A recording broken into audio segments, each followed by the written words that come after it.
Welcome, everyone. This is your friend, the DN What If, here with another exciting fanfiction. Today, we're diving into the story of What If Deku Built His Own Hero? If you enjoy this video, don't forget to hit that like button and subscribe for more fanfiction content just like this. Now, let's get started with the fanfic. Speech. Thus, Tip 1. My name is Izuku Midoriya, and I am trying to create life.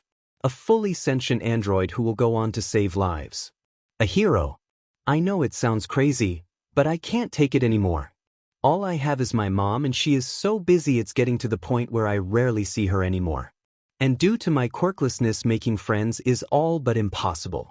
So I want to have company, then my only choice is to make some. Lucky I have let's just say an above average intelligence and a keen interest in machines. I am making these tapes so in the event that an incident occurs that causes me to lose my memories, I'll be able to listen to these and figure out what I was doing. I have already started drawing up blueprints, and I plan on getting my materials from that beach where everyone throws their trash. I'm hoping to get her ready by the UA entrance exam, which will be happening in about 9 months. Hopefully this will go well. Tip 2. This is not going well. To put it simply, I underestimated the type of parts one needed to do this. The beach has basically nothing strong or complex enough to use, and I don't have the money for the parts one need. If I can't find a way to get parts, then this project is done. Tape 3. It seems that for the first time in my life I got lucky. When I was searching for parts on the beach again, a black portal appeared and swallowed me. Next thing I knew, I was in a dark room with a very strange man. He has no face except for a mouth and outlines of where his eyes should be. He wore a black suit and was attached to what looked like life support. He introduced himself as All for One, and he told me he could help me with my project. I asked how he knew about my project. I hadn't told anyone, not even my mom, about what I was doing. He just laughed and said it didn't matter. He told me that he could give me all the resources I needed to complete my work. But he said he wanted one thing. He wanted me to make him an android as well. That is to say, he wanted me to make a second android for him. Not that he wanted me to turn him into an android. Jay just wanted to clarify that. This all seemed so shady. In truth, I probably should have said no. But I can't be alone again. Tip 4. All for One wasn't lying when he said he could give me everything I needed. Parts, better blueprint paper, computers. He even gave me a fully functioning lab. I can't tell you how much better it is to work in a lab instead of just my bedroom. Finally, the blueprints are done and I can get to work on the bodies for the two. All for One had given me instructions on what he wanted his android to look like. He said he wanted it to be a child. White-haired male. He seemed to know exactly what he wanted, which made me a little suspicious, but at this point, there was no turning back. I decided I would make my android female since I was already making a male one, so I figured I would go for some variety. I know that a female android would technically be called a gynoid, but that sounds weird and I don't think it truly matters all that much. It's getting awkward to just call them the android that belongs to me and the android that belongs to him. Also, it kind of makes it sound like we own them, which doesn't sound right with me. I have decided to call her Sukue, pronounced Sukui. It means salvation. I named her that because I hope she can be not just my salvation, but salvation to many different people as well. Tape 30. The bodies are nearing completion. I gave Sukue green wire-like hair with plugs at the end. These plugs will serve as a way to interface with any form of technology. It still looks like hair, but it's really shiny. It's actually really pretty to look at. Its bright green matches her eyes. She is somewhat muscular for a female, but not too much so. Just enough to support her weapons system.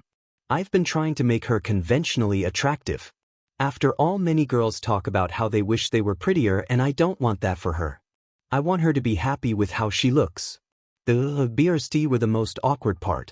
I hesitated on giving her these, but one of the things I've heard girls complain about and bully other girls over is the size of their BRST, so my hands were tied. I hope I made them a decent size without making them too big. God, this is embarrassing.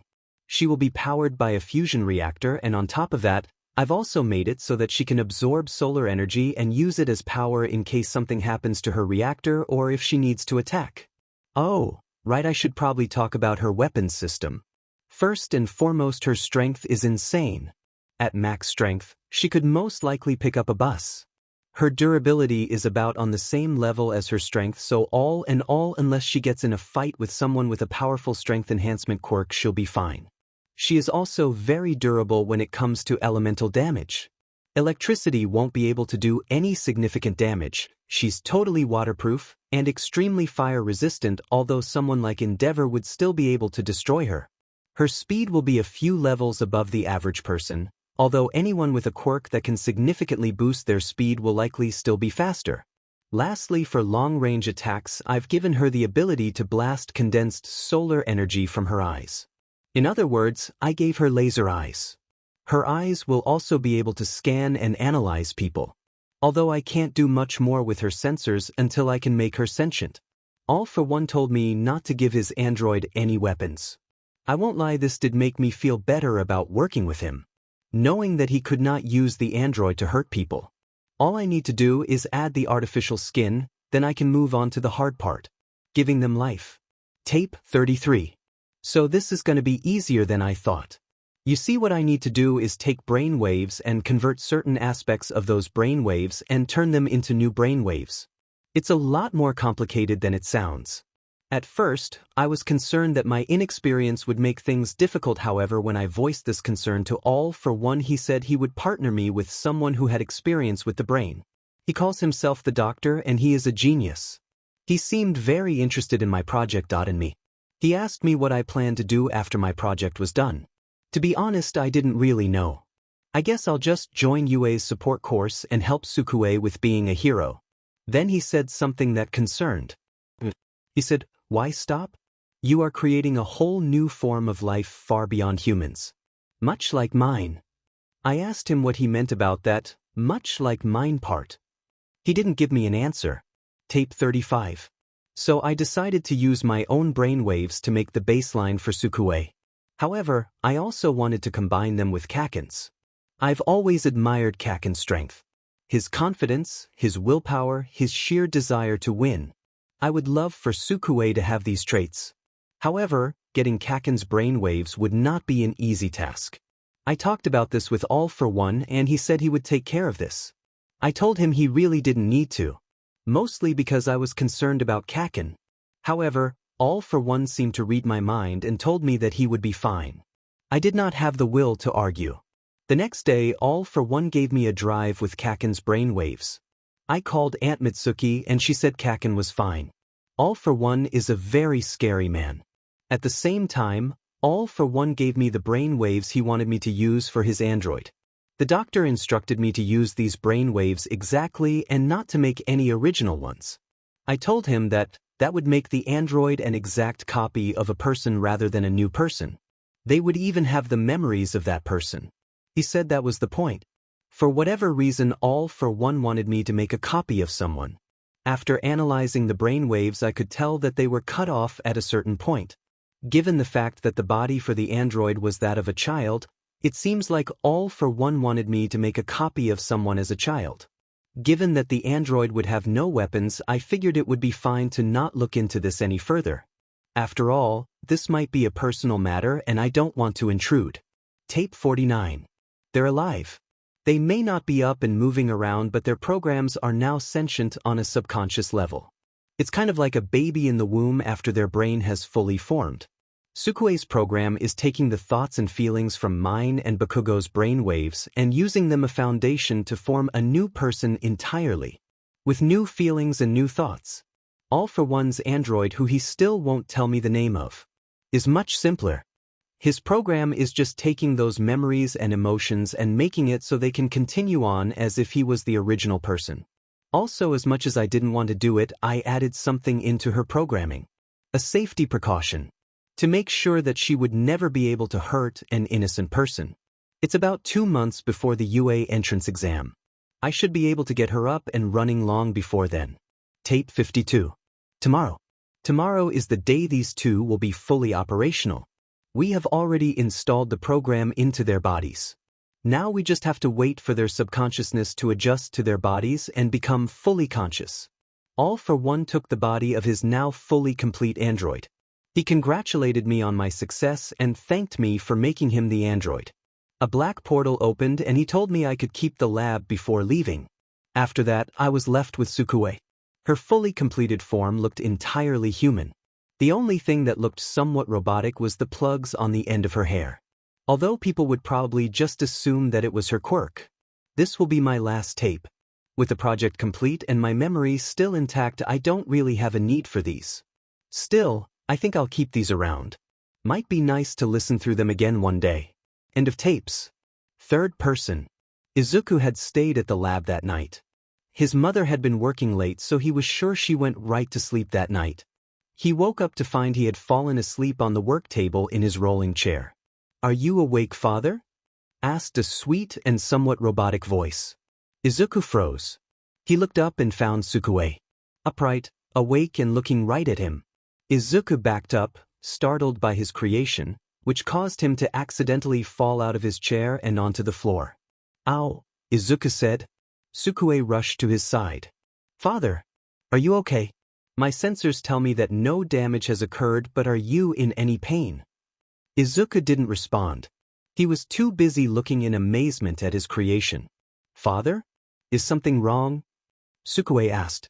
"You're alive," Izuku said, his tone filled with disbelief. Sukue looked at him confused. "Yes. You made me perfectly. The fact that I am operational should not be a surprise." "You're alive.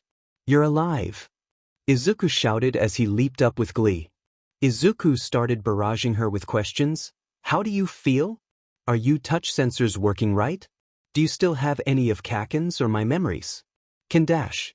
"Father, please slow down," Sukue said. "If I attempted to answer those all at once, it would be confusing." Izuku realized that he had gotten carried away and apologized. Sorry. It's just, I had doubts. The whole idea of creating life just seems insane that even after all the work was already done, I guess I still didn't believe I could do it." Sukue was still confused. "Father, why did you doubt yourself so much?" Dada. Izuku didn't know how to answer that question. The numbers told him he would be able to do it, and after all, for one provided him with the resources, it should have been pretty clear that he would succeed. So, to Izuku it was strange to think he could accomplish anything. After years of being called useless, to achieve something like this was... Tears went down Izuku's face. He had really done it. "Father," Sukue said, alarmed by the tears. "Is something wrong? Have I done something to upset you?" Izuku tried to wipe the joyful tears from his eyes to no avail. No, it's just that I did it." Sukue had no idea what was going on. Tears were typically a sign of sadness, so why did her father seem happy? With her sensors not being able to figure out the best solution, she decided that she would just go with what felt right. And so the creation hugged her creator. Izuku's eyes widened as her arms closed around him. It had been so long since he had received a hug. Izuku Midoriya cried in his creation's arms as he was reminded of why he built her in the first place. Finally, he would never be lonely again. Meanwhile, a small boy woke up in a room. This room wasn't familiar to the boy, and he had no idea on how he got here. He looked down to see he was in a bed. Also, something that was unfamiliar to him. "I see you're awake." The boy looked to his side and screamed. "Ah!" To his left was the scariest-looking man he had ever seen. "Come now. I know I look and sound different from what you remembered, but it's still me, little brother." All for one stared at the child form of his long-dead little brother. This time, this will go very differently. Speech. Thus, Inko Midoriya walked into her house after a long day of work, ready to go to bed. She sighed, looking at her door sadly. "I'm so tired, I don't think I'll be able to make dinner. I hope Izuku found something to eat." After Izuku's father died, Inko had to work 2 jobs in order to allow her and Izuku to live comfortably. Of course, this resulted in Inko having a lot less time to spend with her son, which tore her apart on the inside. Inko walked up to her door and opened it, walking past the doorway. She walked past the kitchen and she walked past her son sitting next to a girl she didn't know. Wait a minute. Inko backed up to see that the girl was in fact not an illusion. "Hello, grandmother," she said, giving her a bright smile. "Mom." Grandmother. The next day, Inko opened her eyes and saw daylight. What a strange dream, she thought. Inko remembered it was Sunday, her one day off, so she didn't have to be in a hurry. I should make Izuku some breakfast. Inko got out of bed, which she strangely didn't remember climbing onto, and opened the door. Hello, grandmother, are you feeling better? Inko's eyes widened as in front of her was the exact same girl from what she thought was her dream. Inko and Sukue started at each other speechless until Izuku walked up to them. Oh, good morning, Mom, he said, looking nervously between the two. Inko looked at Izuku with a baffled expression. Izuku, who is this girl? And why is she calling me grandmother? Her name is Sukue, and the reason she's calling you grandmother is because you are, Izuku said nervously, trying to figure out the best way to explain this. The realization that Izuku would have to introduce his mother to Sukue hit him like a brick wall back at the lab. It didn't help that Sukue insisted on calling him father, which was technically true, and calling his mother grandmother. What do you mean she is? Asked Inko, who was now freaking out. Mom, please calm down, Izuku said, also starting to panic. She's an android. I created her, so that technically makes me her father, and that technically makes you her grandmother. The panic on Inko's face was replaced by confusion. Izuku, what does any of them mean? Izuku sighed. This might take a while. One explanation later. So, you made a person in a lab, Inko said, trying to come to grips with what Izuku had told her. Well, to put it simply, yes. Izuku verified. It was funny. Only a few days ago Inko had been worrying about never having grandchildren. Now here she was with an already teenage granddaughter right in front of her. Izuku, why didn't you tell me about this? Inko asked, her panic returning. I'm too young to a grandmother. Well, you were so busy I didn't want to bother you. Izuku lied. In truth, he knew his mother would try and stop him, especially if she found out he had been working with such shady people. Sukue frowned as her built-in lie detector went off, telling her about her father's deception. She wondered why her father would lie about this. The aging, she didn't know anything about her creation herself. She decided she would ask him about it later, as she trusted her father enough not to expose his lie. Still, Izuku, why did you make her in the first place? Inko asked. Well, because I thought it would be fun. Izuku lied once more. He hated lying to his mother, but if she knew the real reason, she would likely blame herself for his loneliness. You thought making me an early grandmother would be fun? Inko asked, now brandishing the trademark Midoriya tears. Grandmother. Do you dislike me? Sukue asked sadly. Inko looked at Suki's sad expression and felt her motherly, or in this case grandmotherly, instincts kick in. No. Of course not, dear, it's just strange to think I have granddaughter, but that you're here, so as your grandmother I try to show you all the care you deserve. Inko said. Sukue's expression immediately brightened, and without hesitation, she hugged Inko tightly. Inko smiled and hugged back. Looks like I have a granddaughter now. She still wasn't used to the idea, and she was probably going to need to talk to Izuku later when Sukue wasn't around, but for now, she would just enjoy having a new member of the family. Izuku took a sigh of relief. This went better than he had expected. Father, would you like to join us? Sukue asked, opening her arm to allow Izuku to join the hug. Inko did the same and motioned for Izuku to join them. Izuku did so, and the Midoriya family engaged in a group hug. Izuku smiled as a tear went down his cheek. It was all worth it. Just for this. Later that night, Inko had gone to bed. She had to wake up for work the next morning, so she needed the rest. However, Izuku and Sukue realized that there was a problem. There was only one bed. You see, while Sukue did not actually need to sleep, it did help her process data by shutting down unneeded functions until she woke up. She was programmed to always sleep for 8 hours unless something triggered her wake-up protocols, like a loud noise, sudden force, or someone calling her name. Izuku was offered the bed in his room to Sukue as he wanted her to be comfortable. Sukue could feel things like comfort due to her sensors, which sent information like smell, taste, and feeling to her head, and thus allowed her to feel it, in the same way normal humans do. However, it was dulled a bit due to the artificial skin, so she could only experience about half as much feeling as a normal human. Izuku also did not program the sensors to detect pain, so she could not feel pain. However, she had a different idea and picked up Izuku, threw him into the bed, got in and held Izuku down with a hug, making sure he could not escape. Izuku struggled, trying desperately to escape but to no avail. Eventually, Izuku stopped and went to bed. Meanwhile, elsewhere, in the ruins of the Yakuza's base laid Kai Chisaki. Overhaul. His base in ruins, his followers slaughtered, and his quirk gone, he knew he was done.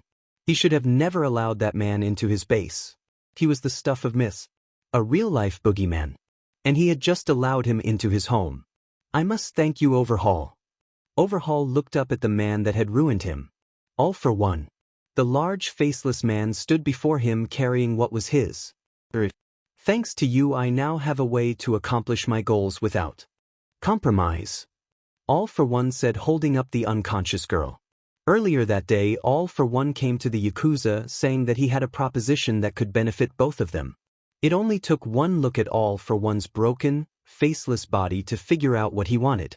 The two had gotten into negotiations when suddenly Eri came running into the room in one of her normally fruitless escape attempts. All for One turned his head towards her, and after a few seconds, he smiled. And now Overhaul was here. Dying. However, I'm afraid that I no longer have use for you. And when I kill her tormentors, I'm sure the girl will be as trusting of me as I need her to be. He said. What are you planning? Overhaul asked. He might as well learn the reason he was going to die. All for One laughed. My retirement plan, of course.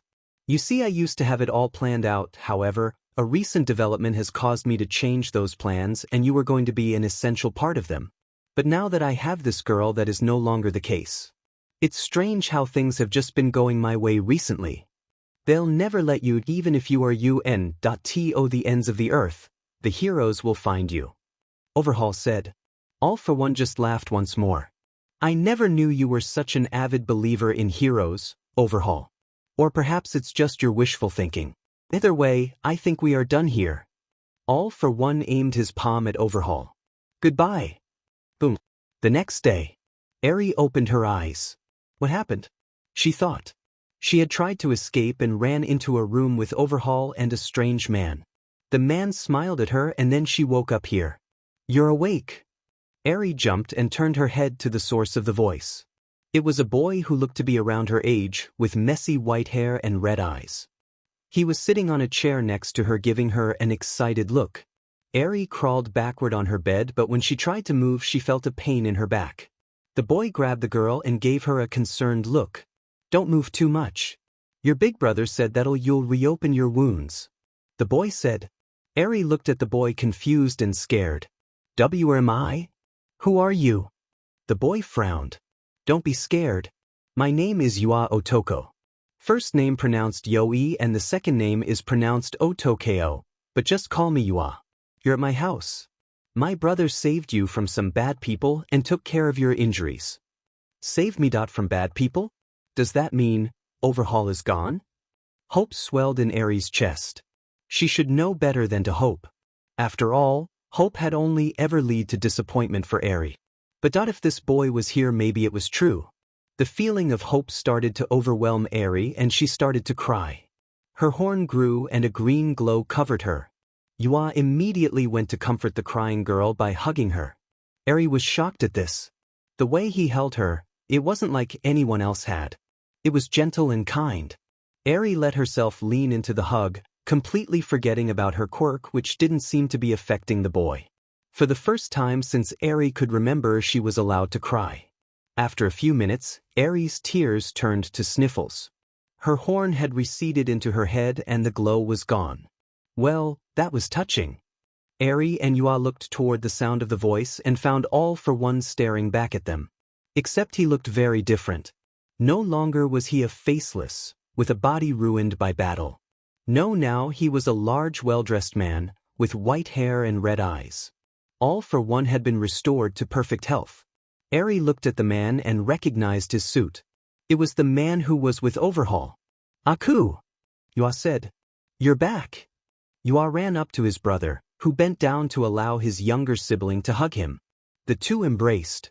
All for One looked at Eri, who was giving him a fearful look.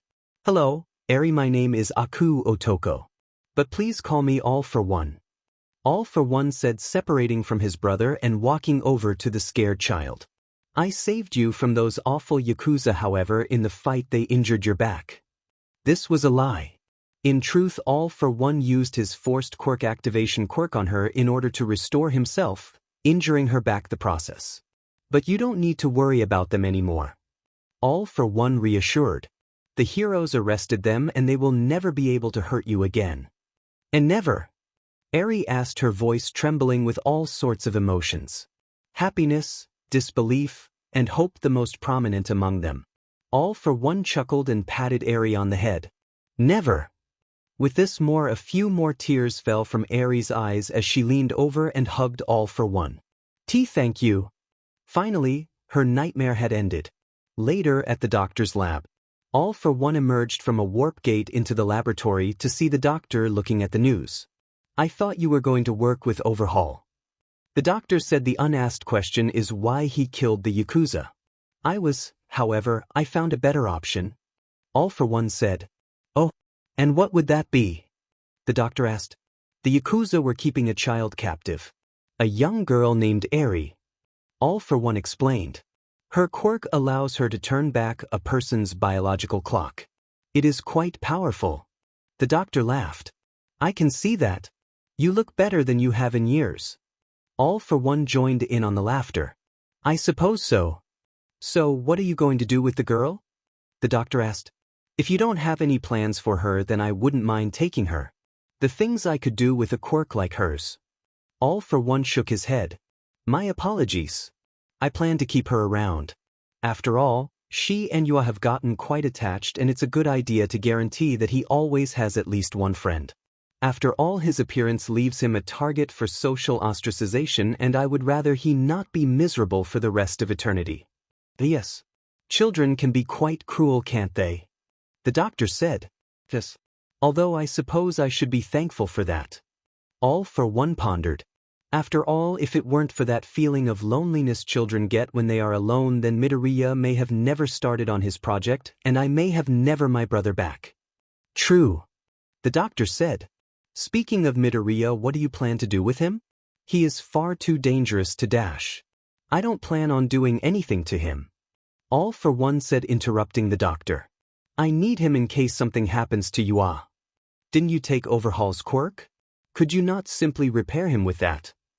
The doctor asked, knowing that if Overhaul was dead, then there was no way All for One did not take his quirk.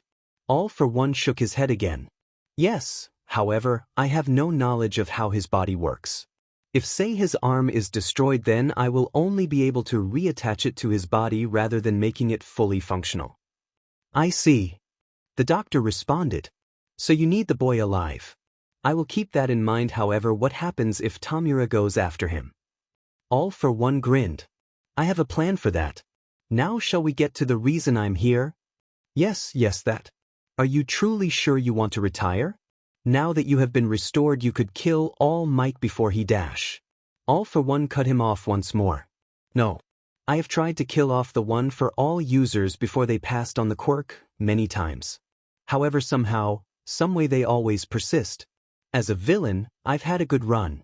Many villains don't even get to retire, and until recently I had planned on being one of those villains. But now that's changed. I have my brother, and I'll just go for my retirement now before something happens to mess it up. The doctor sighed. Well, are you sure about giving up that many quirks? All for One nodded. Once I give All for One to Tamura, my body won't be able to support having all these quirks inside me. However, I will be able to keep the ones I require, so it doesn't matter all that much. Well, if you're sure. The doctor said sadly. I'm going to miss you, old friend. All for One gave his signature smirk. And you. The next day, Tamura looked in horror as his sensei lay dying. In all his years with him, he had never seen him on a bed. But it seemed like the wounds he had gotten from the fight with All Might all those years ago were now too much for him. Sensei, please, you can't die. Don't leave me. Tamura cried. Tamura.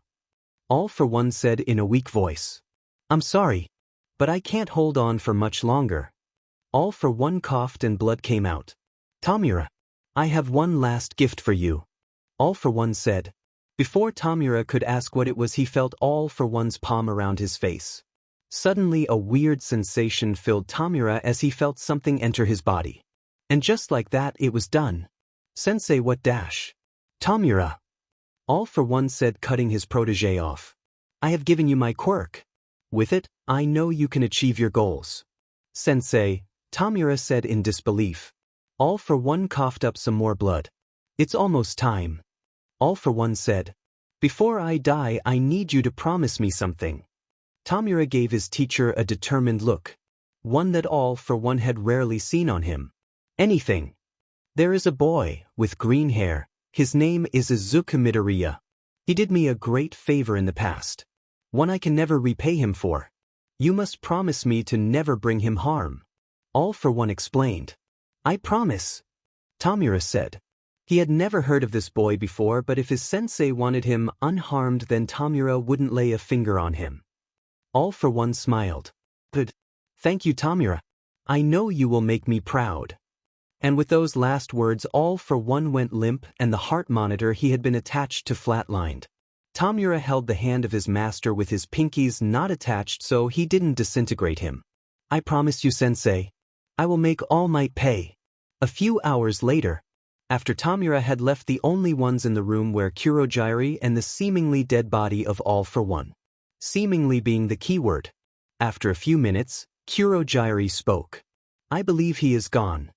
All for One rose from the table with a yawn. Finally. I was worried he was going to take my hands with him. It would not be hard to picture, Kurogiri said. All for One detached himself from the fake life support machines and took off the face mask he had been using to make it look like he was still injured. Have Yua and Eri been moved to the location? All for One asked. Of course, Kurogiri said. Did you send the letter? All for One asked, reaching into his pocket. All Might should be reading it by morning, Kurogiri answered. Good. Replied All for One. Then this is where we part ways, my friend. Kurogiri bowed. It had been an honor. All for One took out a needle from his pocket and injected Kurogiri with it. Kurogiri reacted violently, his body spasming for a few seconds before he got his bearings. Trigger. The place All for One needed to go was far past the range Kurogiri was capable of, so the drag was required. And with that, Kurogiri opened a warp gate, far, far away from here. All for One stepped through the warp gate and found himself in a farmhouse. The warp gate closed behind him, and with that, All for One was officially retired. Izuku sighed. He had just finished hacking Sukue into the system. The Midoriyas were not exactly a notable family. As far as the government was concerned, they were just an average family. So it was safe to say no one would notice if they suddenly gained a new family member. Of course, she was registered as his sister, much to her annoyance, because someone might notice if it was listed that a 15-year-old was listed as the daughter of another 15 years old. Which was another problem. Sukue would not stop calling him father. According to her, calling him anything else felt uncomfortable. Which would be a problem if they tried to register the normal way. Hence the hacking. Izuku looked at the clock. It was almost time for school. Sukue had been registered as being homeschooled, which if anyone actually looked into the Midoriyas, they would be able to figure out something was up, considering Inko's work schedule is packed and Izuku's father was dead, so no one would be able to homeschool Sukue. But once again, no one cared. For once Izuku was glad he was unnoticeable. Izuku got his book bag and met Sukue at the door. Father, you are heading to school, yes? Sukue asked. Yes. Is there something you wanted? Izuku asked, finding it strange she was just standing by the door. I would like to walk with you, Sukue said.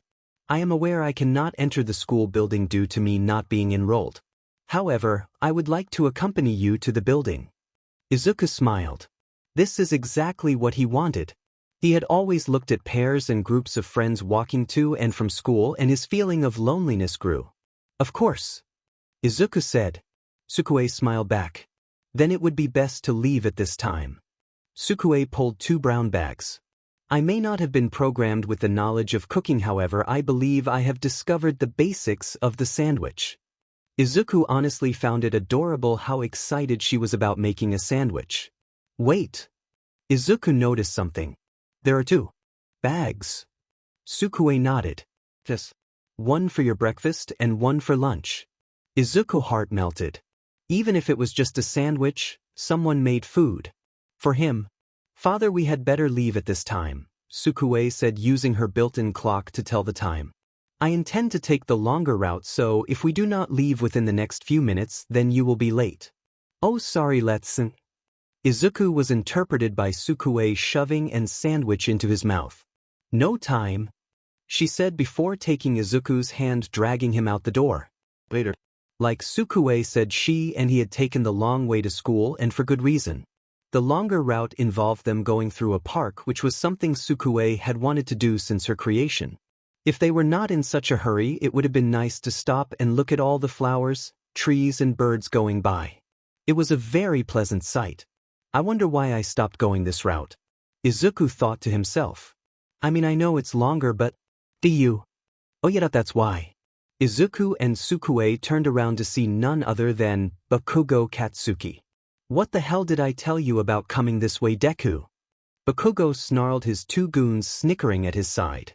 Deku struggled for an explanation. WLII-. What exactly is the issue with us going this way? Sukue asked, cutting Izuku off. Sukue knew who Bakugo was. However, her memories of him were incomplete. All the memories of him she had been exposed to stopped after they reached the age of 4.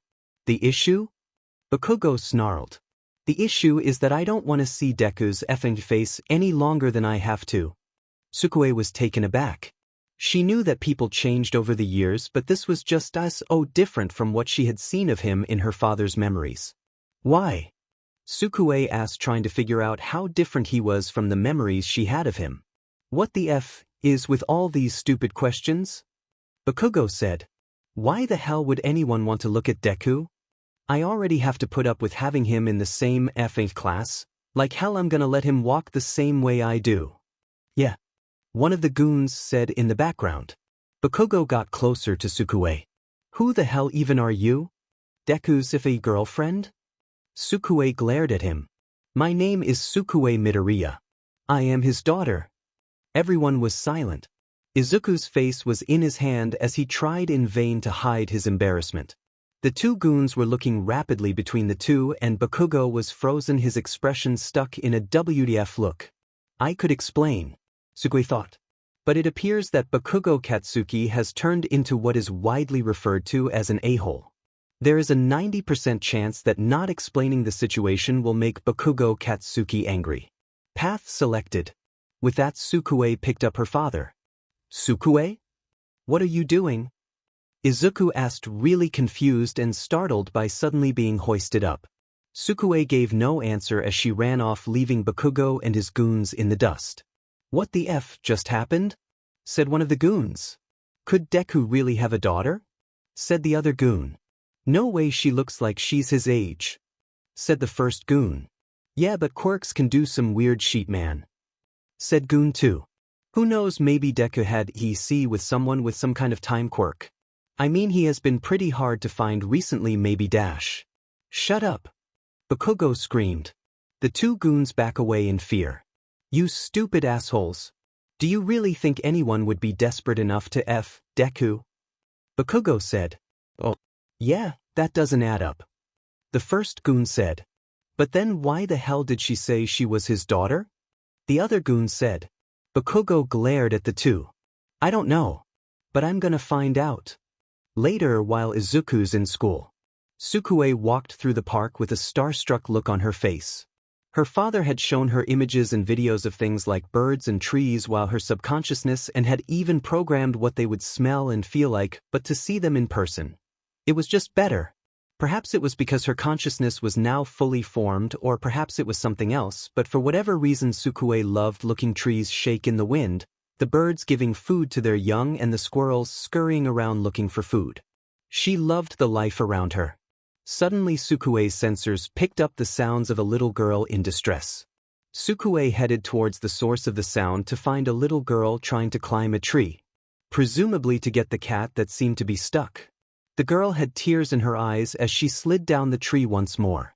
I see, Sukue thought. Situation analyzed. Solution found. With that, Sukue ran at the tree and jumped, grabbing the cat. She then performed a somersault as she landed on her feet, the cat safely in her arms. She turned back to the girl who was looking at her in amazement. She walked up to the girl and held the cat out toward her. Sukue leaned down and handed the girl her cat back. "Here you go." "Wow," the girl said with stars in her eyes. "Thank you." The girl heard her parents calling her and ran off waving goodbye to Sukue, who waved back with a smile. What is this feeling? Sukue wondered. Analysis points to the feeling being pride. Saving that cat and seeing that girl so happy. It made her feel amazing. What was almost as good was the look the girl had in her eyes. That starry-eyed look made Sukue feel like she was the coolest person in the world. I mean, if I think about it, I am pretty amazing. Sukue thought to herself. I am the first fully sentient android made to save lives and kick butt after all. Sukue put her hands on her hips and smirked. Father truly is the greatest mind on earth, and lady? Sukue looked to the side to see a young boy looking at her strangely. Are you okay? You just standing weirdly and yelling things at no one. Yelling? I could have sworn I had kept that monologue exclusive to the confines of my head. Could this be a glitch? She wondered. I will have to ask father about this. I am fine, little boy, Sukue said. It was simply a possible programming error. The boy tilted his head in confusion. You're a weird lady. Later after school, Izuku packed up as quickly as he could. Normally Izuku ended up leaving a little later than everyone else. However, today he was eager to get as far away from Bakugo as he could. He knew that he would be extremely set off after what happened in the park, and this idea was enforced by the fact that when Bakugo entered the classroom, he gave Izuku a look that almost made him faint on the spot. However, strangely enough, Bakugo was nowhere to be seen at the end of class. Izuku pondered this as he walked to the exit. I wonder where we. Izuku flinched. He knew that sound all too well. The sound of an explosion. And he knew better than to hope it was some kind of accident. Despite the fact that it was illegal to use your quirk in public, people tended to do it anyway. No one really got in trouble when they used their quirk in minor or ignorable fashion. It was kind of like jaywalking or speeding. So long as you didn't commit some form of villainy of vigilantism, people would just walk past a person casually using their quirk. Of course, this was not the case for people with powerful quirks. They only ever get reported if a hero is around usually. A guy with a strong quirk could beat a guy up in front of a crowd, and so long as none of them were heroes, then no one would do anything. This was because of 3 things. 1, they didn't want to be a target. 2, they expect the heroes to do something about it. And 3, they just don't care. This happened in schools too. Teachers and principals wanting to make their schools look better by having some students with strong quirks go on to hero schools, so they ignore a lot of things kids with strong quirks do, like bullying and fighting. Izuku had suffered because of this, and it seems like whoever was unfortunate enough to be noticed by Bakugo was suffering it too. Izuku sighed. He couldn't allow this. Time to get beat up again. Izuku thought to himself as he ran to the main entrance. When Izuku got there, his jaw dropped at what he saw. Sukue was facing off against Bakugo, who had some scrapes and bruises on him and was kneeling down. I'm afraid you stand no chance, Katsuki Bakugo, Sukue said in a surprisingly overdramatic fashion. Father has given me all of your combat data, including all of your attack and pursuit techniques. Will you stop calling that quirkless beast to your father? Bakugo screamed. Who the F are you? Sukue smirked and put her hand on her hips. I am the ultimate advancement in human civilization. I am the peak technological achievement. I am the ultimate hero come to save the day from evildoers. She pointed a finger at Bakugo in dramatic fashion. I am Sukue Midoriya, future #1 hero. No one said a word as they were all too shocked to even move. Partially from the fact that someone actually stood up to Bakugo, and partially due to her over-the-top introduction. Where the heck did that come from? Izuku was the most shocked out of anyone here. Bakugo was the first to speak. All right, that's it. Bakugo burst forward and prepared for his usual method of attack. Just as Sukue went to counter, Bakugo let off an explosion to change his trajectory. Target has changed course. Analyzing trajectory and comparing it to known methods of attack employed by subject Katsuki Bakugo. Conclusion: the target will attempt to attack from behind. Initiating preemptive attack. Just as Bakugo had positioned himself behind her, Sukue punched him in the face, launching him across the entrance. Bakugo slowly got up and readied himself to attack again. "Kaken, stop!" Izuku yelled, running in between the two. Sukue smiled. "Father, you're here. Good, I have a few questions I would like to ask you." Later, Izuku said before looking back at Bakugo. "Kaken, I will explain everything. I just need to do it someplace more private." Bakugo glared at him for a minute before saying, "Fine. Extras. F off." Almost instantly, all the students that had gathered to watch the fight scattered like they were running for their lives. After everyone left, Izuku spoke. "Can we talk at your house? I think I should probably explain this to Aunt Mitsuki too." Bakugo scowled. On one hand, he didn't want to have to deal with the hag and Deku at the same time. But on the other hand, if the hag saw Sukue call Deku father, then she would probably nag him for an explanation and F that. "Fine," Bakugo said. "But don't walk too close to me. I don't want people thinking I know you." Later at Bakugo's house. "Izuku, it's been a while," said Mitsuki Bakugo.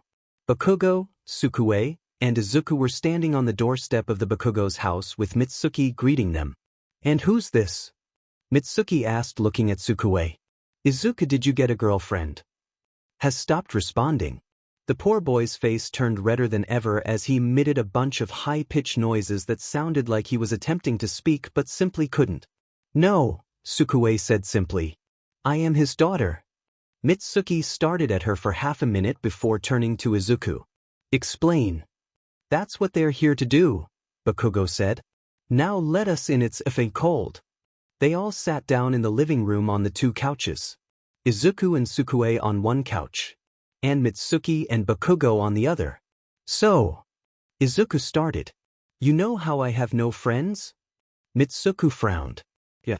Assholes can't get over your quirklessness. Fuckers." Analyzation of the situation shows another possible reason for father's lack of friends. Sukue chimed in.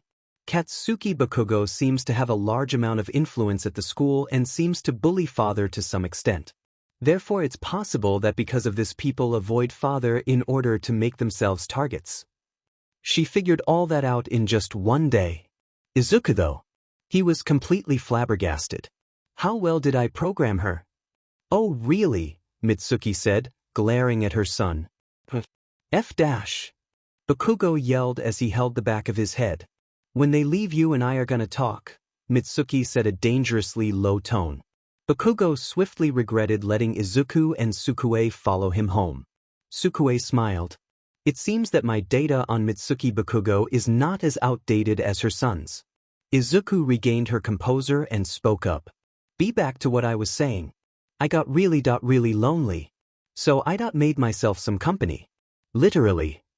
The two Bakugos gave him confused looks and Izuku realized he would need to clarify. "Maybe it would be better to show you what I mean," Izuku said before turning to Sukue. 5798. Suddenly Sukue's arm opened up, revealing the metallic part beneath it. Both Mitsuki's and Bakugo's eyes were as wide as dinner plates when they saw this. "Wait, so she's a robot?" Bakugo shouted. "Android." Sukue corrected. "Well, technically she's a gynoid, but android sounds cooler," Izuku said. Mitsuki got up and took a close look at Sukue. "She looks so alive though." "Well, she is alive," Izuku clarified. "She the world's first fully sentient android. She's just as alive as anyone." "How the F did you do that?" Mitsuki asked in shock. "Well, it's complicated.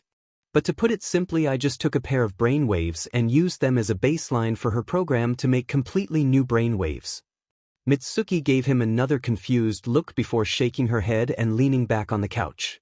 "I have no idea what any of that means, and I have a feeling I'll never understand any of it, but hey, good for you. At least you have a friend now. Or daughter, I guess." "Father, I thought only your brainwaves were used in my creation. Yet you said that a pair of brainwaves was used. Who was the other person?" Sukue asked. Izuku thought to himself. I shouldn't have said that. Izuku stuttered. I'll tell you later.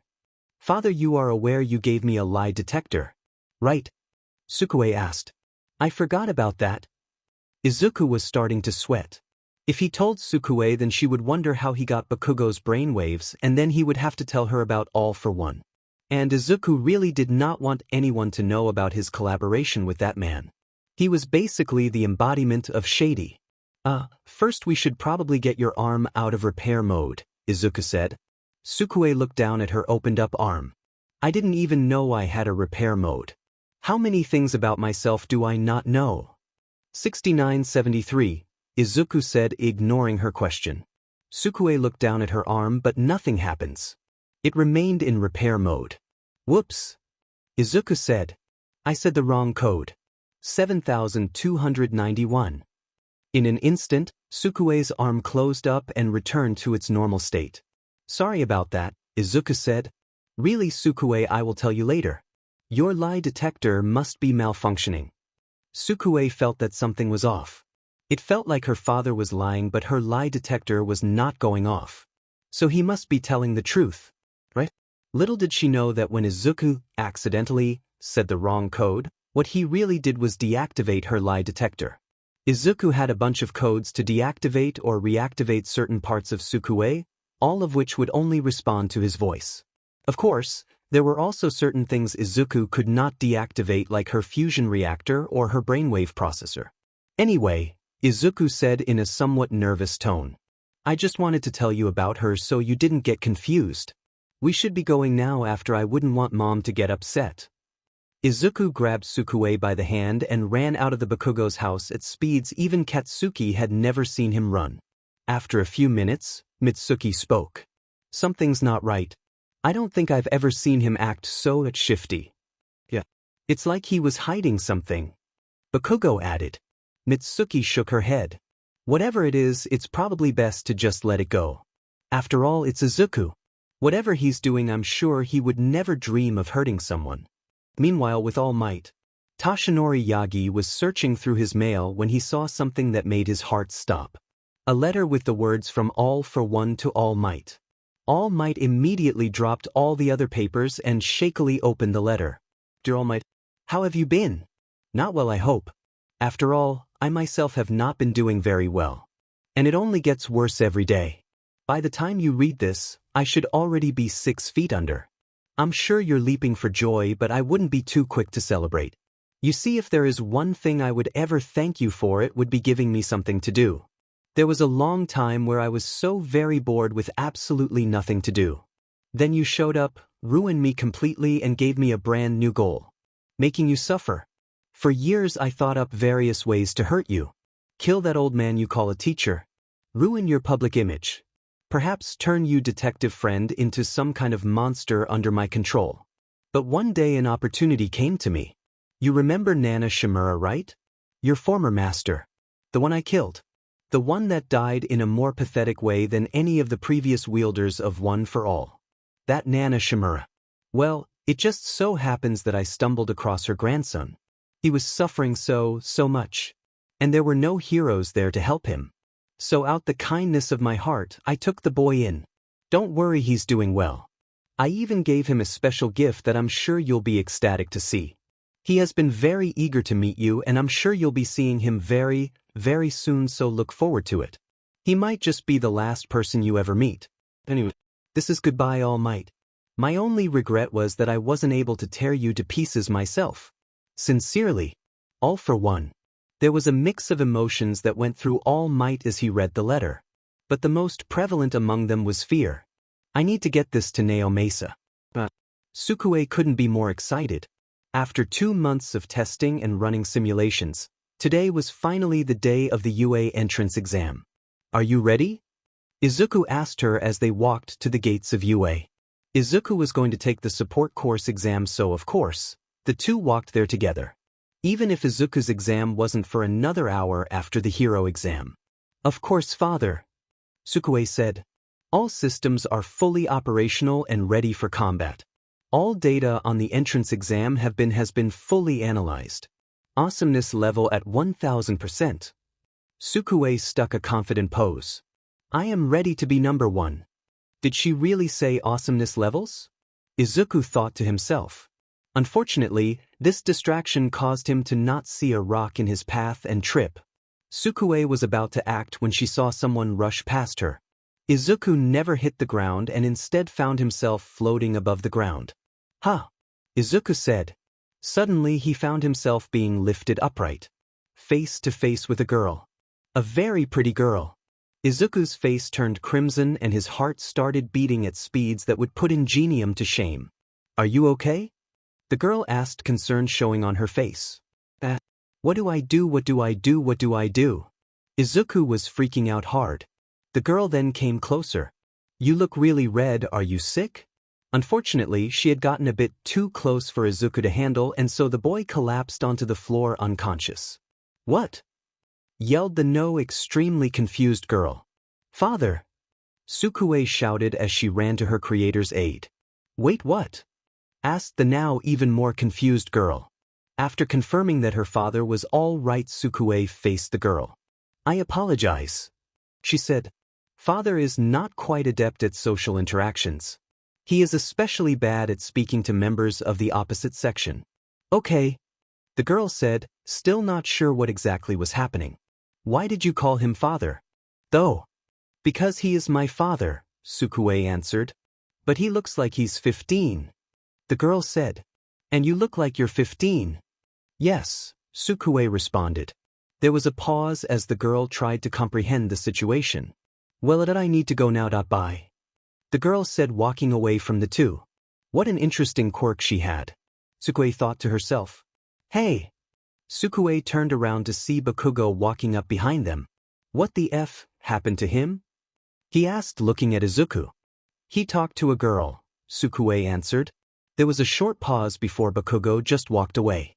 "I think that may be the nicest interaction I've had with him," Sukue thought to herself. Suddenly she realized something. The test is going to start soon. I'd better get father to a teacher so they can take him to the nurse or something. With that, Sukue picked up Izuku and ran off to find a teacher. After a few minutes, she found Midnight directing students to the exam room. Exclamation point! Sukue yelled to get the teacher's attention. Midnight looked over to see Sukue holding the still unconscious Izuku. She walked over to her and asked, "What happened?" "He talked to a girl," Sukue answered. Midnight cringed. "Poor kid probably hasn't talked much to girls." Sukue shook her head. "He hasn't talked much to anyone really. Other than me, that is." "Oh, are you his friend or sister or something?" Midnight asked. "I am his daughter," Sukue answered. There was yet another pause as Midnight processed this unexpected answer. I am sorry, could you repeat that?" Midnight asked, wondering if what she had was correct. "I am his daughter," Sukue repeated. "He is my creator and therefore my father. It is very simple."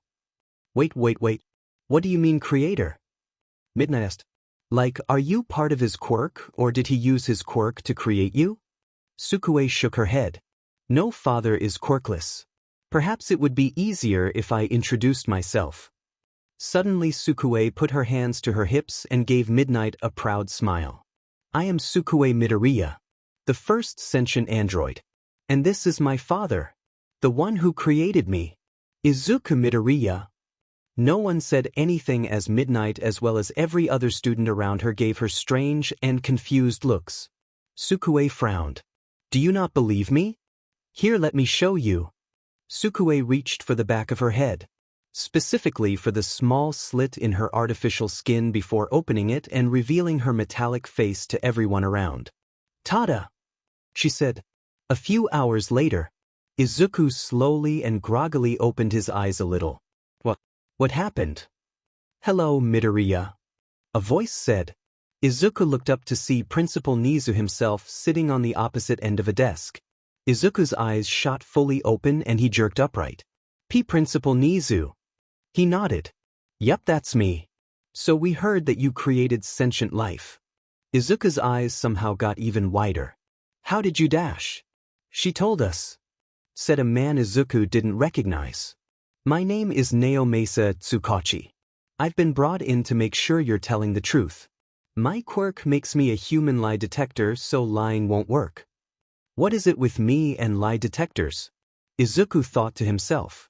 And why did Sukue tell them? I specifically told her to keep it a secret. So, Izuku Midoriya. Nizu said, regaining the boy's attention. Our files say that Sukue Midoriya was adopted by your mother and was homeschooled. However, looking at your mother's work schedule, that would be impossible. Now she has revealed herself to be an android and says you are her creator. Is this true? Izuku had no choice. With Naomasa here, lying was futile. Yes. He's telling the truth, Naomasa said with wide eyes. He almost didn't believe it. A 15-year-old boy creates life. It just sounded so bizarre. Well then, first I would like to congratulate you on this amazing scientific achievement, Nizu said. And next I would like to ask you a few more questions. Izuku gulped. Thank you, and I figured as much. First, why did you create her in the first place? Nizu asked. Izuku looked away sheepishly and muttered something. Please speak up, Nizu said. Because I was lonely, Izuku admitted.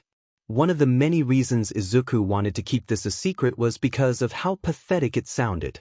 He couldn't make friends, so he had to make one himself. Naomasa frowned. It was a pretty sad answer. One that said a lot about Izuku and the life he lived.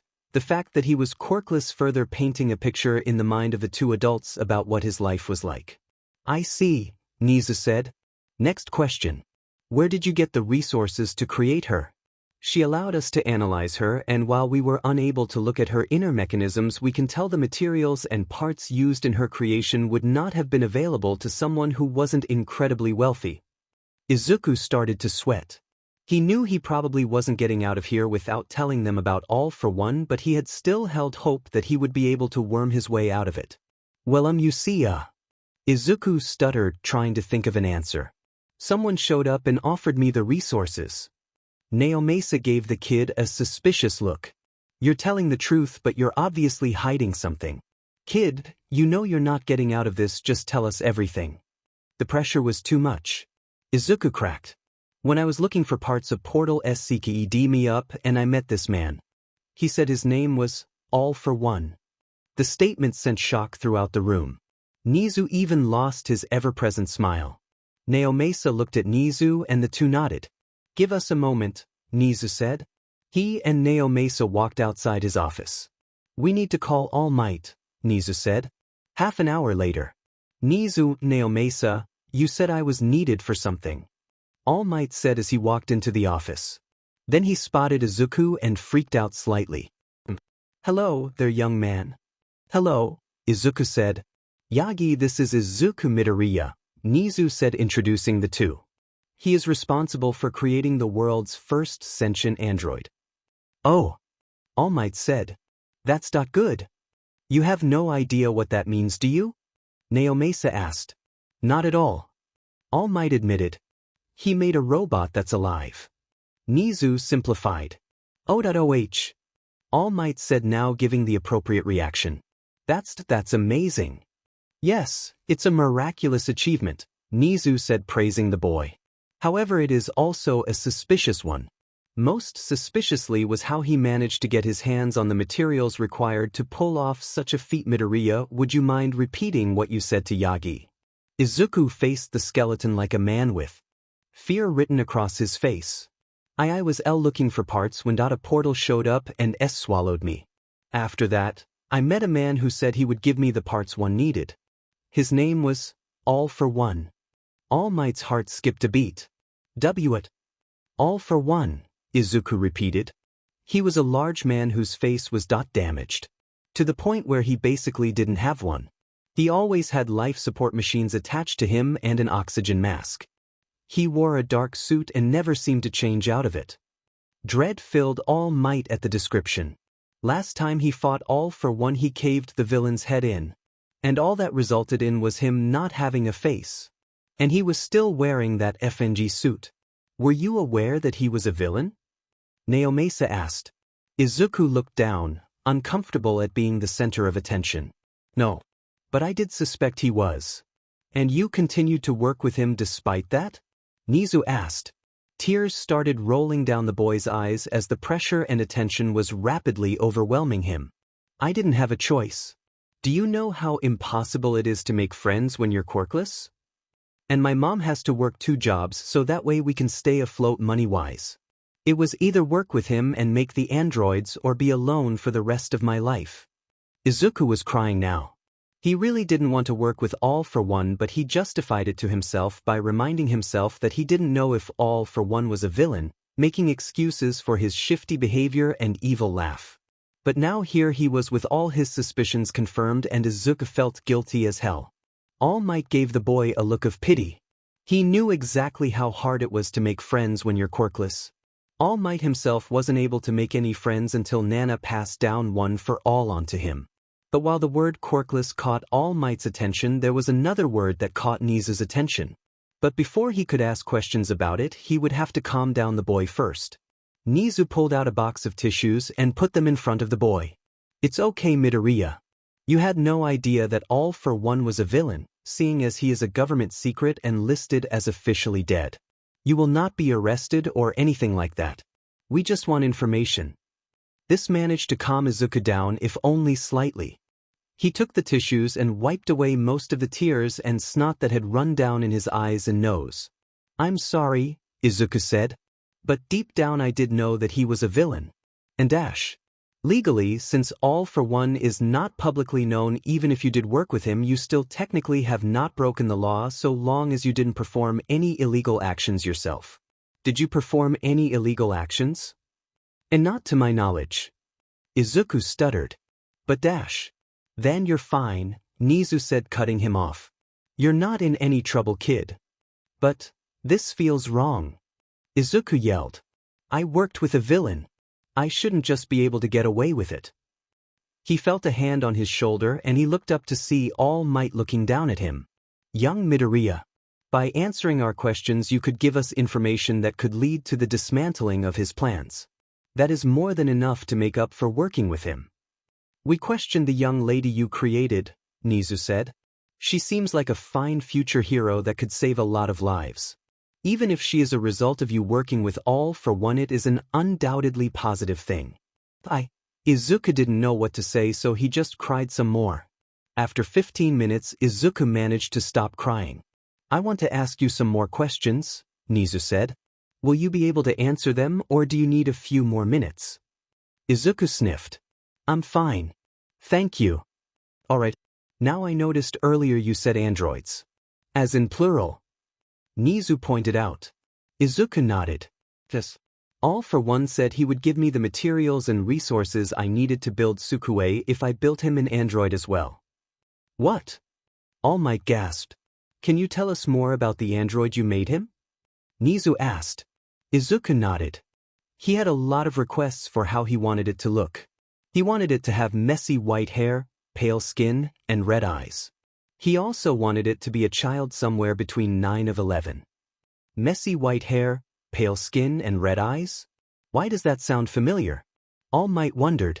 Also, I made Sukue by using other people's brain waves as a baseline to form new brain waves, making them a whole new person, Izuku explained. But All for One wanted something different for his android. He asked me to use just those brain waves, making it a copy of whoever they got the brainwaves from. But not only that, when I looked at the brainwaves I found that they were cut off at a certain point. So it seems All for One wanted you to recreate a person. Nizu theorized. And he wanted that person to only remember up to a certain point, perhaps only up to where they were a child. But why? Naomasa asked. Did you give this android any weapons? Izuku shook his head. No. Strangely enough, he asked specifically that he have no weapon systems whatsoever. It still has some super strength, but any pro hero would almost certainly be able to beat it. So if I had to guess, whoever he had me build had a strong sentimental connection to him. Suddenly it clicked. His brother! All Might yelled. Now he remembered why that description sounded familiar. The first user of One for All. He had seen him in a vision once and he matched that description exactly. It must be his brother. There isn't anyone else that monster could possibly have a connection to that strong enough to warrant going out of his way and revealing himself. I suppose that makes sense, Nizu said. Midoriya, when did you finish building these androids? About 2 months ago, Izuku answered. That's around the time All for One sent you that letter. Naomasa realized. You're right, All Might said. But why would he revive his brother so close to his death? Wait, death? Izuku butt in. Well, I don't think he had much of a choice, Nizu said, ignoring Izuku completely. I don't think anyone but Izuku could basically revive the dead. I can't really revive the dead. Izuku butt in again. It's more like I created a copy of that person. Like a clone but made of metal. Also, what do you mean by close to his death? Yagi was sent a letter by All for One stating that he had just died. Naomasa. And what you said about his injuries makes that seem more believable. Wait, why did he give Mr. Yagi a letter? Izuku asked. There was a brief silence in the room. Before Nizu spoke up. Midoriya, could you wait a moment while we talk outside? The principal said. Sure. Izuku said. He felt like he was in way over his head. The adults left the room once more and stood outside of the office. What are we gonna tell him? All Might asked. Everything, Nizu said. The two looked at him like he was crazy. Nizu, do you really want to tell all these important, dangerous secrets to a 15-year-old?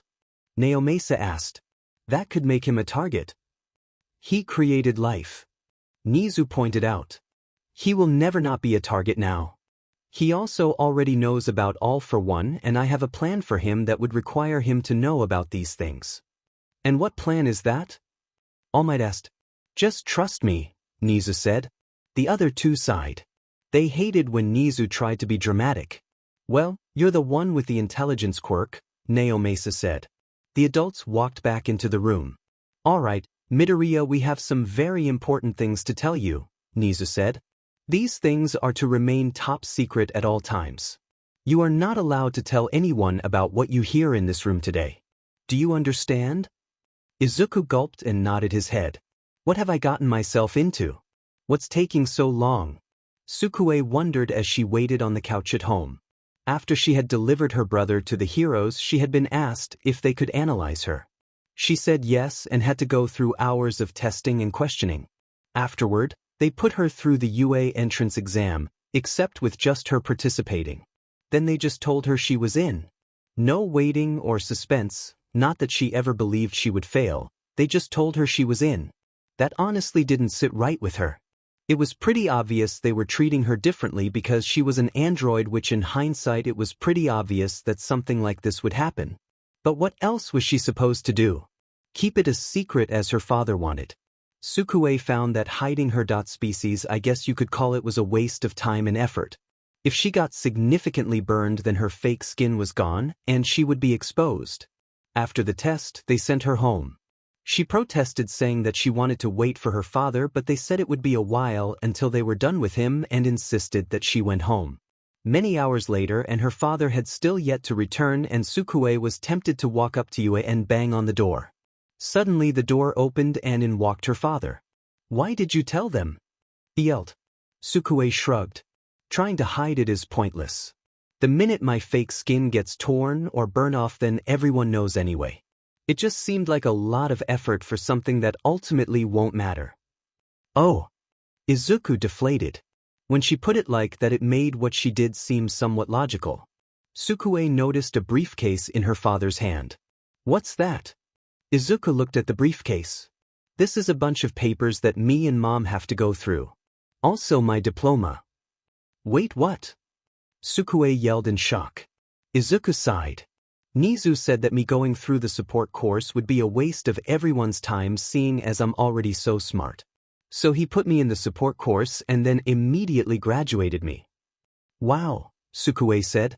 I see why people say Nizu is so smart. It's about time you got the recognition you deserve. Izuku blushed. Sukue, I didn't really do anything worth recognition until I made you. The door opened again and Inko walked in. Oh, hi Mom. Izuku said. Inko gave an exhausted smile. Hello Izuku, Sukue. Hello, grandmother, Sukue said. Mom, we need to talk, Izuku said. Inko yawned. Izuku, I'm really tired. Can't this wait until later? Izuku shook his head rapidly. No, Mom, this is really important. Does it have to do with those papers you were talking about? Sukue asked. Yes. Izuku said, opening up the briefcase. These are government papers that you and I need to sign so I can work for UA. Oh, is that all? Inko said. She tiredly walked up to the table, pulled out a pen and signed the spots on the paper that said parents sign here. Good night, Inko said as she walked away. Mom, do you know what you just signed? Izuku asked. Inko didn't respond and just walked into her room. Izuku sighed. We'll just explain it to her in the morning. The next morning, after one explanation. I signed what? Inko screeched. It was a waiver allowing me to work at UA, Izuku repeated. Because I'm still only 15 UA and the government wanted your permission before I could officially work at UA. But Inko stuttered. You're too young to be dash. Mom, I know you're concerned, but if you look right here, Izuku said, pointing to a spot on the contract. You'll see how much I'd be getting paid. Inko looked, and after seeing the number her eyes widened. Oh my god. After this, you won't have to work 2 jobs. Izuku said excitedly. You won't have to work any job. But, Izuku, the contract says you'll be an engineer. What does that involve? Inko asked. Izuku cringed. I can't tell you. Well, why? Inko asked. Because it involves a lot of top secret things that I will never be allowed to tell you, Izuku explained. But let me just say this. I will be building stuff. That's not really vague, Inko said. Are you really sure about this? Izuku nodded. Yes. And besides, I'm a graduate now, so I need to find a job anyway. Inko looked hesitant, but she saw the determined look in her son's eye and knew she only had one choice. Inko sighed. Well, I already signed the paper. Izuku jumped for joy and then hugged his mother. Thank you. Inko smiled and hugged her son back. I have to go to work, honey. After all, I feel like I should quit in person. Izuku smiled as a few tears of joy dropped from his eyes. I have to go to UA and give them the papers. After the two separated, Inko left for work and Izuku was at the door. Father, Sukue said, getting his attention. Let me come with you. Izuku smiled. Okay. I don't think my job is gonna start today, so it should be fine. Later at UA, Izuku and Sukue walked to the gates and found that Nizu was waiting for them. Good morning, Midoriya, Nizu said. Good morning, Principal Nizu, Izuku said. Nizu turned to Sukue. And good morning to you, Sukue. Hello, Sukue said. I hope your mother signed those papers, Nizu said. Izuku handed Nizu the briefcase. She did, and I added the list of materials and other things I'll need for the project. Nizu opened the case and looked through a bunch of papers. Good. We'll order the supplies immediately. Izuku smiled. Thank you. The sooner we get this done, the better. That's right. Nizu said. If you know who is alive, God knows what he's doing. Meanwhile, with you know who. All for one side. Another easy day of farming. For most people, working a huge farm by yourself would be an almost impossible task, but for All for One, this was simple. He went back to the farmhouse. Yua and Eri were at school, so the only sounds in the large barn were the sounds of the farm animals and the wind. All for one side.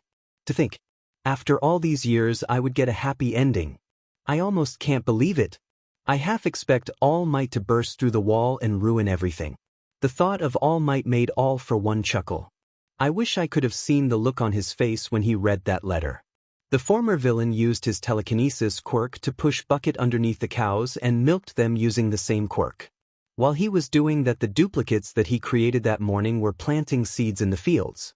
All this while All for One was collecting eggs from the chickens. You know, this is a nice change of pace. He thought to himself. Doing one thing for so long gets boring after all. I wonder what I'll do after All Might and his compatriots have died and everyone forgets about me. Maybe I'll be a teacher or a doctor, or perhaps I'll go into the hero business myself. All for One had to keep himself from bursting into hysterical laughter so he wouldn't drop the eggs.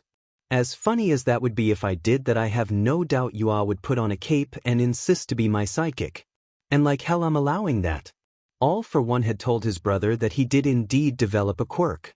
He called it Metal Body, which made him stronger and more durable while also making him immortal. Unsurprisingly, he had bought it and spent the rest of the week making him regret telling him he had increased durability and strength. He would do stupid things like banging his head against walls, jumping off the top of the barn, and other things that made his older brother want to rip his hair out. Thank God for Eri though. After Yua almost set himself on fire, it only took one look at Eri crying hysterically for him to cut out his testing. I wonder if I could keep her alive forever. She has been rather useful. All for One pondered. Her quirk doesn't seem to work on herself, but perhaps I can find a way around that. She and Yua are quite attached.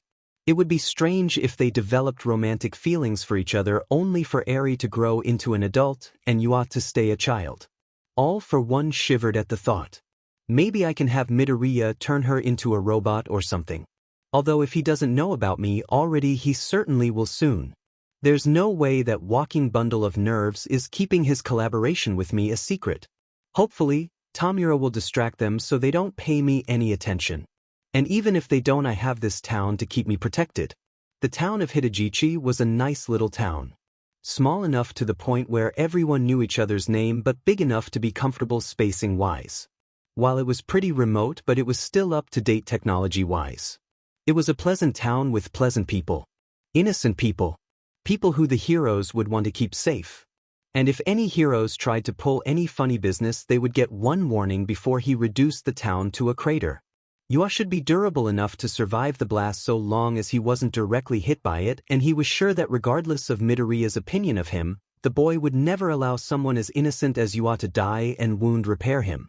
Her would lose Eri, but what could you do? Maybe her head would survive and he could convince Midoriya to make a robot duplicate of her. Although All for One was sure he wouldn't need to think about that. Any hero worth their salt would never risk that many lives, and any heroes that would All for One could take out without needing to blow up the town.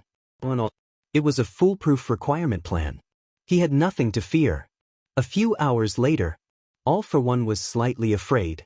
It had been 3 hours since school let out, but Yua and Eri had yet to return. All for One had a scanner quirk that allowed him to know the location of everyone in town. Everyone but Yua. Most likely due to the fact that he is a machine. Eri had been running around the town, but All for One had no idea why, or if Yua was with her. He sensed her coming back and crossed his fingers that Yua was with her. The two children walked through the barn door, and All for One breathed a sigh of relief. "Where have you two been?" All for One demanded. "You're 3 hours late. Do you have any idea how concerned I was?" The two hung their heads. Yua in shame and Eri in fear. "Sorry bro," Yua said. "I was helping out around the town and it took longer than I thought." All for One sighed. Of course, how could I forget that heroic nature of his? This same heroic nature had gotten the original Yua in plenty of trouble and didn't look like Midoriya programmed that out of him. Sorry." Eri strutted. The girl was always on guard around him. She knew that he was evil. He just eliminated this sinister aura that Eri knew she couldn't trust. She didn't dislike him, after all. He did save her from overhaul, but she always got the feeling that at any moment he was going to eat her. All for One shook his head. "It's fine. Next time just tell me before you do something like this again." "Of course," Yua exclaimed. "Why yeah," Eri said. The former villain smiled. "Well, you two go upstairs. I'll call you when dinner is ready." Yua and Eri ran upstairs to their shared room. "Hey Eri," Yua said. "You seemed kind of nervous. You okay?" "Why yeah." Eri stuttered. Yua frowned and walked over to her. "Hey, it's okay. Big bro might be scary sometimes, but he's cool. You don't need to worry, and if he gets angry, I'll take all the blame for whatever happens." Yua gave her a determined smile. Eri teared up a little bit. She still wasn't used to this. To someone being so nice to her. She hugged Yua and Yua hugged back. "I'll never let anyone hurt you again, Eri. I promise." Back with Izuku and Sukue. The two of them were preparing for bed. Inko had offered to get Sukue her own bed, but Sukue said she would just sleep with her father, much to his embarrassment. "Sukue," Izuku said, gaining her attention. "There is something I need to tell you." Sukue smiled. At last some answers. The other half of your brain. Waves that they come from Kaken, Izuku revealed. Sukue's smile dropped. What? Why? Kaken had a lot of determination. And I admired that ALOT. When it came time to make your brainwaves, I figured I might as well use some of his too. Izuku explained. Sukue was dumbstruck. She had no real expectation of who he got those brainwaves from, but she didn't think it would be that a-hole. How? She yelled. How did you even get his brainwaves? I doubt he would agree to something like that. Izuku started looking around nervously, avoiding eye contact. Well, you see that I can't tell you that. Basically, all the information on your creation is top secret. Even to you. But that's bullshit. Sukue said. Why can't I know how I was created? Izuku sighed. Maybe because you're really bad at keeping secrets.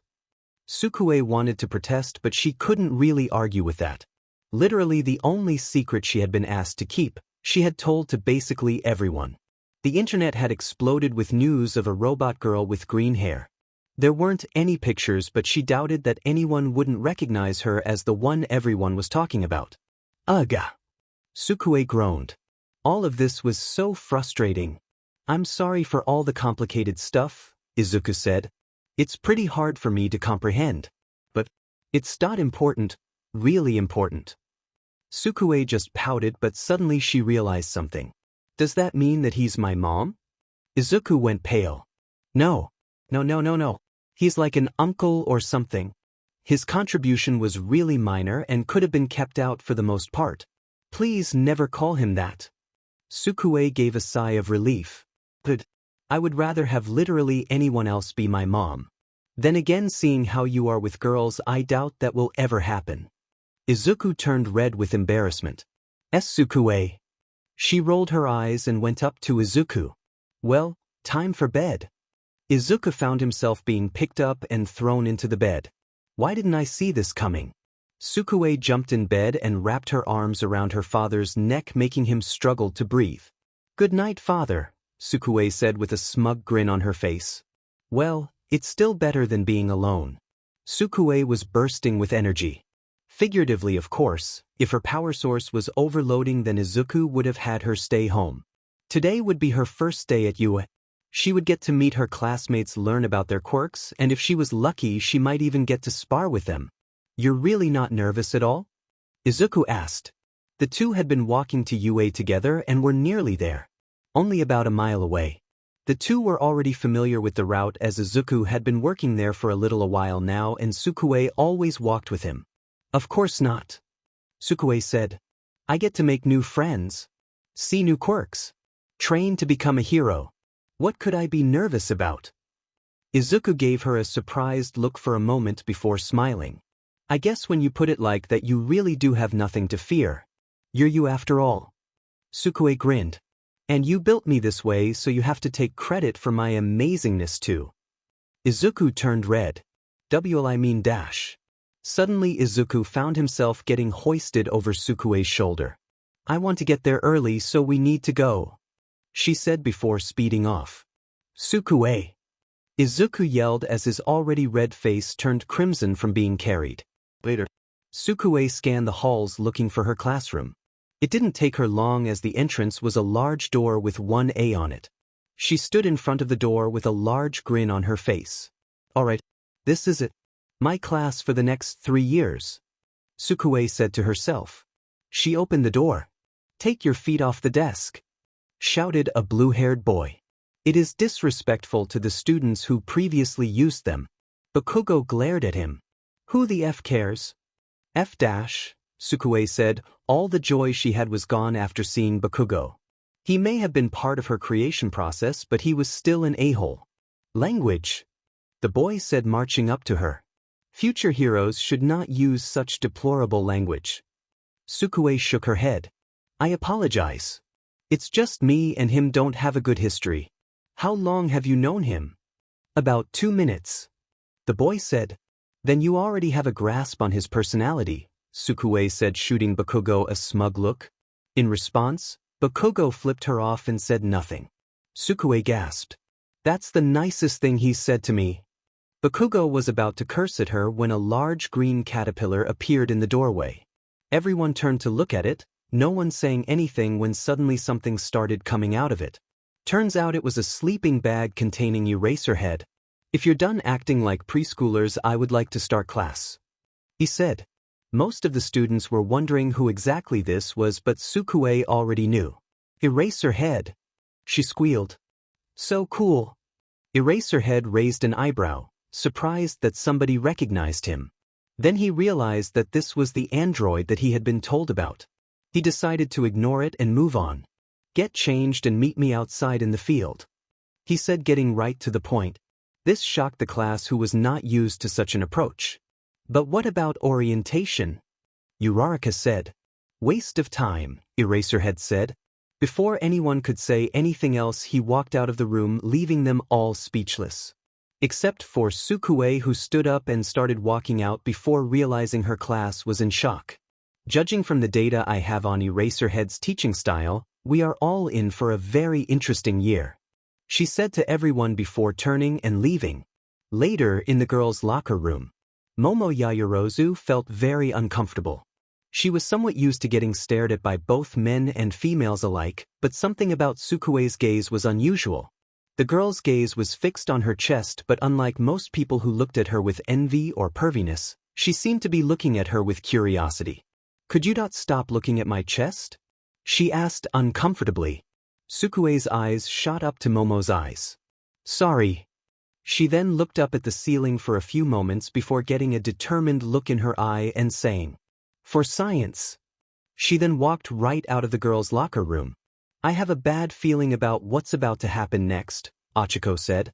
Later outside, all the students had gathered outside waiting for their teacher. The boys were giving Sukue some strange looks though, ranging from glares to winks. "Midoriya!" Ida yelled at Sukue. "Bursting into the men's locker room is against the rules. It is also shameful behavior for a student of UA." "You did what?" yelled most of the girls. Except for Mina, who snickered. "I wish to test my sexuality," Sukue explained. "I had no particular attraction towards the females, so I tried the males. There was no attraction there either." "Wait, so you're not asexual?" Terest. Sukue shrugged. "No clue. I'll have to ask father." "Ask me what?" Everyone looked in front of them to see Eraserhead and Izuku walking toward them. Izuku was now in a white lab coat and green shirt with blue jeans. "Deku!" Bakugo yelled. "The F are you doing here?" "Language," Ida yelled, chopping the air. "Shove it, glasses." Bakugo snarled. "Quite." Eraserhead yelled, activating his quirk. Bakugo grumbled but didn't say anything. "Good," Eraserhead said, deactivating his quirk. "This is Izuku Midoriya. He is an engineer at UA." "What?" yelled everyone but Sukue and Todoroki. The latter just looked at him with wide eyes. "But he's the same age as us," Mina shouted. "Shouldn't he graduate first before getting a job?" Kaminari asked. "He did graduate," Sukue said. "He graduated on the same day of the entrance exam." "What?" yelled most of the class again. "How the hell did Deku graduate before me?" Bakugo yelled. "Well, when you're smart enough to create life, high school just seems unnecessary," Eraserhead said. "What it?" yelled the class again. This time even Todoroki joined in. Wait, Kaminari said. "His name's Midoriya. And can I call you Sukue?" Sukue nodded. "Sukue's name is Midoriya." Kaminari continued. "And when Suka said she needed to ask her dad, that guy said that he was her father. Plus there are those rumors about that robot girl." "Oh my god, Sukue's a robot," Mina yelled. Momo spoke up. "That seems a little far-fetched. "Correct." Eraserhead said. Izuku was the one who built Sukue, and as such UA allowed his to graduate immediately. Afterward, he was offered a job at U.A as an engineer. Now that's dealt with, let's move on. If you have more questions you can ask him after the lesson. "But I have so many questions," Mina said, saying what most of the class was thinking. "Moving on," Eraserhead said more forcefully. "I was going to have a quirk apprehension test. But Nizu and Midoriya had other ideas. Before anyone could ask anything, Izuku pulled out a big red button from his coat and then pressed it. Suddenly the ground started shaking, and All Might came out bursting out of the ground. What the F dash? Bakugo yelled. Combat test. Go. Eraserhead said. Before any of them could react, All Might charged at the class and was about to punch Mina. Just before she got hit, Kirishima stepped in front of her and hardened his arms, blocking the hit. Holy crap, holy shit, we have to fight freaking All Might. Mineta yelled. Sukue blasted All Might with her laser eyes, knocking him back, and Sato followed up by eating a bunch of sugar, then landing a right hook on him. All Might recovered and charged Sato, tackling him and throwing him aside. Before he could do anything else, however, he was fully encased in a huge chunk of ice. That won't hold him for long, Todoroki said. We need a plan fast. The pressure increased as the students could hear the sounds of ice breaking, knowing that soon All Might would be free. This is not All Might, Sukue said, causing everyone to look at her in confusion. All Might is much stronger and faster than this, and my sensors detect that our foe is not holding back. And given that my father is here, our opponent is most likely a robot. So we're not fighting All Might? Mineta asked hopefully. Sukue shook her head. No. Todoroki grunted as he added another layer of ice to stall the fake All Might. While that's useful to know, we still need a plan. Just blast him, Sukue said. A combined assault from all of us should be able to destroy this thing. I don't need your FNG help. I could beat this fake by myself. Bakugo yelled. Sukue rolled her eyes. While Bakugo could probably beat this thing by himself, it would not be easy. At that moment the fake All Might broke free of ice. Although it was not undamaged, the ice seemed to have done a number on it, and its fake skin was torn in several places, including its eye. Sato, Kirishima, can you hold it in place? Sukue asked. The two nodded and charged at the robot. I can help, Uraraka said, running off with them. The fake All Might charged at Uraraka, but Kirishima blocked its punch. Sato took this opportunity to grab its arms, holding it in place. Uraraka then touched the automaton, causing it to float. Sato threw it up in the air, making it completely vulnerable. Unfortunately, it started floating out of range. It's going out of range, Sukue yelled. Not on my watch, Siro said, using his tape to wrap it up and keep it from floating any further. Now, Sukue signaled, letting off a full power eye blast. Don't tell me what to do, Bakugo shouted while sending a high power blast at the fake.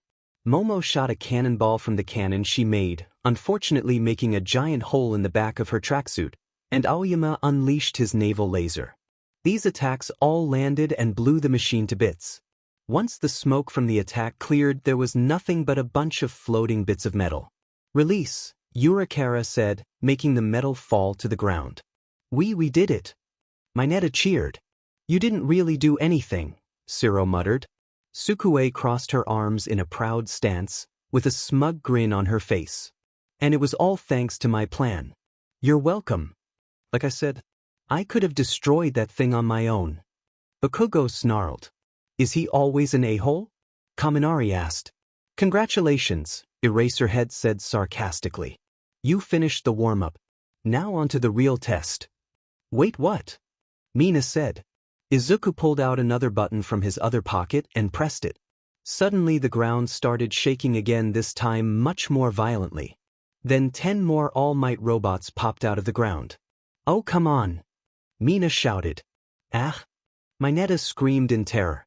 The fake All Mights charged them all, scattering them and splitting them up.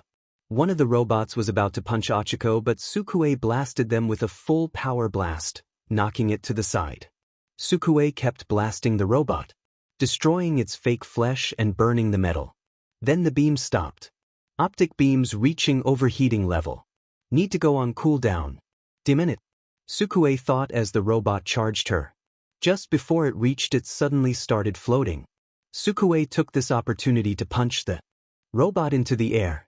Sukue looked at Ochako, who let out a sigh of relief. Made it. Thank you, Sukue said, smiling at the girl. You saved me first. Ochako smiled back. Sukue looked up at the now flying robot. In 5 seconds I'll be able to unleash another blast. I'm going to go into overcharge mode and destroy him in one go. Ochako nodded. 5, Sukue said. 4, Ochako said. 3, 2, 1. Release. Ochako yelled, bring her fingertips together. Gravity returned to the robot and it fell down to earth. Izuka stood underneath the robot and looked up. Nova Blast. Sukue yelled as she unleashed a massive blast from her eyes, up at the robot. The fake All Might was consumed by the blast and was obliterated. Ochako looked up at the blast with wide eyes, before looking back at Sukue whose eyes were smoking.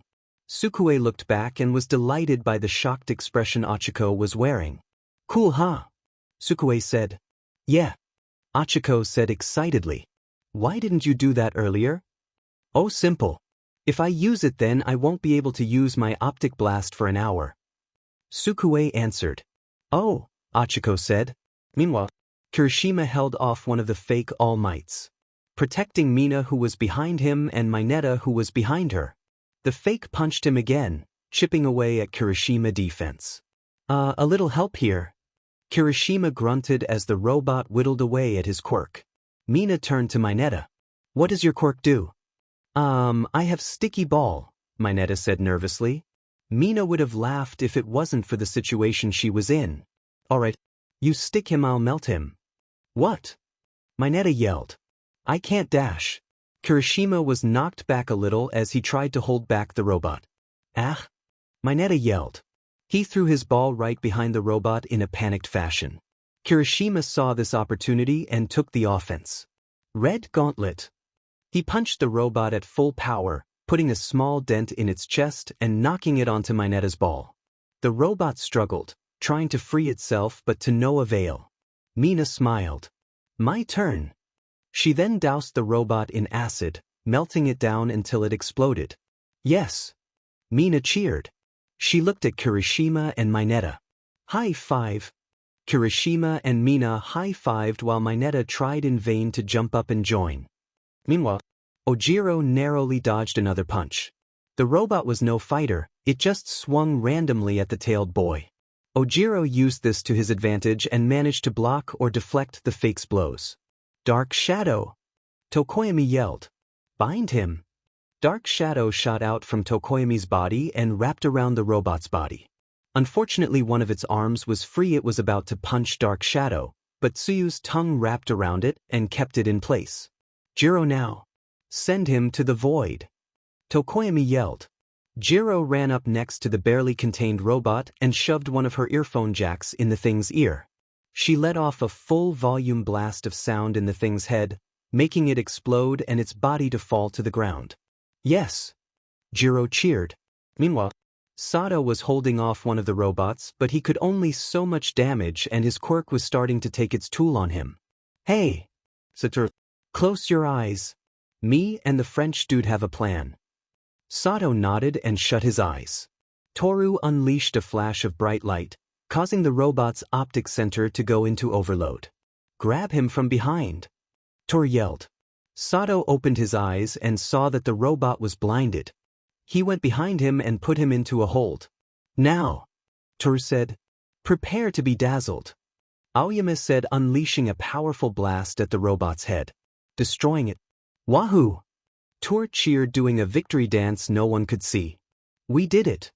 Aoyama smiled as he silently hoped this would be over soon so he could use the bathroom. Meanwhile, one of the robots was rapidly attempting swat away a flock of birds summoned by Koda to distract the machine. Then Zero took this chance to wrap the thing in tape, leaving it defenseless. Kaminari smirked and ran up to the huge robot, before jumping on top of it. Get the birds out, Kaminari said. Koda nodded. Fly away, my friends. The birds dispersed and Kaminari grinned. Indiscriminate discharge 1,300,000 volts. He yelled, unleashing a massive burst of electricity causing the machine to explode, and Kaminari was knocked into the air. Luckily he was caught by Dark Shadow, who brought him down safely. You okay, dude? Zero asked. Way, Kaminari responded with a stupid look on his face. Probably just quirk kickback, Zero said. Hopefully. Meanwhile, Shoji held the struggling robot in place, using his quirk to wrap his tentacle-like arms around it, while Ida ran in wide circles around them. Ida had said it would take him a while to get into full gear, so Shoji had to hold him off while he got there. After a few more seconds, Ida reached his top speed and ran full force at the two. Recipro burst! He yelled as he kicked the robot's head off. Shoji let go of the robot's limp body and gave Ida a thumbs up. Meanwhile, Bakugo was getting his butt kicked. Perhaps taking on two of these things at once wasn't the best idea, but like hell, he was going to let anything Deku made beat him. He hit one of them with an explosion, knocking it back, only for the other one to punch him in the face, causing him to go flying and land on his back. The robot tried to stomp Bakugo, but he rolled out of the way and was about to retaliate when the other robot kicked him. Bakugo rolled across the ground using his explosions to stop himself. He got up and the robots ran at him. Just as he was about to unleash a strong explosion at the both of them, 2 EMPs were thrown on both the robots' heads, causing them to shake and malfunction until they just both deactivated. Bakugo looked back to see that it was Momo who had done them in. "I didn't need your effing help," Bakugo yelled. Momo ignored that. "We need to help Todoroki. He also took on 2 of them in dash." Bakugo rolled his eyes. "Look behind you, dumbass." Momo looked behind her and saw that Todoroki had impaled both the robots on ice spikes. "Oh," Momo said. All the robots were defeated as many of the students cheered and celebrated. Izuku looked at Eraserhead. "So do they have potential?" Eraserhead sighed. These robots were tough. Even he would have a difficult time taking them out. For these kids to take down 10 of them proved that they had what it took to be heroes. Which meant that Eraserhead would actually have to do his job this time. "All right," Eraserhead shouted, getting the students' attention. "You all proved you had at least some semblance of skill, so none of you are getting expelled for now. Go change, then you're dismissed." The students ran off, leaving a smiling Izuku and a grumpy Eraserhead. Later, in the girls' locker room. "So are you really a robot?" Mina asked Sukue, looking all over her body for any robotic parts. "Yup," Sukue said, happy to have another chance to talk about herself. "The world's first fully sentient android." "I dunno, you look human to me," Jiro said skeptically. In response, Sukue reached for the opening in her artificial skin and took it off, revealing her metallic face. "I take it back, you're definitely a robot," Jiro said. "That explains why you called that guy father when we met." Achiko said. "I was so confused when that happened. I thought you guys were just weird." "Well, I would hardly call a teenager making a scientific breakthrough that's leaps and bounds above anything else in his field normal," Momo said. Suddenly the door slammed open and a pink-haired girl rushed in. "Where is she?" the girl yelled before her eyes landed on Sukue. "It's true," she said in a whispery tone as she walked right up to Sukue. "You're real. The marvel of technology I've dreamed about for years is real." The girl looked all around her body, not caring where her hands went, making all the other girls go wide-eyed as their classmate was being felt up. "I get amazing, but slow down a bit," Sukue said. She didn't mind the girl was doing she was doing, she was just really confused. "Oh, my name is Mei Hatsum. Please let me see inside you," she said. "Phrasing," Mina yelled. "Sure," Sukue said. "Huh," responded most of the girls. "My father will probably want to do a rundown on my systems after I get changed," Sukue explained. "You can come if want." "Yes," Mei said, drooling slightly. Later at Izuku's new lab. Izuku's new lab was a small building on UA's campus that was made recently for him. It was large and filled with all sorts of machines to do various things. Sukue opened the door and Izuku, who was working on something, looked at her. "Oh, Sukue," Izuku said, smiling. "You're just in time for dash." Suddenly he was tackled by a pink streak and fell to the floor with something on top of him. Something very soft.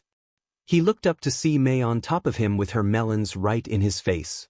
All the color drained from his face. "You're the person who made her," Mei said, not caring about his age. "That's incredible. Please let me help you make your babies." It was that day Izuku had a near-death experience at the hands of melons and poorly phrased sentences. Sukue sighed. Her coding must have a glitch if she didn't see this coming. What happened? Toru asked, looking ahead of her to see Izuku knocked out with Mei shaking his body. Father is very shy around girls, Sukue explained. If a girl so much as gets too close to him for too long. And Hatsum just said she wanted to have his babies. Effing lucky! Mineta yelled. Oh, right, I remember he passed out after I met him, Achiko said. Meanwhile, Mina rubbed her hands in glee. She was gonna have so much fun. So, if a chick rubs her melons on him, he conks out? Kaminari asked. The only females, he's not a complete nervous wreck around me and his mother. Sukue said. That's a little pathetic, Shiro said. Well, if people avoid you like the plague, then it's logical that you would be shy and socially awkward. Sukue defended, glaring slightly at Shiro. Why would people avoid him? Momo asked. He is clearly very intelligent, so why would people stay away from him? Sukue sighed. This is where she got to see what classmates she could get along with and which ones she would hate. He's quirkless. Everyone seemed surprised by this. Wait, you mean he doesn't have a quirk? Kaminari asked.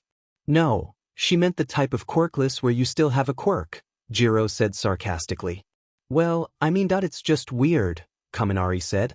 I mean, I knew they existed, but I never met one until now. I agree, it is rather surprising, Momo said.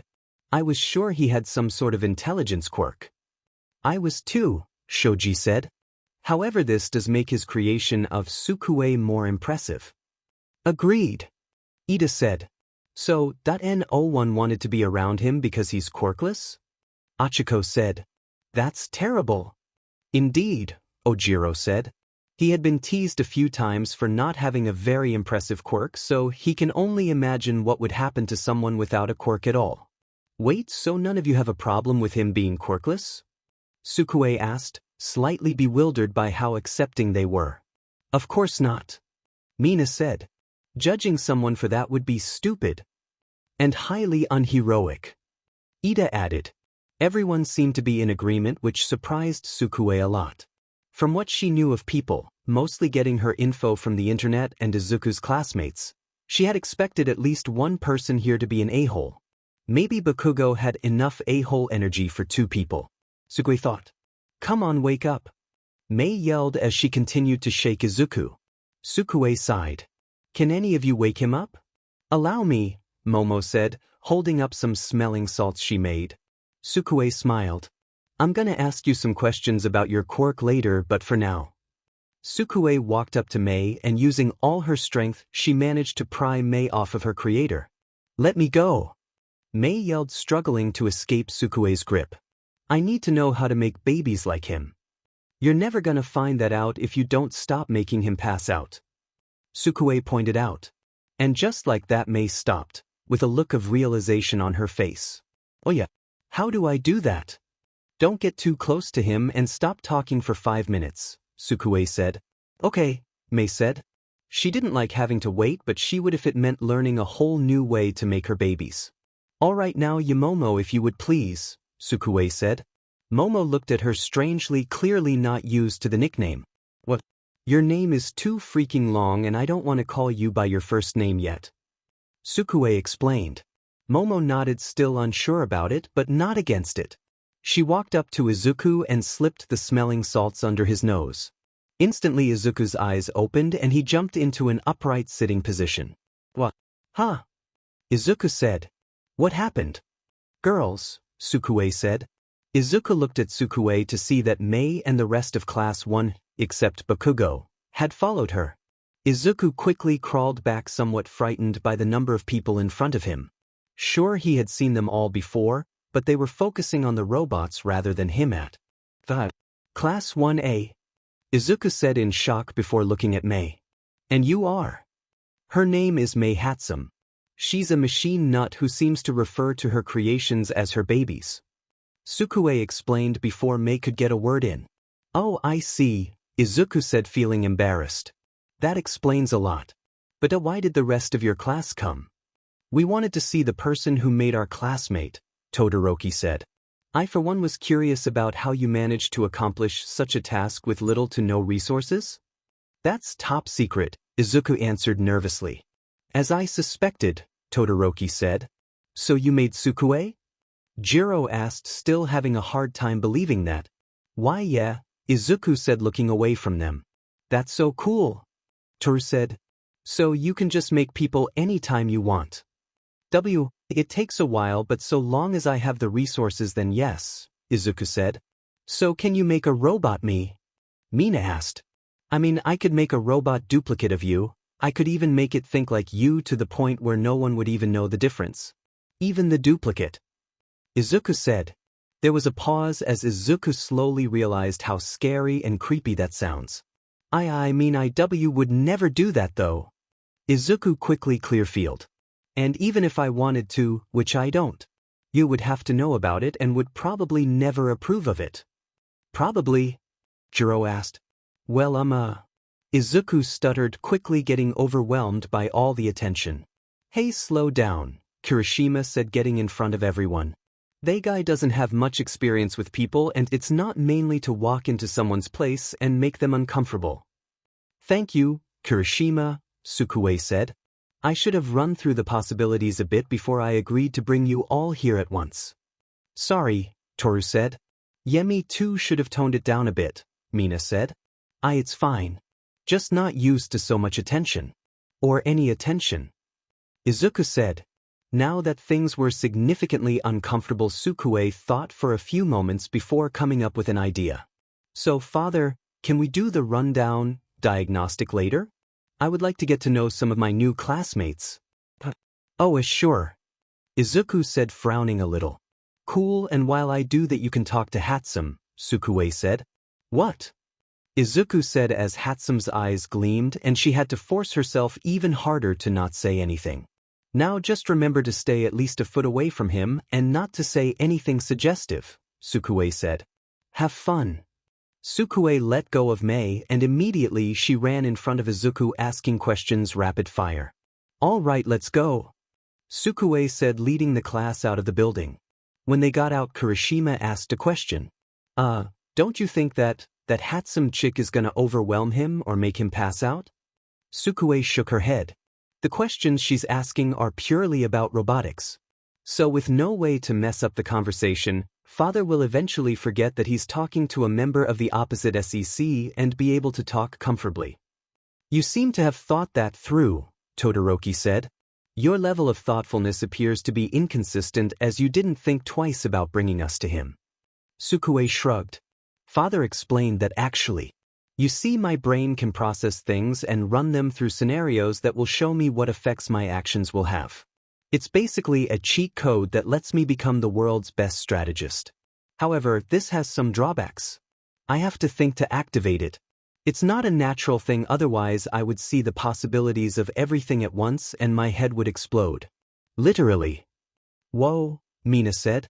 So you can be either super smart or super dumb, Kaminari said. There was a pause as Sukue gave him a deadly glare, her eyes glowing red. Did you just call me dumb? She said. Well, Kaminari's dead, Mineta thought. No, Kaminari tried to figure out an explanation. Sukue's eyes turned back to green and the glare was gone. Pfteche, ha ha ha ha. Sukue laughed. You should have seen the look on your faces. Wait, she was joking, Mineta yelled. Sukue walked up to Kaminari. Yeah, I'm not really mad per day. I'm insulted and I'm gonna beat you within an inch of your life first chance I get, but I'm not mad. Sukue said. Is she mad or not? Kaminari frantically wondered. Anyway, you said you wanted to hang out, right? Mina asked. Oh yeah, that, Sukue said. Actually, I wanted to see if you girls wanted to hang out. I haven't really been around girls other than my grandmother.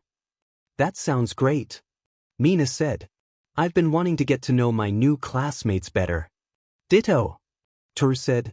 I have nothing better to do. Jiro shrugged. I also have no plans and would like to participate, Momo said. Me too, Achiko said. Just not someplace too expensive, please. I've got nothing better to do. Ribbit. Said. Great, Sukue said. I already know where to go. But we better leave before the teachers kick us out. Follow me. With that, the girls left. So, Kaminari said, any of you guys want to hang out? No, said Todoroki, Tokoyami, and Shoji. The first two just walked away, but Shoji stayed behind to explain. I have things I need to do, he said before leaving with the others. Well, I think bonding would be a great idea. Ida said. Well then let's do this. Kaminari said. Well, do it quickly and get off campus. If you're not seeing Midoriya, then get out. Eraserhead said, surprising everyone. Ah? They shouted. Many hours later, Nizu walked into Izuku's lab. Progress? He asked. Things are progressing steadily, Izuku said. The data I got from All Might is just starting to make sense. I've been able to start designing dash. Suddenly something caught Nizu's attention. A snore. He looked to the side to see Mei, sleeping there soundly on the floor. Nizu looked back to Izuku for an explanation. Sukue came by and brought her along, Izuku said. She wanted to talk about machines, and she and I talked for so long that she eventually just passed out. Nizu responded. I was under the impression you were terrified of women. Why did you not call the guards to escort her out? Well, she was so interested in my work and I got so into the conversation. Izuku stammered. Well now, how interesting. Mei Hatsum was her name, correct? Nizu said. Yes, Izuku said. Interesting. Well, we should call her parents first. We can continue talking about the project another time. Izuku nodded and called one of his robots to carry Mei, and the three left the building. So how do you eat? Achiko asked. The girls had decided to hang out at a restaurant, paid of my Momo, and they were all shocked when she ordered food. Well, I didn't understand a lot of father's explanation, but from what I understand, when food or anything really goes into my mouth, it gets destroyed by my power source and then blown back out as a burp, Sukue answered. Oh, said Achiko. But how do you even taste it? Father said something about sensors allowing me to experience sensations like taste, smell, and touch, Sukue said. I honestly don't know how most of my systems work. At least not in detail. You would have to ask my father about that. Why is that? Momo asked. If you are an AI, shouldn't you be able to process information like a computer? If that's the case, then there should be no reason for you not to know that. Sukue shrugged. Father said that there is a limit to how smart he can make me. Which makes sense, I guess. You guys have a whole brain that makes you function. I have a small chip. Yeah, when you put it like that, it makes sense, Mina said. So why do you call him father? Terest. Because he's my father, Sukue answered. Yeah, but doesn't that seem a little formal? Jiro said. You don't seem like the rich fancy type. No offense, Momo. None taken. Momo said. Sukue paused. She had never really thought about that. Papa.dad. Yeah, that last one. I like that one. Sukue said out loud. Hello. Jiro said. Sukue snapped her head back to the girls. Oh, sorry, I was just thinking. Out loud? Achiko asked. Did I do that again? Sukue said. Sorry about that. I think it's a glitch. Wait, you can have glitches? Momo said. Wouldn't that be potentially dangerous? No, Dad said I shouldn't be able to get any major glitches. Just minor ones. Sukue reassured. Well, I guess if the professional said so, Mina said with a slight giggle. It feels weird to call someone my age a professional. Yeah, no offense, but your father is weird, Toru said. Not in a bad way, but in a weird way. Yeah. Sukue sighed. That's why I left him with Hatsum. He needs to interact with people more. Yeah, but Hatsune isn't exactly normal herself, Jiro said. That's what makes her right for the job. Sukue said. As much as I love talking about me, I would like to talk a little about you guys. Sure. Let's start with me. Mina said. Okay, Sukue said. So from what I've seen, you can make acid, right? Pretty neat, huh? Mina said proudly. Yeah, but why is your skin and hair pink, and why do you have horns? Sukue asked. Mina shrugged. I dunno. You know, from what I've seen about quirks, sometimes people will gain random traits that have nothing to do with their quirks. I wonder why that is. Sukue said. Yeah, like that Tokoyami guy and his bird head, Toru said. There probably is a reason for it, Momo said. Perhaps the thing that makes your skin immune to your acid has also turned it pink. Well, I'm not immune to acid, only resistant. Mina corrected. So I'm guessing you can only use your acids so much then, Sukue said. Ding ding ding. Correct. Mina said. Yeah, it kinda stinks, but that's quirks for ya. Yeah. I don't even really have a quirk, but if I use my heat vision too much then I can't use it for a while, my head cools down. Sukue said. So even though you don't technically have a quirk, your heat vision still acts a lot like a quirk, Momo said. Yeah, but you're also super strong and fast, right? Terest. Yeah, which is weird to me. I mean, being strong makes sense, but how did Dad make me so fast when I probably weigh a ton? Sukue said. Wait a minute, we made the conversation about me again. To be fair, you're an android, it's hard not to be interested in you, Jiro said. Fair. But I still want to talk about the rest of you. Sukue said. My scanners can only tell me so much. You have scanners. What do they do? Terest. Ga. Sukue screamed in frustration. The next day in the UA meeting room. Thanks to Midoriya, Cementos, and Power Loader, we have finished installing 25% of the new security system. Nizu announced to all of the staff. It was lunchtime, and so Nizu had called in the staff for a meeting, much to their dismay. 25%. Power Loader said. All that, and we're only a quarter of the way through. Power Loader took care of a lot of physical work that couldn't be done by robots, and as such he was exhausted. Well, yes, and much of the work only gets harder and takes longer to do from here, Izuku said. But I have good news. The construction bots are done, so you no longer need to assist me. Thank God. Power Loader said. I'll still need your help on a few things, Cementos. Your quirk is just too useful. Sorry. Izuku said. It's fine, Cementos said. Now I would also like to encourage you to use Izuku's talents to further your lessons, Nizu said. Are you sure the kid is gonna have time for that? Eraserhead asked. Yeah, sounds like he has a lot on his plate. Present Mike said. It's fine, Izuku said. The construction bots are taking care of all of the physical work, so all I have to do is work out the blueprint, double-check the design, and supervise the construction. I'll have time to take care of any of your requests. That's good and all, but make sure to take some time for yourself, Eraserhead said. You seem like the type to overwork yourself. Well, if that's all, then you can all leave, Nizu said. Except for Yagi and Midoriya. You two stay. Everyone else left the room, leaving the three alone. After waiting for a few seconds, Nizu spoke. How is Project Yusha coming along? Nizu asked. The first part of the project is about halfway done. Izuku said. It should be done before the sports festival. Good, Nizu said. However, I think I know a way you can work faster. Faster? Izuku said. Yes. You see, you can accomplish so much on your own. So I was thinking about giving you an assistant. Nizu suggested. An assistant? Izuku said nervously. Yes, I was thinking about having a competition among the support corps students. Whoever wins gets to become your permanent assistant. Nizu said. Well, what do you mean by permanent?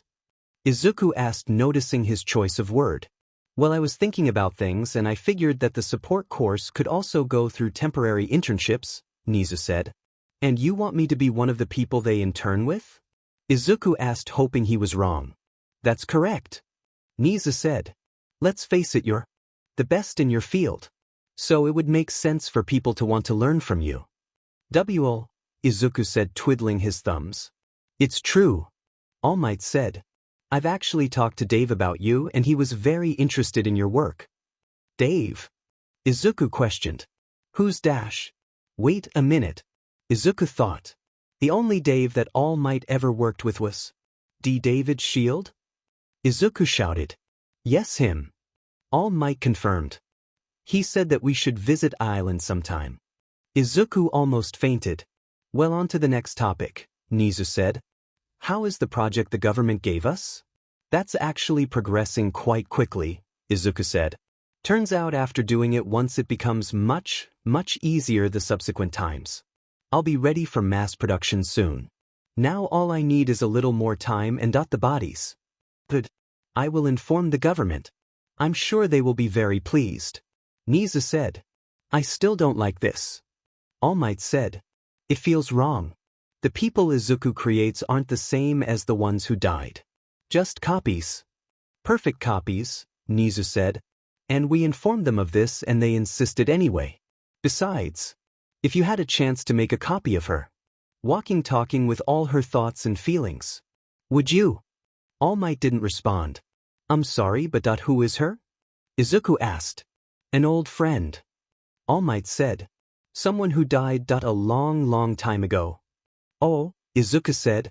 I'm sorry. It's fine, young Midoriya. All Might said. Well, if we're done here then I suggest that we get back to work, Nizu said. You have to teach soon after All Might. Right. All Might sighed. He was not looking forward to it. I'll get back to work then, Izuku said. Just don't forget about your contractual breaks and day off, Nizu said. Izuku sighed. When he had signed the contract, he failed to notice that Nizu has put in clauses that required him to take at least an hour off of work each day and 1 day off per week. To make sure he didn't overwork himself. Yes, sir. Izuku groaned. Later with Class 1A. Most of the class had gathered in the surveillance room already in their hero costumes, waiting for the rest of their classmates. What the F is taking them so long? Bakugo yelled. Do you ever stop cursing? Everyone turned to see that Achiko and Sukue had arrived. Sukue's costume is the more updated version of Izuku's costume. I really like your costume, Sukue. Achiko said. Thanks. Dad designed it when he was little. Sukue explained. He wanted it to be his hero costume but outwelled it, you know. Achiko cringed slightly. Yeah, it must have been hard on him. Achiko had decided that she would become both the Midoriya's best friends, to make up for thinking they were weirdos when they first met. Even though Sukue had already told her that it was fine. Dad put all his hopes of being a hero into me, Sukue said. I'm gonna be the best hero that ever lived. For both of us. Yeah, right. Bakugo said. Over my dead body. Nothing Deku makes will ever beat me. And it makes sense that Deku designed that. It looks effing stupid. Well, I think it looks cute. Mina said walking in. Thank you, Mina, Sukue said. Well, I did make a few changes. The original design was that well it's what you would expect from a 4-year-old with a green crayon. And Grandma did a great job sewing. Well, as far as I'm concerned your dad has a knack for making cute things. Mina teased. Yup, Sukue said with a smirk. Do you like the smirk? I just perfected it this morning.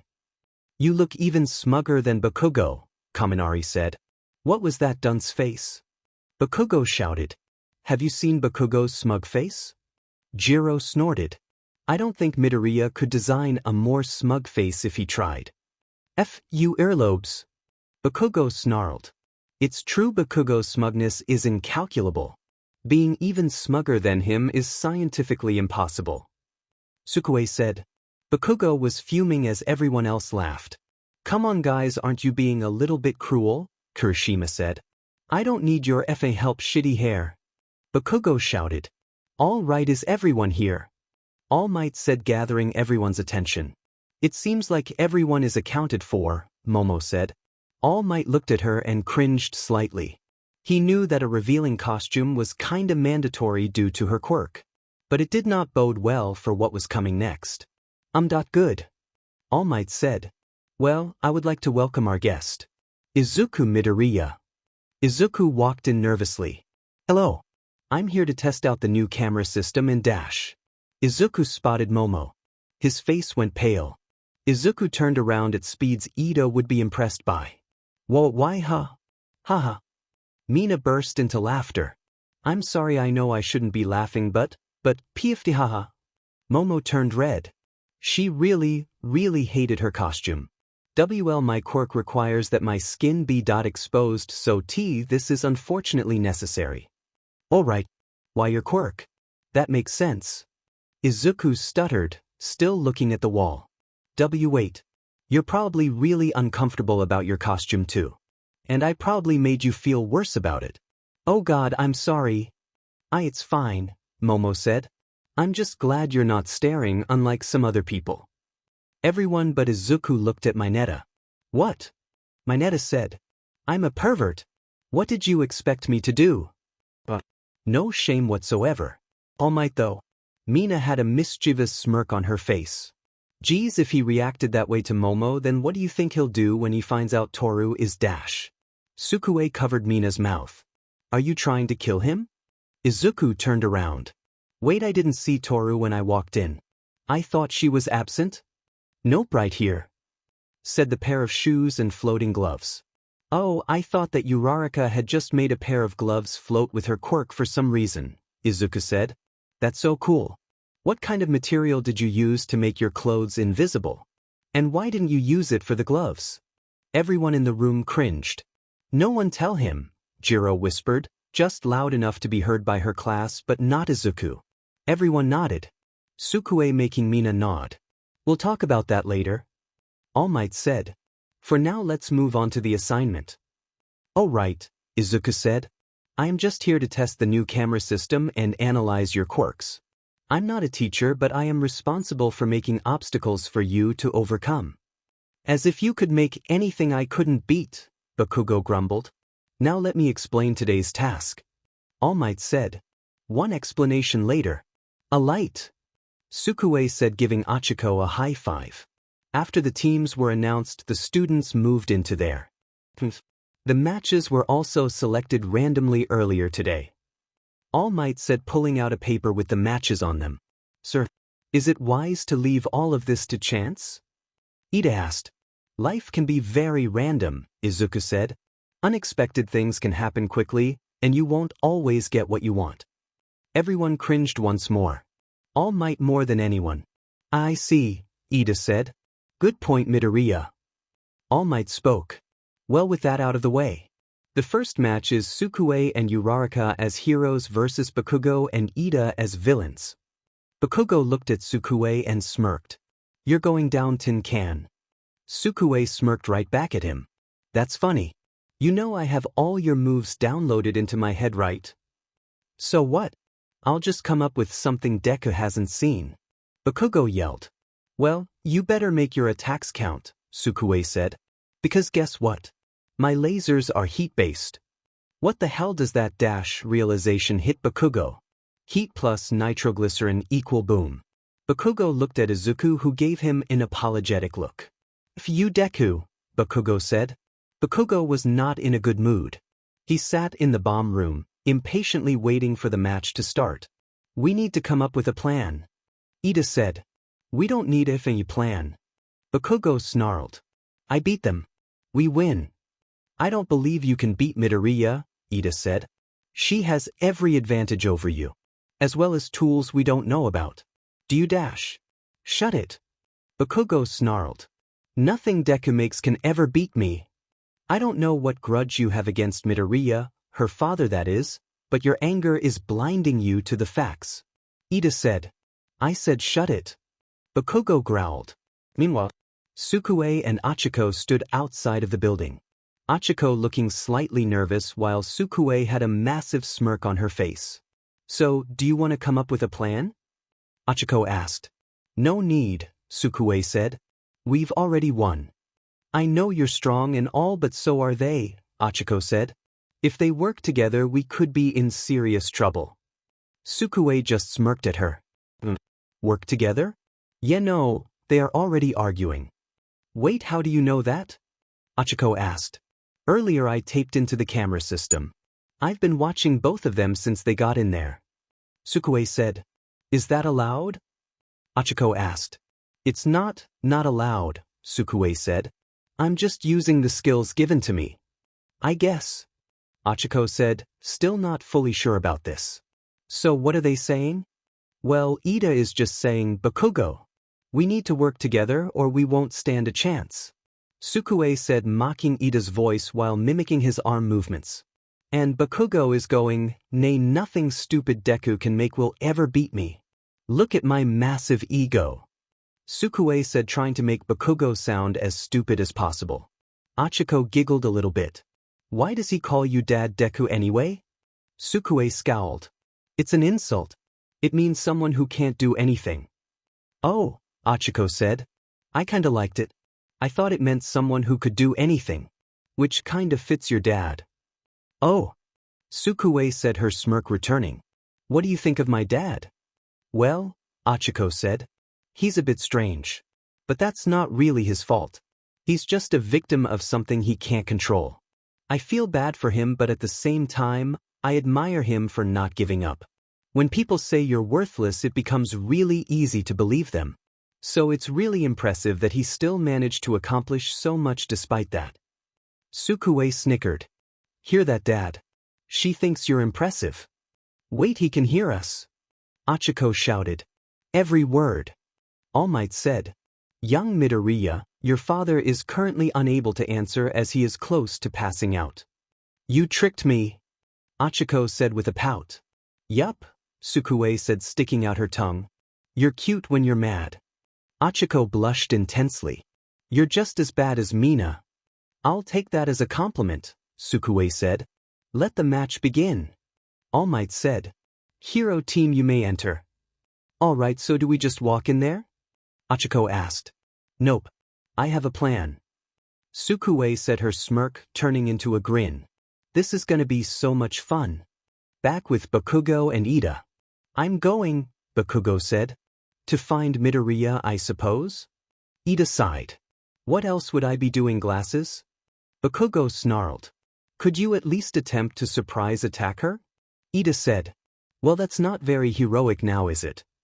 Sukue's voice said from the earpieces Bakugo and Ida had. What? Ida said. Midoriya, how did you dash? I plugged myself into the system before we got here, Sukue explained. I have access to the communicators, cameras, and basically everything else. That means you're watching us. Ida said. I've been watching you, Sukue said. I do feel sorry for you, Ida. Not having a partner must SCK. See this tin can? Bakugo said, holding up his middle finger. Anyway, as much as I would love to watch Bakugo act like a jackass all day, I have better things to do, so let's just this over with, Sukue said. Kaken. I'm 2 floors below you on the opposite side of the building. When you're ready to get your butt kicked, come and see me. Rah. Bakugo roared in rage. That beach. Bakugo ran out of the room before Ida could try and stop him. No. Bakugo. It's a trap. Ida said. Come on, Ida. Do you really think I would go through all the effort to trap him? Sukue said. That's like using a bazooka to kill a fly. Rah. Bakugo roared. I'm gonna dismantle you. You hear me, you oversized microwave. You dash. Also, just so know, I'm filtering what the communicators are letting me hear. And I'm only listening to Ida. Sukue said. So while I'm sure Bakugo is spitting out insults by the dozen, I can't hear any of them. Haha. Gah. Bakugo was now using his explosions to make himself go faster towards the 2nd floor. Come on, Bakugo. Why are you making a lady wait? Sukue said. Come on, are you actually going to fight me? Well, not really fight, more like flailing angrily. Boom. Bakugo had enough and decided instead of using the stairs to just blow a hole to get to the floor beneath him. So how do you plan on beating me? Sukue asked. Do you just plan on unleashing your emotions at me, hoping that I give up out of pity? Because I don't deal in emotions.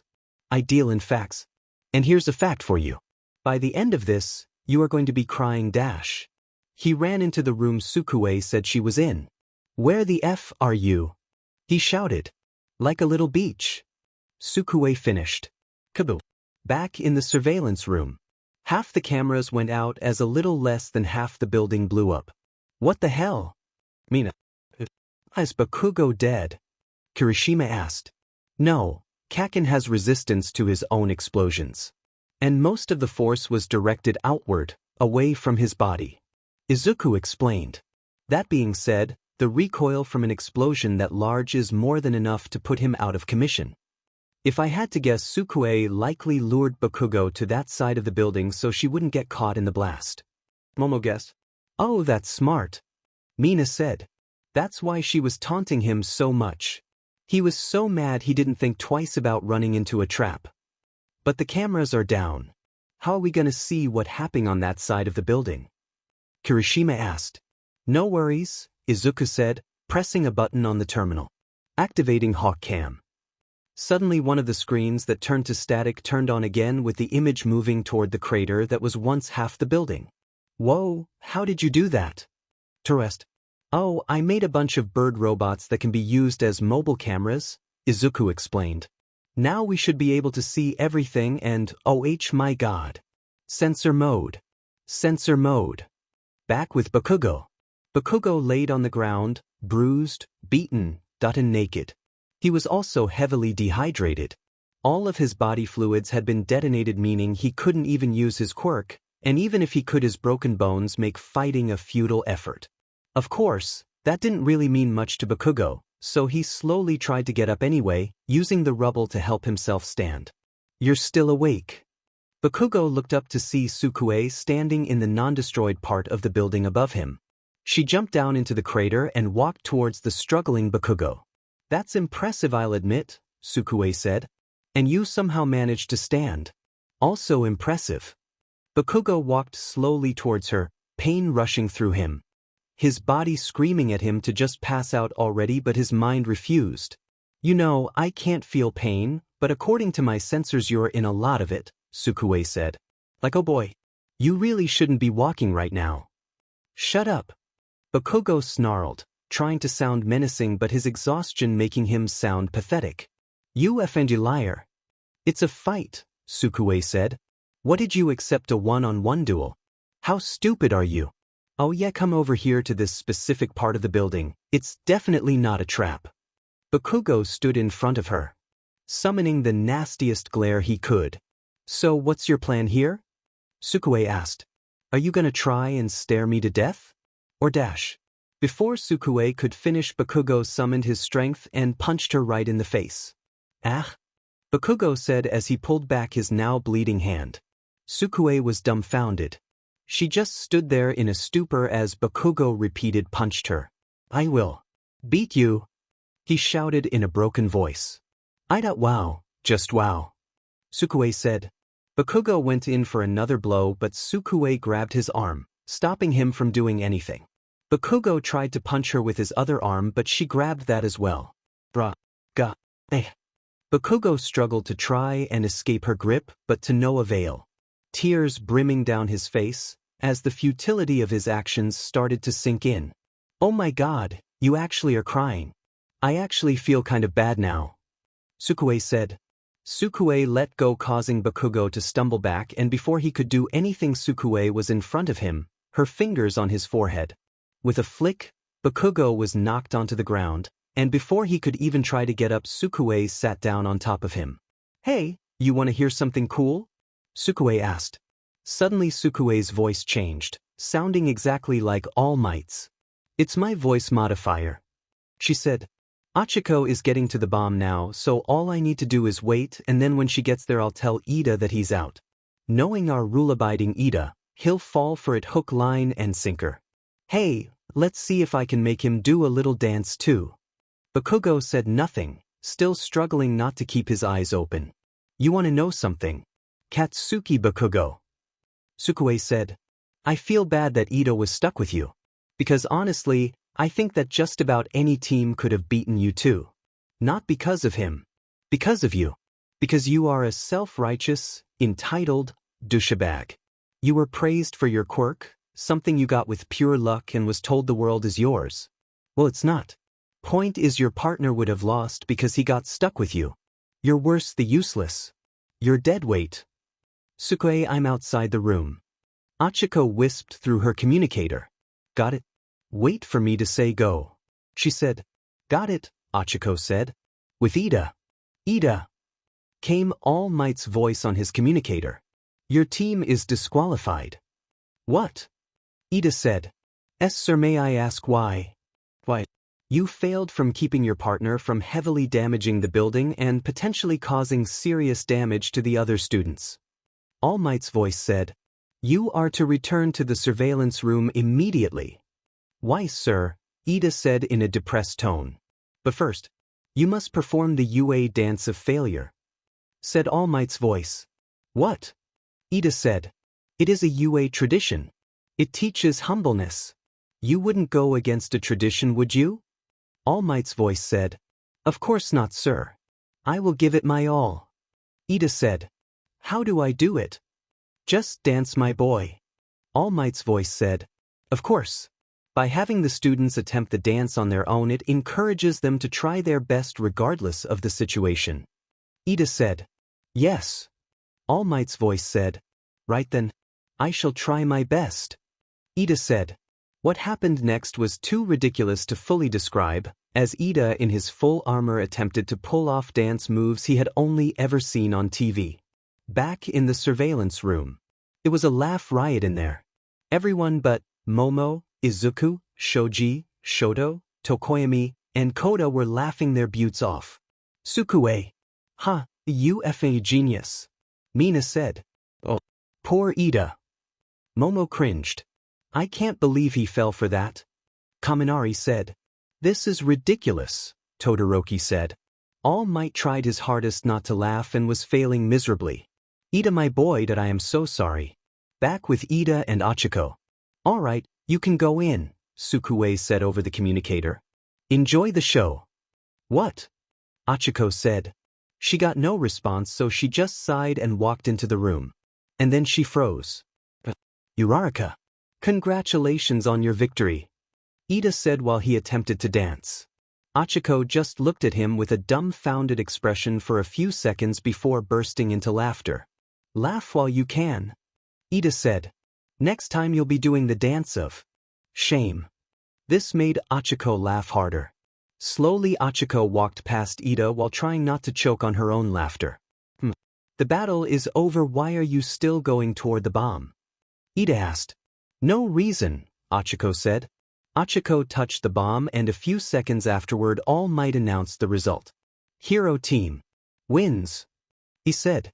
Wait, what? Ida said, stopping his attempt at dancing. Sorry, Ida, Achiko said. Sorry for making you dance. Sukue apologized over the communicator. How did you like my voice modifier? Ida fell to his knees and screamed at the sky. I've been duped. Later, back at the surveillance room. After confirming that Bakugo had made it to the medical wing safely, they continued class. Can anyone tell me who was the most important player in this battle? All Might asked. Momo raised her hand. Young Yaoyorozu. All Might called. As much as I hesitate to say it. Midoriya. Momo said. Ouch, Sukue said.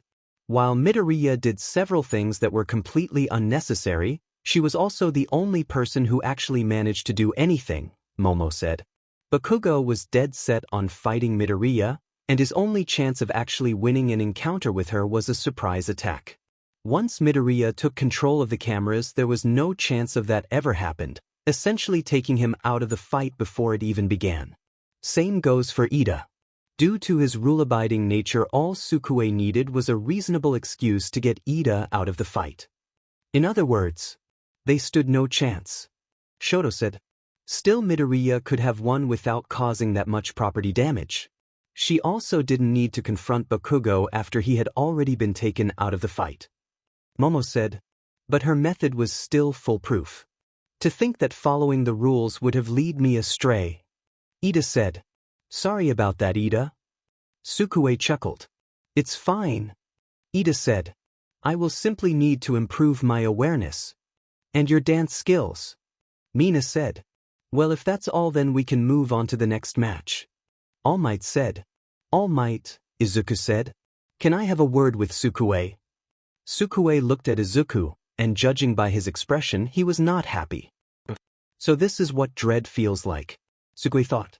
Outside. Izuku brought Sukue outside the surveillance room. So, what's wrong? Sukue asked. 'Cause you look upset. Izuku sighed. I'm not upset. I'm just disappointed. Sukue's eyes widened. What? I know I caused a little too much collateral damage, but that's not what I'm disappointed about. Izuku cut her off. I'm disappointed because of what you did to Kaken. But why? Sukue asked frantically. There must be something wrong with her processors because she was not supposed to able to stutter. I took him down. That's what I was supposed to do. You weren't supposed to humiliate him. Izuku shouted. First of all, the taunting was cruel and mostly unnecessary. I will admit some taunting might have been required to get him to fall into a trap like that, but that was excessive. And then you could ambushed him and used your strength to knock him out instantly. Instead, you choose to detonate his whole body, not only causing a lot of damage to the building and Kaken. At this point, Sukue felt so small. Never had Izuku scolded her before. And that's not even the worst part. Izuku shouted. All that other stuff was excessive. But what you said and did to him in the crater was downright cruel. But Sukue tried to say something, but Izuku was not having it. He was beaten and naked, and for no good reason you went down there and humiliated him even more. Izuku said. And you called him entitled. Sukue, you were born with numerous abilities and knowledge on how to use them. You of all people should not be calling anyone entitled. But he hurt you. Sukue shouted. I know you tried to hide it from me, but I figured it out. He hurt you and he's been hurting you for years. He's an a-hole. A bully. He got what he deserved. Izuku sighed and shook his head. Yes. He hurt me. But humiliating him, stooping to his level, won't fix that. As your creator, no. As your father, I expected better from you. Sukue looked down at the floor. Ashamed. I know that I used some of his brain waves to make you. But I only used them as a baseline. Izuku said. I don't want you ever doing something like that again. Yes, Dad, Sukue said. There was a short pause before Izuku spoke again. I'm not going to ask you to apologize. Because that would just make him angrier. But I want you to know this. The reason I used some of his brainwaves is because I admire his will. Even after he was heavily injured, he refused to give up. He didn't let himself pass out until he was halfway to the medical wing.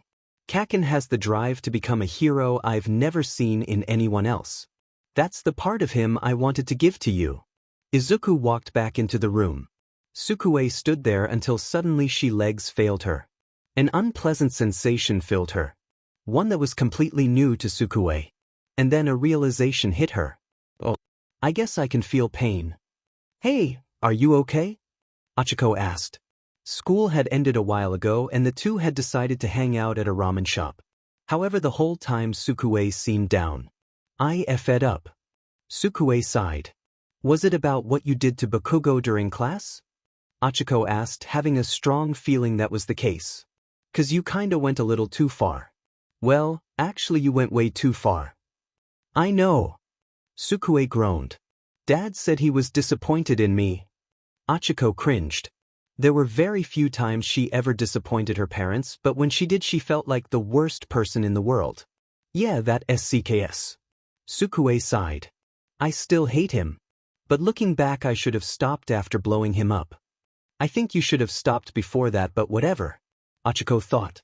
Why do you hate him so much? Achiko asked. I mean, I know he's kind of a JRK, but I don't think it's because of that. It's because he's an a-hole. Sukue shouted.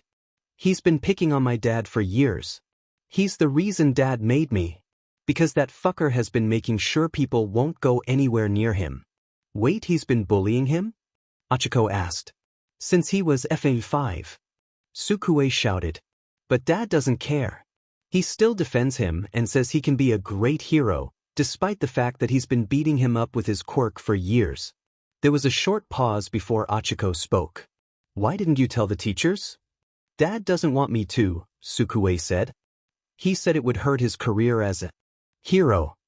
So instead you thought that he would rather you humiliate him in front of the entire class? Achiko pointed out. I know it was dumb. Sukue admitted. But he just set me off. And I was tired of him just getting away scot-free. I had to do something. She felt a hand on her back and looked at Achiko. It's okay, Achiko said. Honestly, if I was in your position, I would probably just have told the teachers. You ignored him when he asked you not to tell anyone about you being a robot. Android. Sukue corrected. And the reason I didn't is because of how Dad works. He always cares more about others way more than himself. If I do something that just affects us, then he won't be that mad. especially because it's something that probably would end well for us. But with Bakugo, it negatively affects someone else, meaning that Dad would probably hate me if I went through with it. Trust me, I wanted to, but I ran the idea through my processors and decided it was a bad idea. Why didn't you run humiliating Bakugo though your processors? Hachiko asked. I did. Sukue sighed. Once, at first I just wanted to blow him up. I ran that through my processors and figured that Dad would only be a little upset. But then I kept thinking of new ways to humiliate him and I didn't think to run those through my processors. I have a program in my head that tells me what my actions will do, and yet I somehow still SCK a decision-making. Sukue slammed her head onto the table. I am FING failure. No, you're not, Hachiko said. You might be an android, but you're basically human. You walk like one, talk like one, and act like one. And humans make mistakes. We have all sorts of things to help us not make mistakes, but we still do. No one's perfect. Sukue sighed. Thanks, Hachiko. You're welcome, Hachiko said, giving her a bright smile. Now let's eat. Our food is getting cold. Don't worry about it. I'll heat him up, Sukue said, looking at Hachiko's bowl while her eyes glowed red. Please don't laser my noodles, Hachiko said. Sukue pouted and her eyes went back to green. Fine. Meanwhile elsewhere, Nizu sat in his office doing what he always did, plotting and drinking tea, when suddenly he heard a knock at his door. Come in, Nizu said. Izuku slowly walked into his office before giving Nizu a nervous look. Ah, Izuku. Good. Nizu said.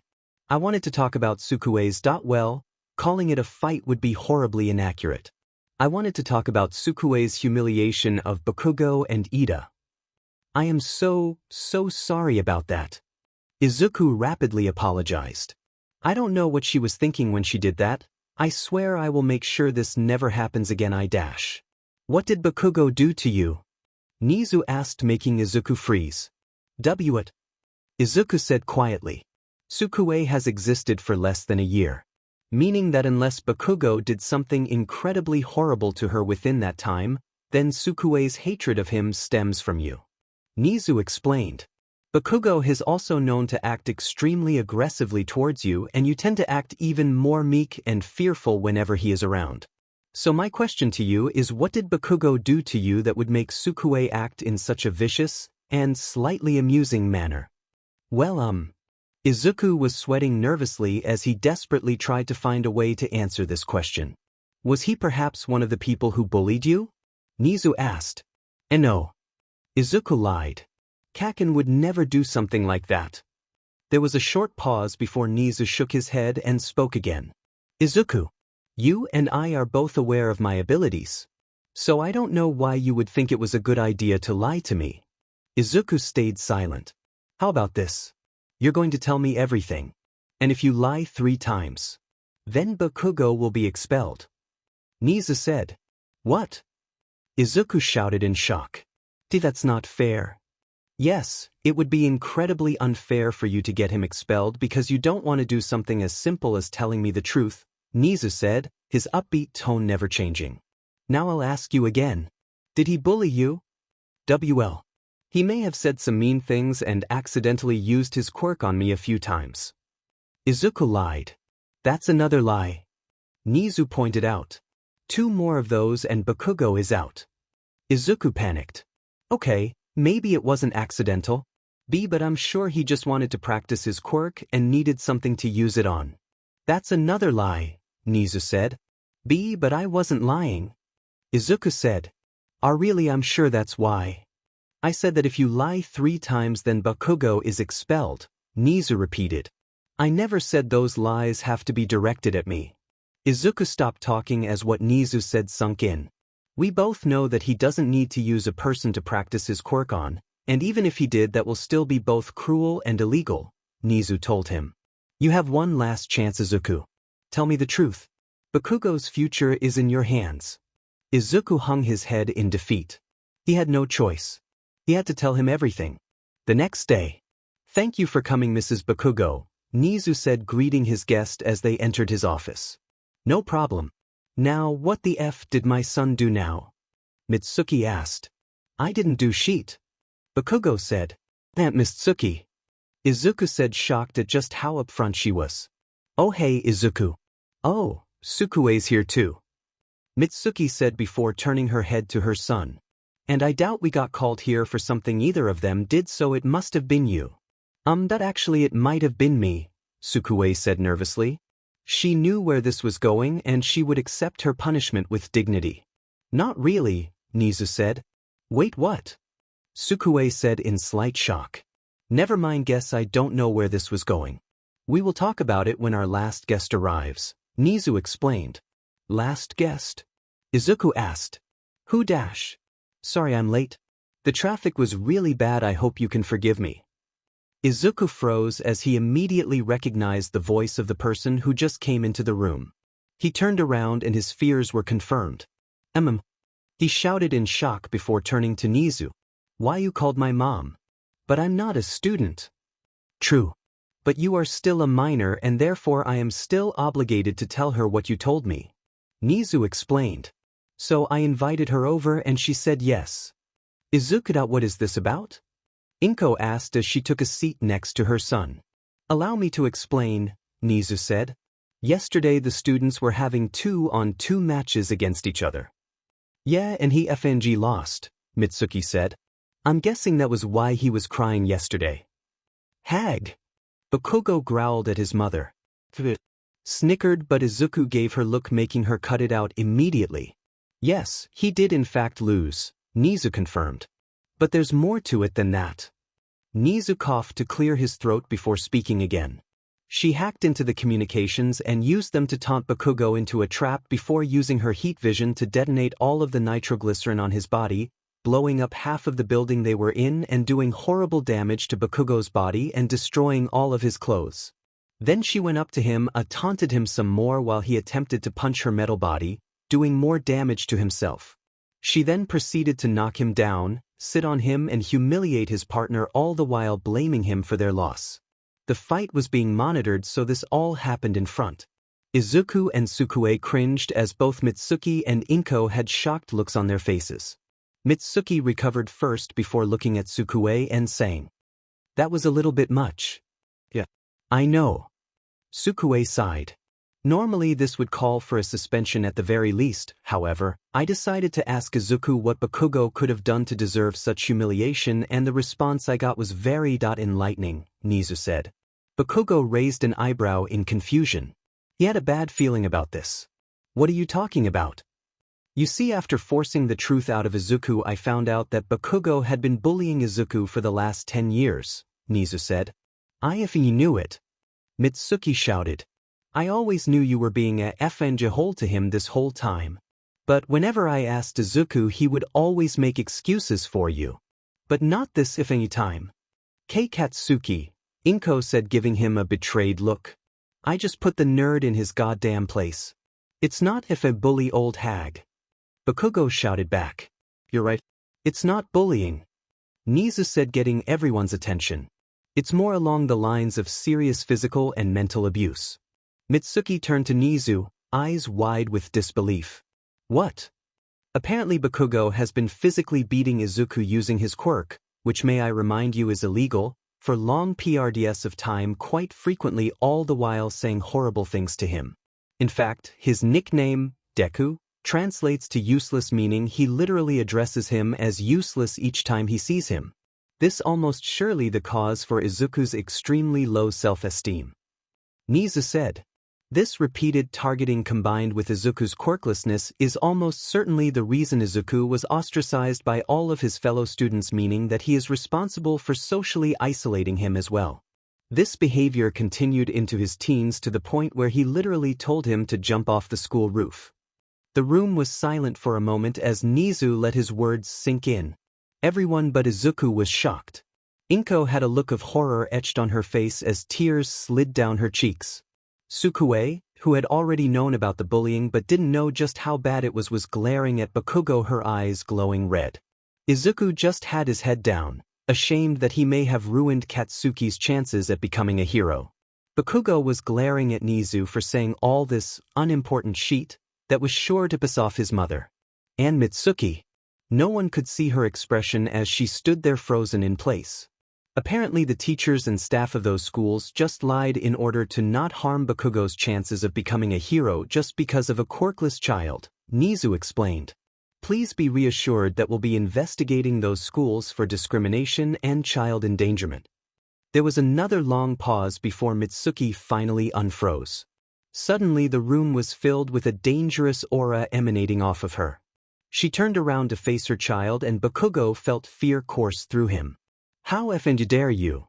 She said with barely contained fury. You want to be a FING hero. And you do shit like that. Izuku but in. Aunt Mitsuki I dash. Mitsuki turned to him and Izuku instantly closed his mouth in fear.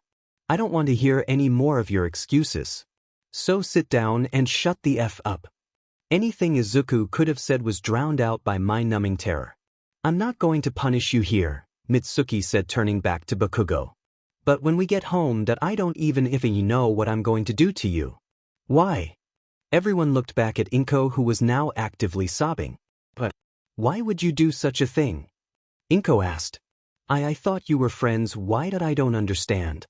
Mitsuki quickly moved to comfort her crying friend, wrapping her arms around her all the while glaring at her son. Telling him without words that this was his fault. Bakugo actually felt a bit of guilt, but he quickly. Mom, Izuku said quietly. You told me you fell, Inko said to her son. Or that it was an accident. Or, why did you lie to me, Izuku? Even more, shame filled Izuku as he couldn't even find the will to look his mother in the eye. Now Mrs. Bakugo, your son has committed several illegal acts that in any other scenario would not only result in his immediate expulsion but would also likely land him in a juvenile detention center, Nizu said. Mitsuki was seething with rage, her eyes fixed on her son who was now beginning to realize how effed he was.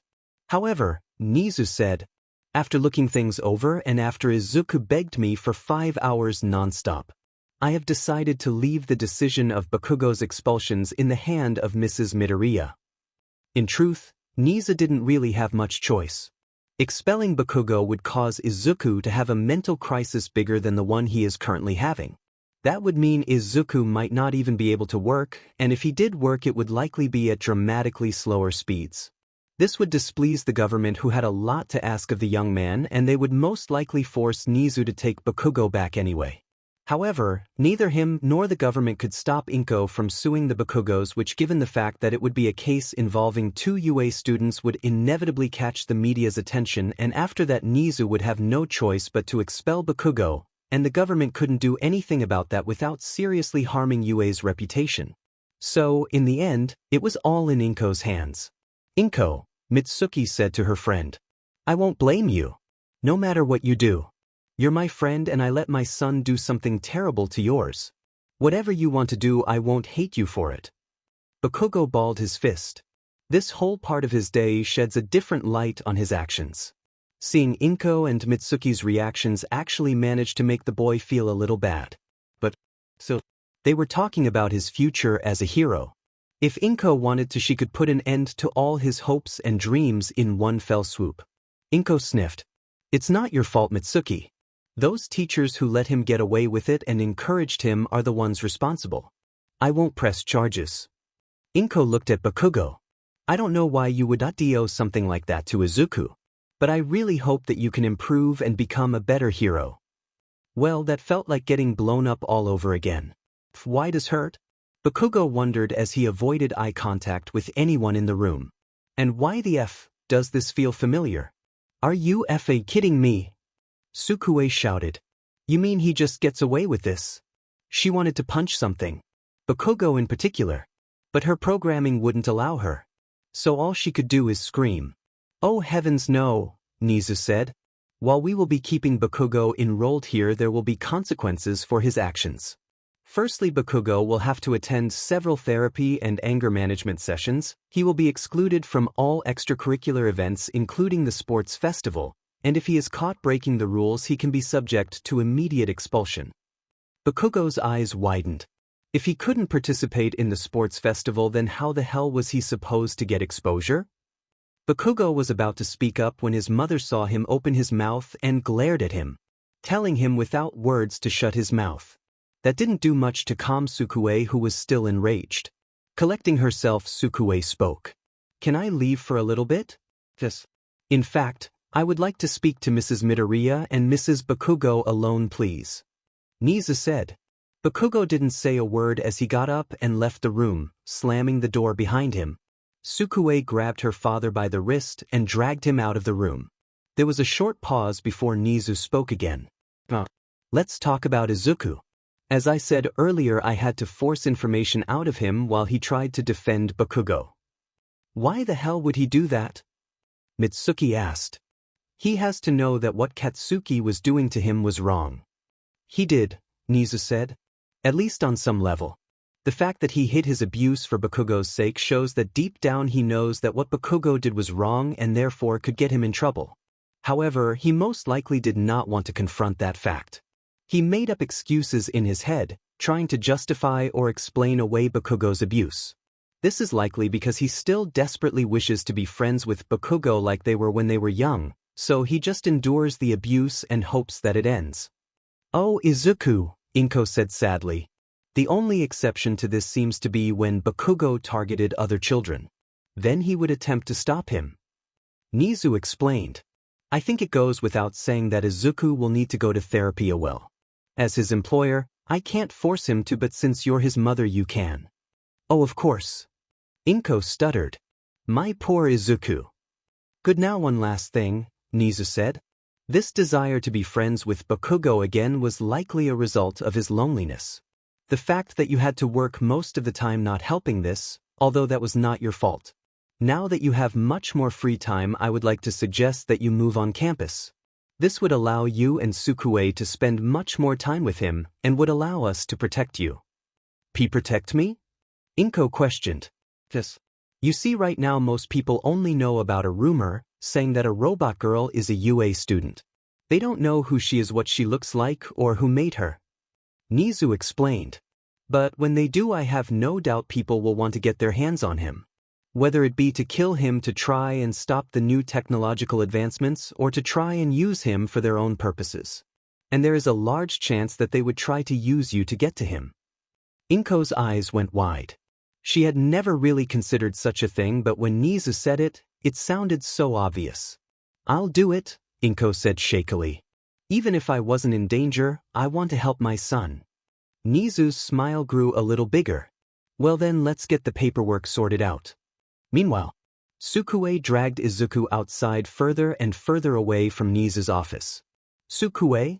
Izuku said. Sukue stopped, letting go of his wrist and turning to meet his eyes. Why? Sukue shouted. Why do you keep defending that a-hole? And don't give me that crap about him not giving up. He gave up on you pretty effing fast. Izuku tried to say something, but Sukue cut him off. He has caused you nothing but pain. And yet you still want to be friends with him. Sukue shouted.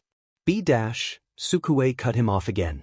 I look through my processors over and over again, but even they can't find a reason for why you would do this to yourself. Sukue shouted.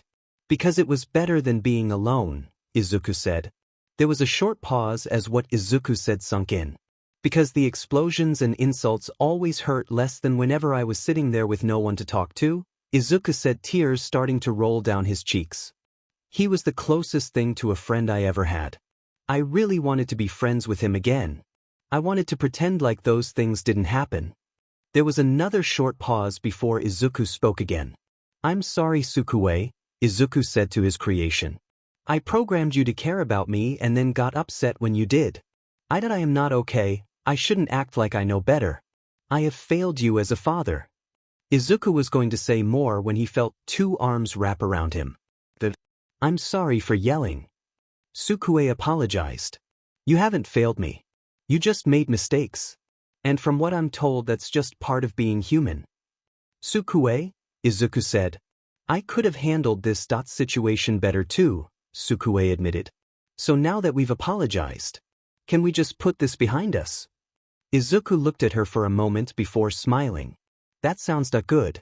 Thank you, Sukue. You're welcome, Dad. Sukue smiled back. The Midoriyas moved into one of UA's buildings with no difficulty. Inko mostly stayed inside and did things like watching TV, knitting, etc. Sukue went out a lot more, mainly with Achiko, but Tsuyu would join in sometimes. Izuku, however, was walking into his lab with Nizu and All Might. "Are you sure you want to do this?" Izuku asked again. "I have my doubts. But I made peace with them some time ago." All Might said. "Nizu has convinced me that this is the way to go about things, and I'm not about to back out now." "Yes, and the sooner we get this done, the sooner we can move on and start with the next phase," Nizu said. "We need to move quickly. After all, we are creating the next symbol of peace." Izuku sighed. Project Q.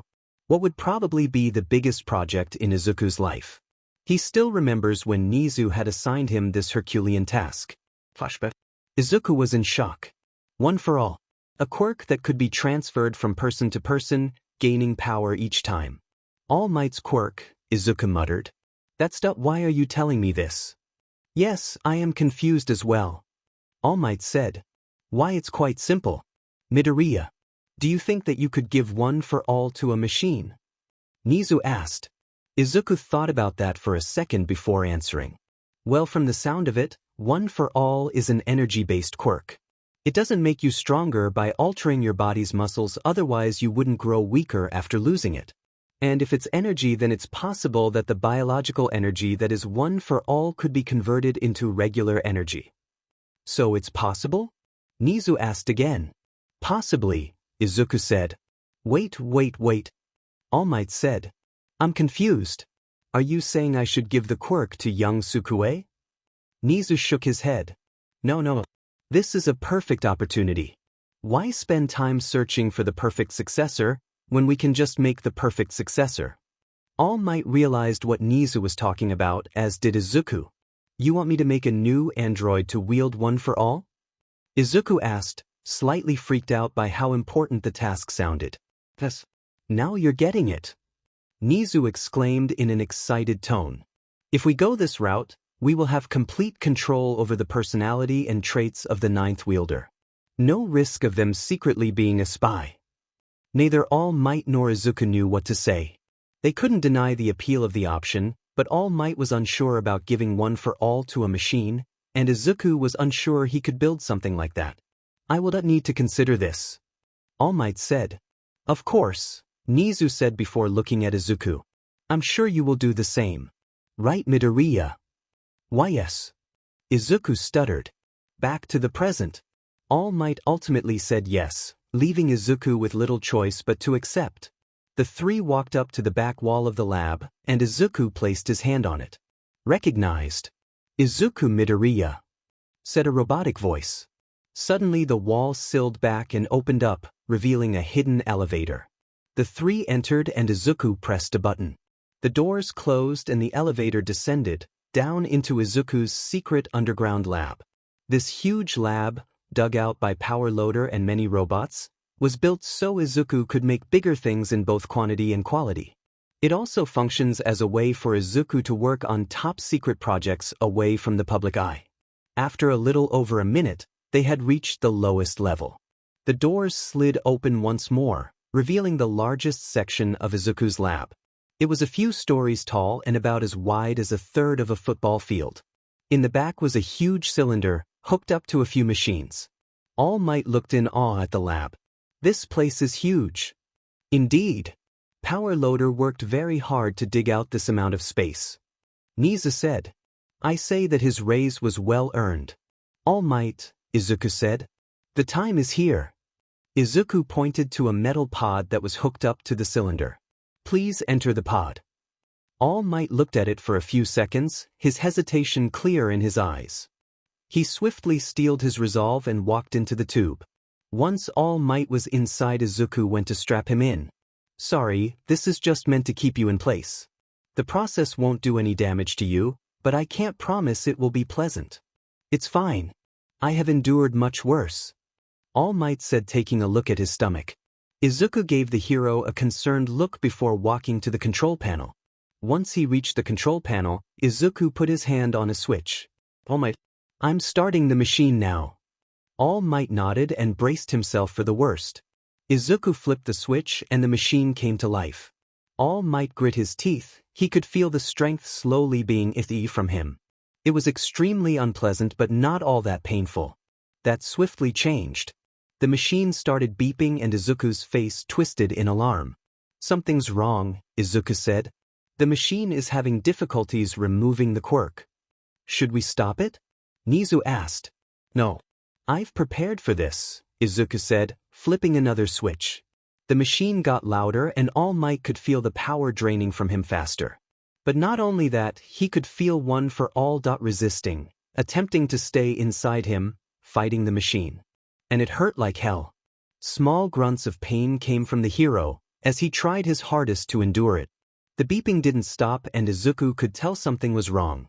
It looks like I'll have to increase the power again, he thought nervously. This time Izuku flipped to switches and the machine became extremely loud. Ah!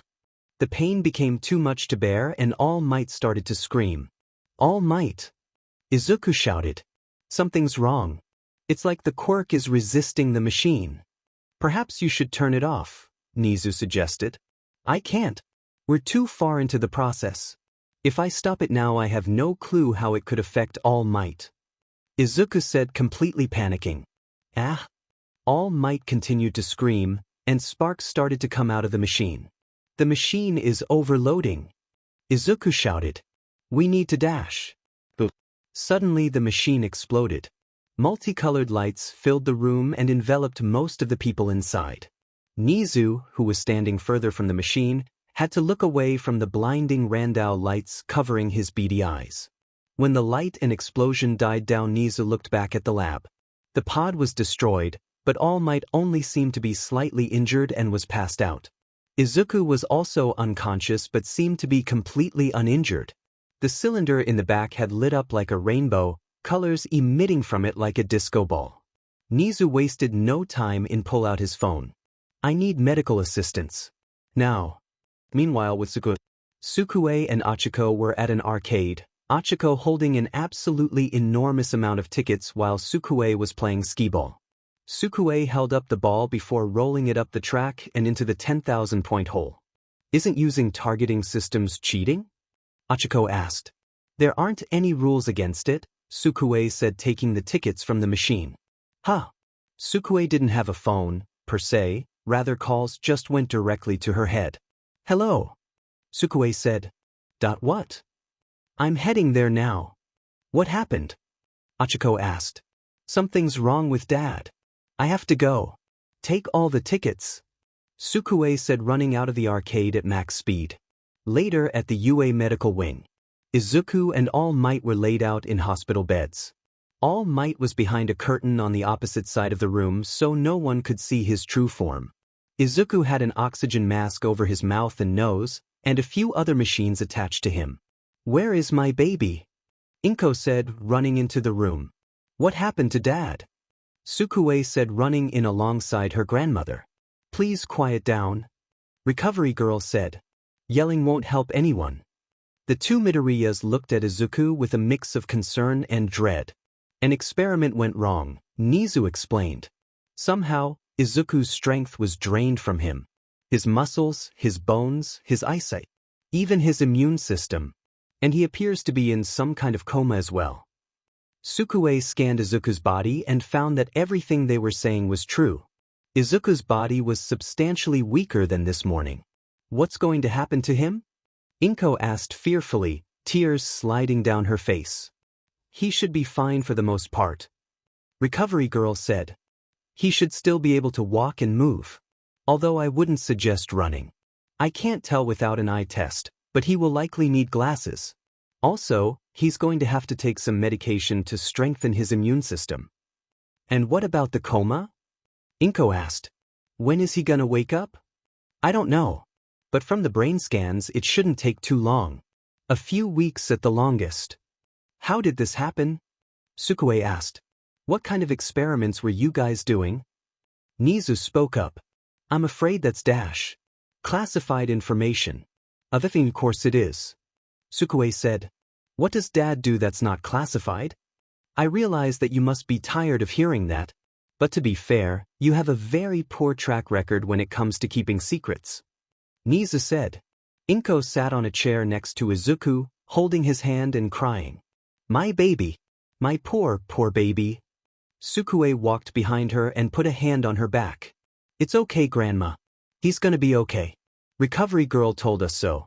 Dad wouldn't want you to cry. This did very little to stop the tears, but she did feel a little bit better.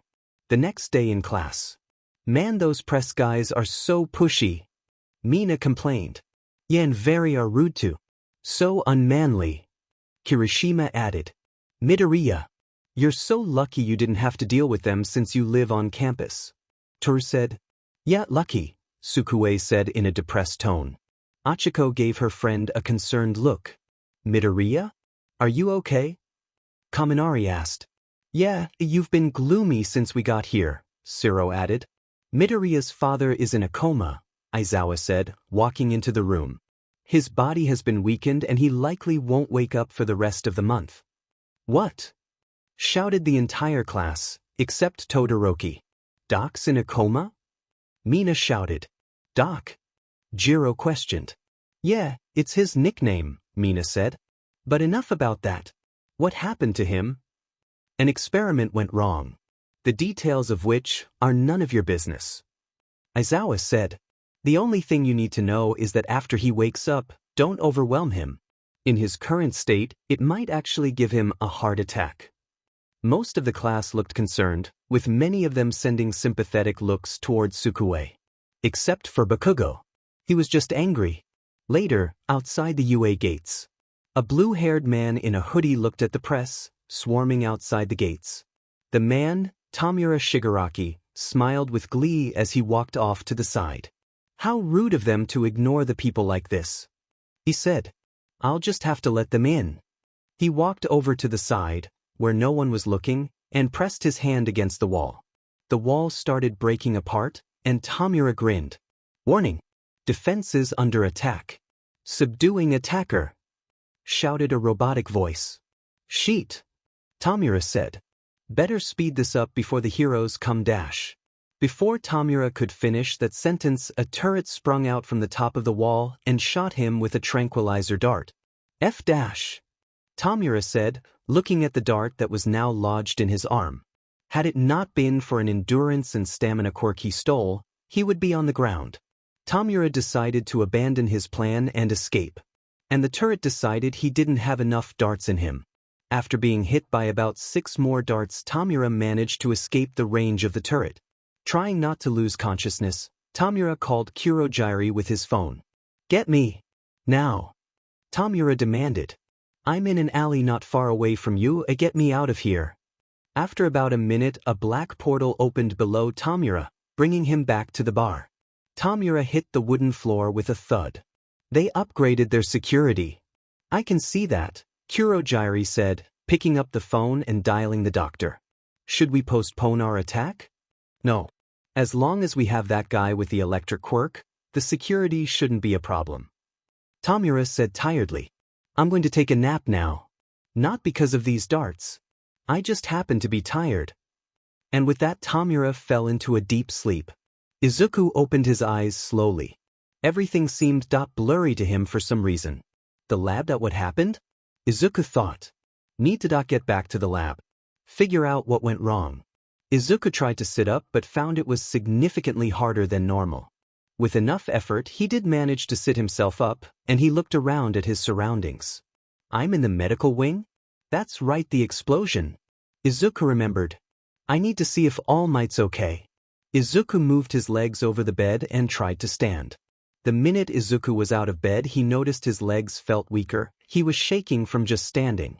He tried to walk, and after a few steps, he fell over. Ow! Izuku said, what's going on? Why do I feel so weak? How long was I in that bed? Izuku tried to stand up again, but he kept falling down. After a couple of minutes, Recovery Girl walked in and saw what Izuku was attempting to do. What are you doing? Recovery Girl scolded. Get back in bed. You shouldn't be moving yet. Recovery Girl. What happened? How long was I out?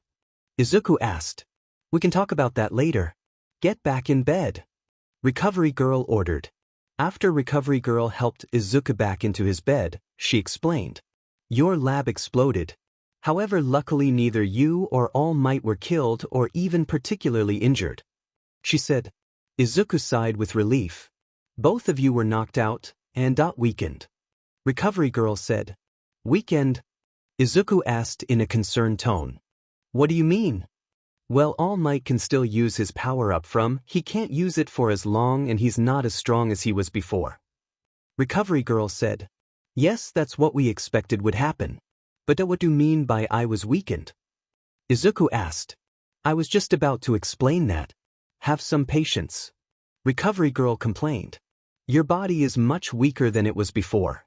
Your muscles, your bones, your eyes, your immune system, basically everything but your brain. Oh, Izuku said with wide eyes. That's it? That's all you're going to say after hearing something like that? Recovery Girl said.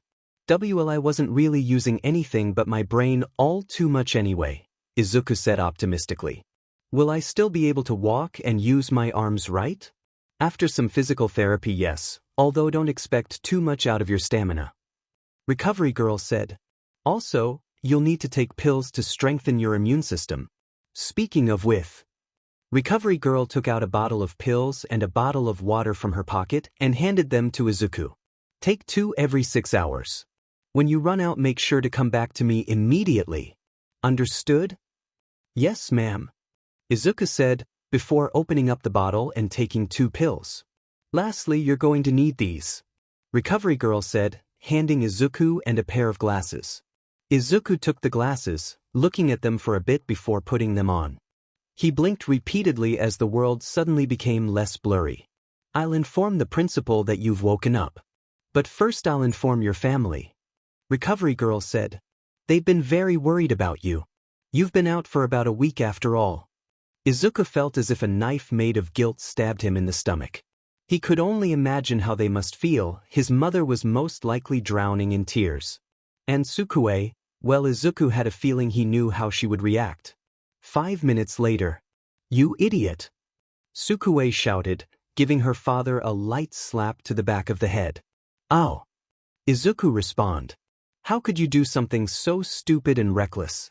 I don't even know what you did. But I know it was stupid. Sukue yelled. What? Izuku, I'm so happy you're okay. Inko cried as she embraced her son. This is about what I expected. Izuku thought, unable to keep the smile off of his face. I'm sorry for worrying you too. Izuku apologized. You better be. Sukue pouted. I had half a mind to shake you out of your coma. Luckily my logic sensors told me that would do more harm than good. You shouldn't need your logic sensors to tell you that, but I'm glad you're using them at least. Izuku thought. Suddenly Izuku felt Sukue envelop him into a tight hug. Sukue! Izuku cried. This is what you get for making us worry. Accept your punishment. Sukue said. She wasn't even hugging him all that tight, but his weakened body made it feel a whole lot more forceful than it really was. After a few seconds, Izuku managed to find comfort in the twin embraces of his mother and daughter. Izuku struggled his arms out from the hug and wrapped them around the two of them. Thank you, he said sincerely. Recovery Girl smiled as she watched the Midoriya family embrace each other. A few hours later, it took a while for Nizu to convince Sukue and Inko to leave, but after much insistence from both himself and Izuku. Now Nizu and Izuku were alone. This is quite troubling, Nizu said. With your body in such a weakened state, it will surely slow down the progress of your work. No, it's fine, Izuku said. My brain was unaffected, so I should be able to work just as well as before. You and I both know that's not true, Nizu replied. While your work doesn't require much physical strain, use of your arms and legs are still required, and with how your body is, walking and lifting things for any extended period of time would be problematic. Izuku couldn't say he was wrong, but he didn't want to admit he was right. We will have to have that competition sooner so we can get you an assistant as soon as possible, Nizu said. On top of learning from you and assisting in minor projects, they will have to look after your health and perform various tasks for you. Izuku didn't like that. He didn't like that at all. Having someone help him with every little thing. It made him feel useless. Like a Deku. Is that really necessary? Izuku asked. And what are we gonna do about the secret projects? If my assistant is a student, then they can't know about those projects, let alone help me with them.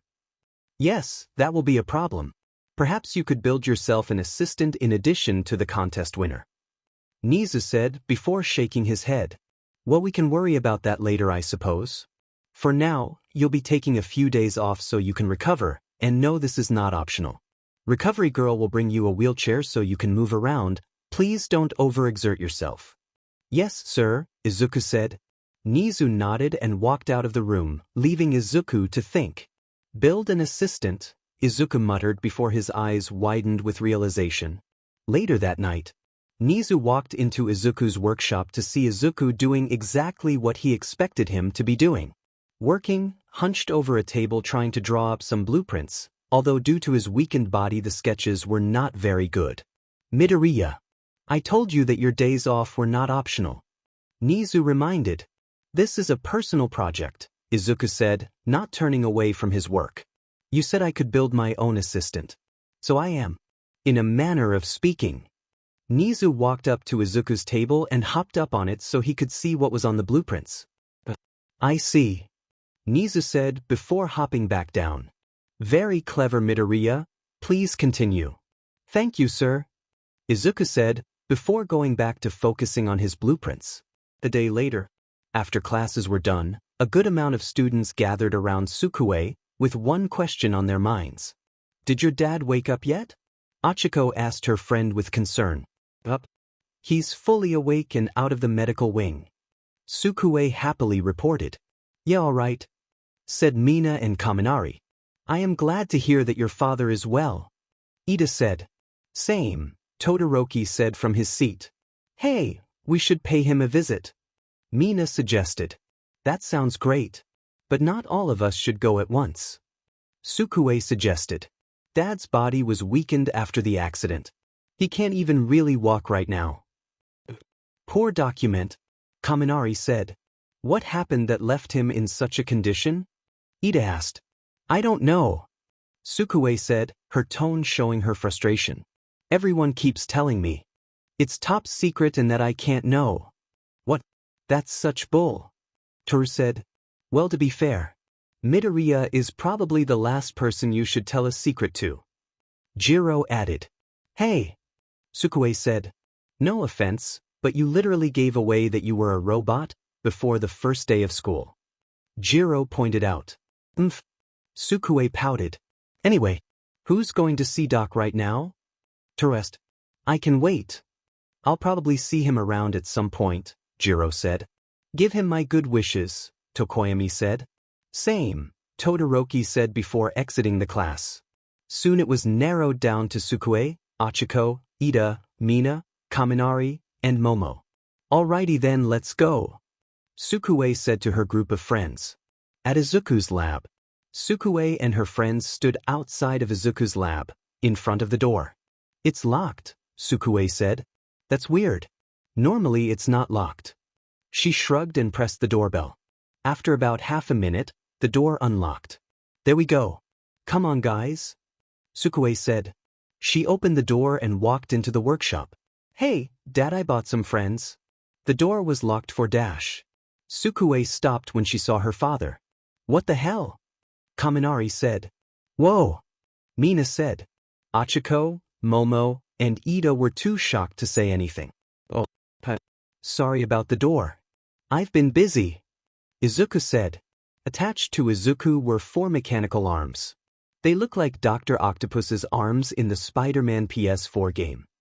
2 of which he was using to hold himself up, and the other 2 were free in the air. Mind explaining why you look like something out of Mina's special books? Sukue asked. Hey. Mina said. Well, is she wrong? Kaminari asked. While Kaminari was getting slapped, Izuku just looked at them confused. Special books? Sukue sighed. Her dad was too innocent. How is it that your daughter knows about this before you do? Mina asked. This is a highly inappropriate discussion. Ida said. Mina's personal taste is such things should not be discussed in a public conversation. Why does everyone assume I'm into tentacles? Mina muttered. I think what she meant to ask was, why exactly do you have 4 metal appendages attached to your body? Momo asked. Oh, these? Well, since my body is significantly weaker than before, I needed something to help me move and do my work. So I created these arms to help me. I call them the Octo Arms. Because I got the idea from an old comic book. Izuku explained. They are fully functional robot appendages that can handle everything from precise, delicate task to combat. You can fight with those things? Sukue asked. In response to that question, 2 of Izuku's arms shot out at amazing speeds and picked up an heavy-looking machine and ripped it apart before smashing it into the ground and crumpling it. Whoa, Kaminari said. That's so cool. Mina said. Impressive as always, Midoriya. Ito applauded. How does it work? It doesn't look like there are any manual controls. Momo asked. Yes, you see it actually receives orders directly from my brain, via needles in my spine, Izuku explained. Needles in your what now? Sukue, Achiko, and Mina asked. Well, it takes the messages coming from my dash, Izuku was interrupted. You put needles in your spine, Sukue said bluntly. You did something stupid and reckless. Again. I made sure it would work beforehand via some simulations. Izuku weakly defended. Sukue didn't look impressed and walked up to Izuku before motioning for him to come down. Izuku lowered himself to the point where his feet almost touched the ground, and he was face to face with Sukue. Sukue then flicked his forehead. Ow! Izuku reacted. Stop messing with your body. Sukue ordered. But Izuku got another flick. Ow! No buts. I want you to promise me you won't mess with your body anymore. Sukue said. But Izuku got yet another flick. Okay, I promise.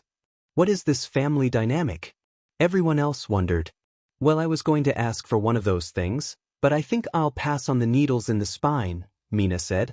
Well, I probably wouldn't have been able to make you one, Izuku said. The transceiver that allows this to take orders from your brain is made of rather rare materials, and each set of arms would only be able to take commands from the person it was made for. So it can only be used by one person? Achiko asked. Yes, Izuku confirmed. Welp, Mina, it looks like if you want your real-life tentacle-ntai, you're gonna have to come to document. Kaminari teased before getting elbowed by Mina. What is tentacle-ntai? Izuku asked. Anyway, Momo said, desperately trying to change the subject. Are you feeling okay, Midoriya?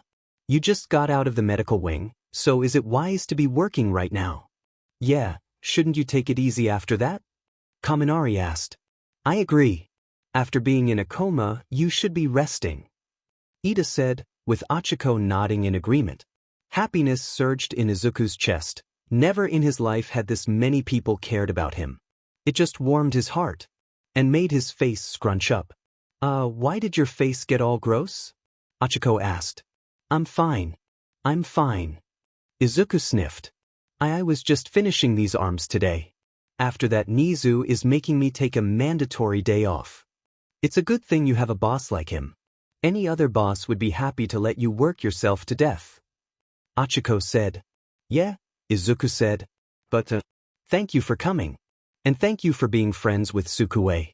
I worried that due to her differences, that she wouldn't be able to make any friends.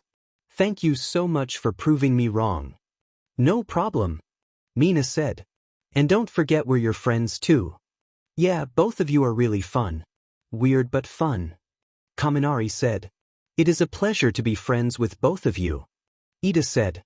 Indeed, Momo said politely. I'm glad I met you too, even if you seemed a bit odd at first. Achiko said. Izuku was crying now with how heartwarming this moment was for him. Thank you so much. The UA students then spent the rest of their visit trying to get Izuku to stop crying, their concern for him only making him cry more. All Might simply couldn't help but stare, as anyone would if they saw a teenager being held up by 4 mechanical arms. So are those comfortable? The arms? Yes, actually. Izuku answered. I put padding on the inside so the metal wouldn't dig into my flesh or break my spine. It's actually pretty comfortable. Nizu, All Might, and Izuku were riding down the elevator back down to Izuku's secret lab, which was now fully rebuilt. Actually, how are you feeling, All Might? Izuku asked. Any possible long-term effects of the power draining? Besides the obvious loss in power, I find myself feeling a little sore from time to time. All Might said. But other than that, I'm fine. I'm glad that both of you were able to recover as well as you did, Nizu said. Disregarding Midoriya's current state, of course. Honestly, I think my condition isn't all that bad, Izuku said. I've been told that these glasses suit me pretty well actually, and to be honest, that's the only compliment I've ever gotten on my looks. On that somewhat depressing note, the elevator dinged and they made it to the bottom floor. Ah, perfect, Izuku said, exiting the elevator. This is what I needed to show you. Izuku gestured to the enormous tube-shaped container that was glowing with multicolored energy.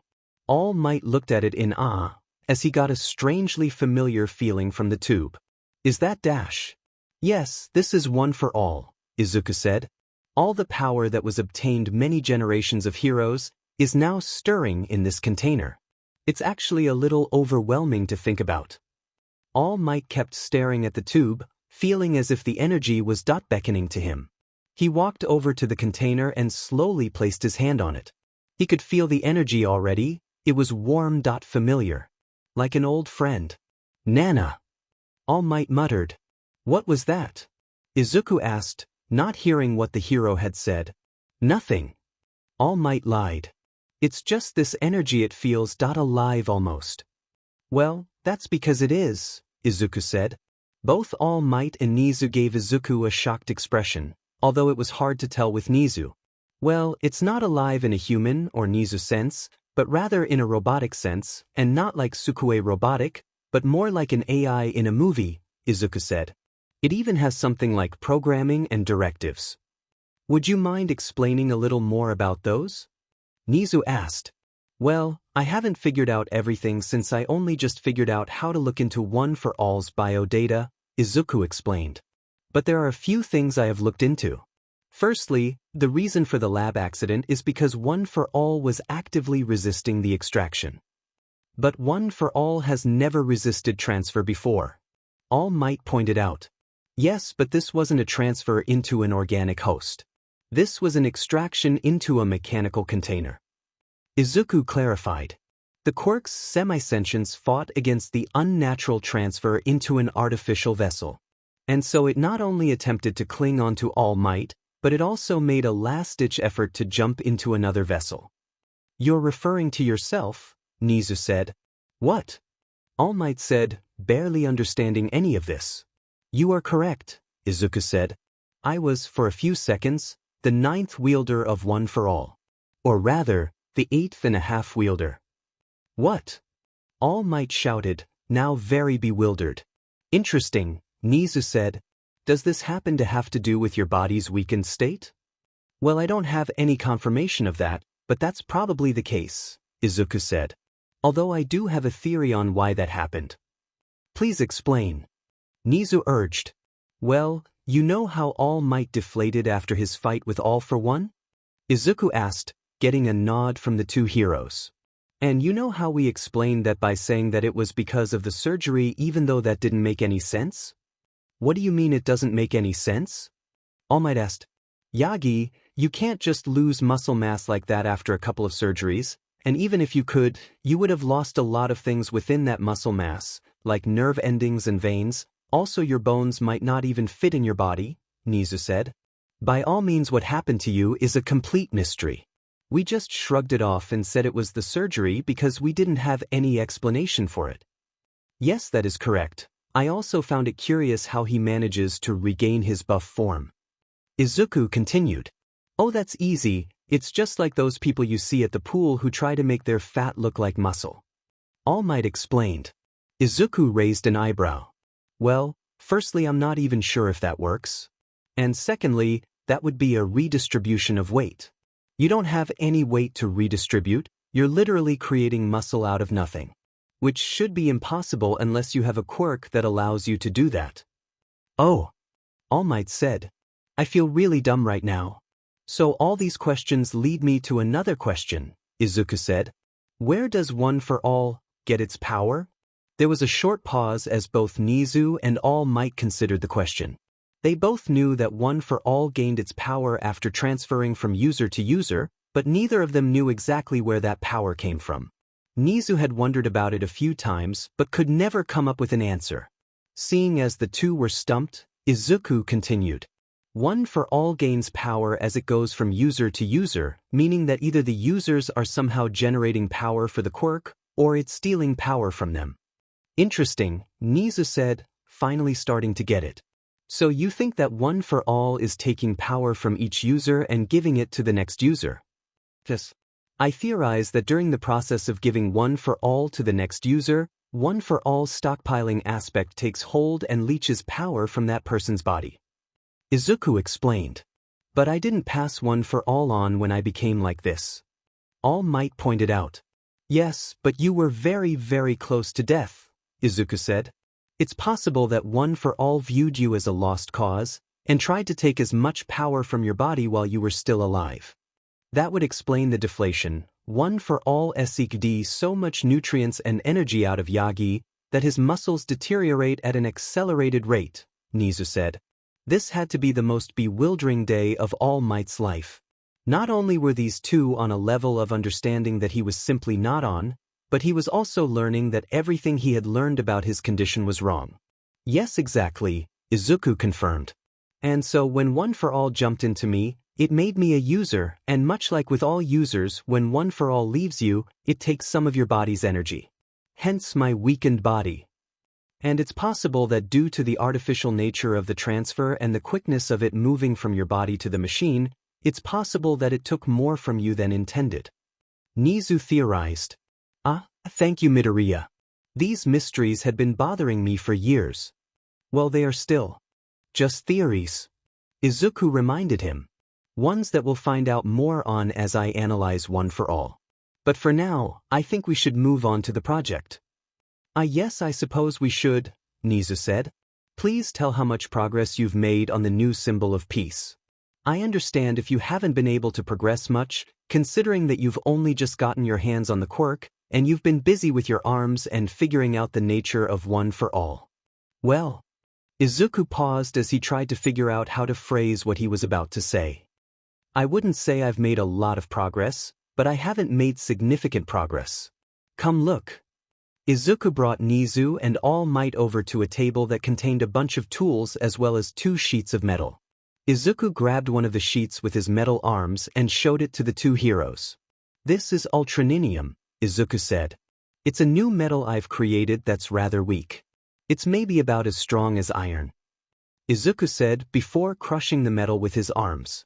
While it may be rather weak by itself, it serves an important function.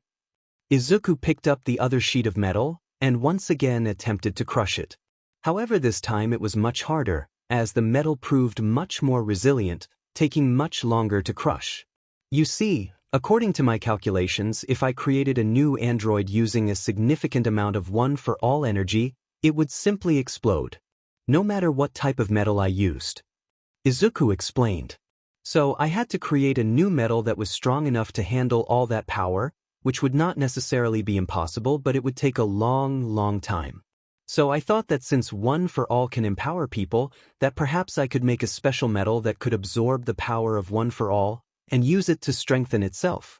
When the metal is empowered with One for All, I call it plus ultraninum. Clever, Nizu said.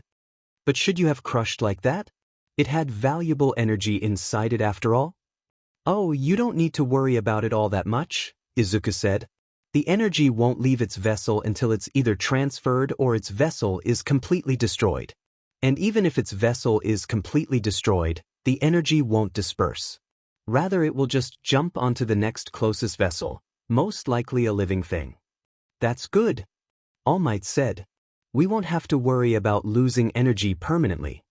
Yes, but that news also has some negative connotations, Nizu said, using his serious voice. If what Midoriya says is correct, then what we previously thought about one for all being unable to be stolen is incorrect, and if you manage to completely destroy a user, then you would gain their power. A thoughtful expression crossed Izuku's face, as he pondered what Nizu just said. Well, I wouldn't worry too much about that. As even if someone gained one for all's energy, that doesn't mean they would be able to necessarily use it. While I can't confirm it, I have a theory that if anyone were to use one for all with ill intent, one for all would not activate due to its own programming. Well, until you can confirm that theory, we will have to be extra careful about who hears anything about this project, Nizu said. No one says anything about this project to anyone. Even if someone already knows about one for all, you can't tell them about any of this. Understood. Izuku nodded, but All Might seemed hesitant. What about Recovery Girl or Gran Torino? All Might asked. Or Dash? Yagi, Nizu said sharply. I don't need to tell you how much damage a villain could do with even just half of one for all. You need to promise me that you won't tell anyone about this project. No matter what. All Might hesitated for a moment. But I guess that I have no choice. But now is there anything else you need to report on Midoriya? Nizu asked. Yes. Izuku said. There is one more very important thing I need to tell you about. It doesn't relate to the Symbol of Peace project necessarily, but in my opinion, it could be even more important. More important than creating the next Symbol of Peace? Nizu asked. I'm curious about what that could possibly be. All Might didn't say anything but gave Izuku a curious look. Well, while I was wondering how exactly one for all gained its energy, I also ran some experiments to see if I could feed it energy. Izuku revealed. And I can.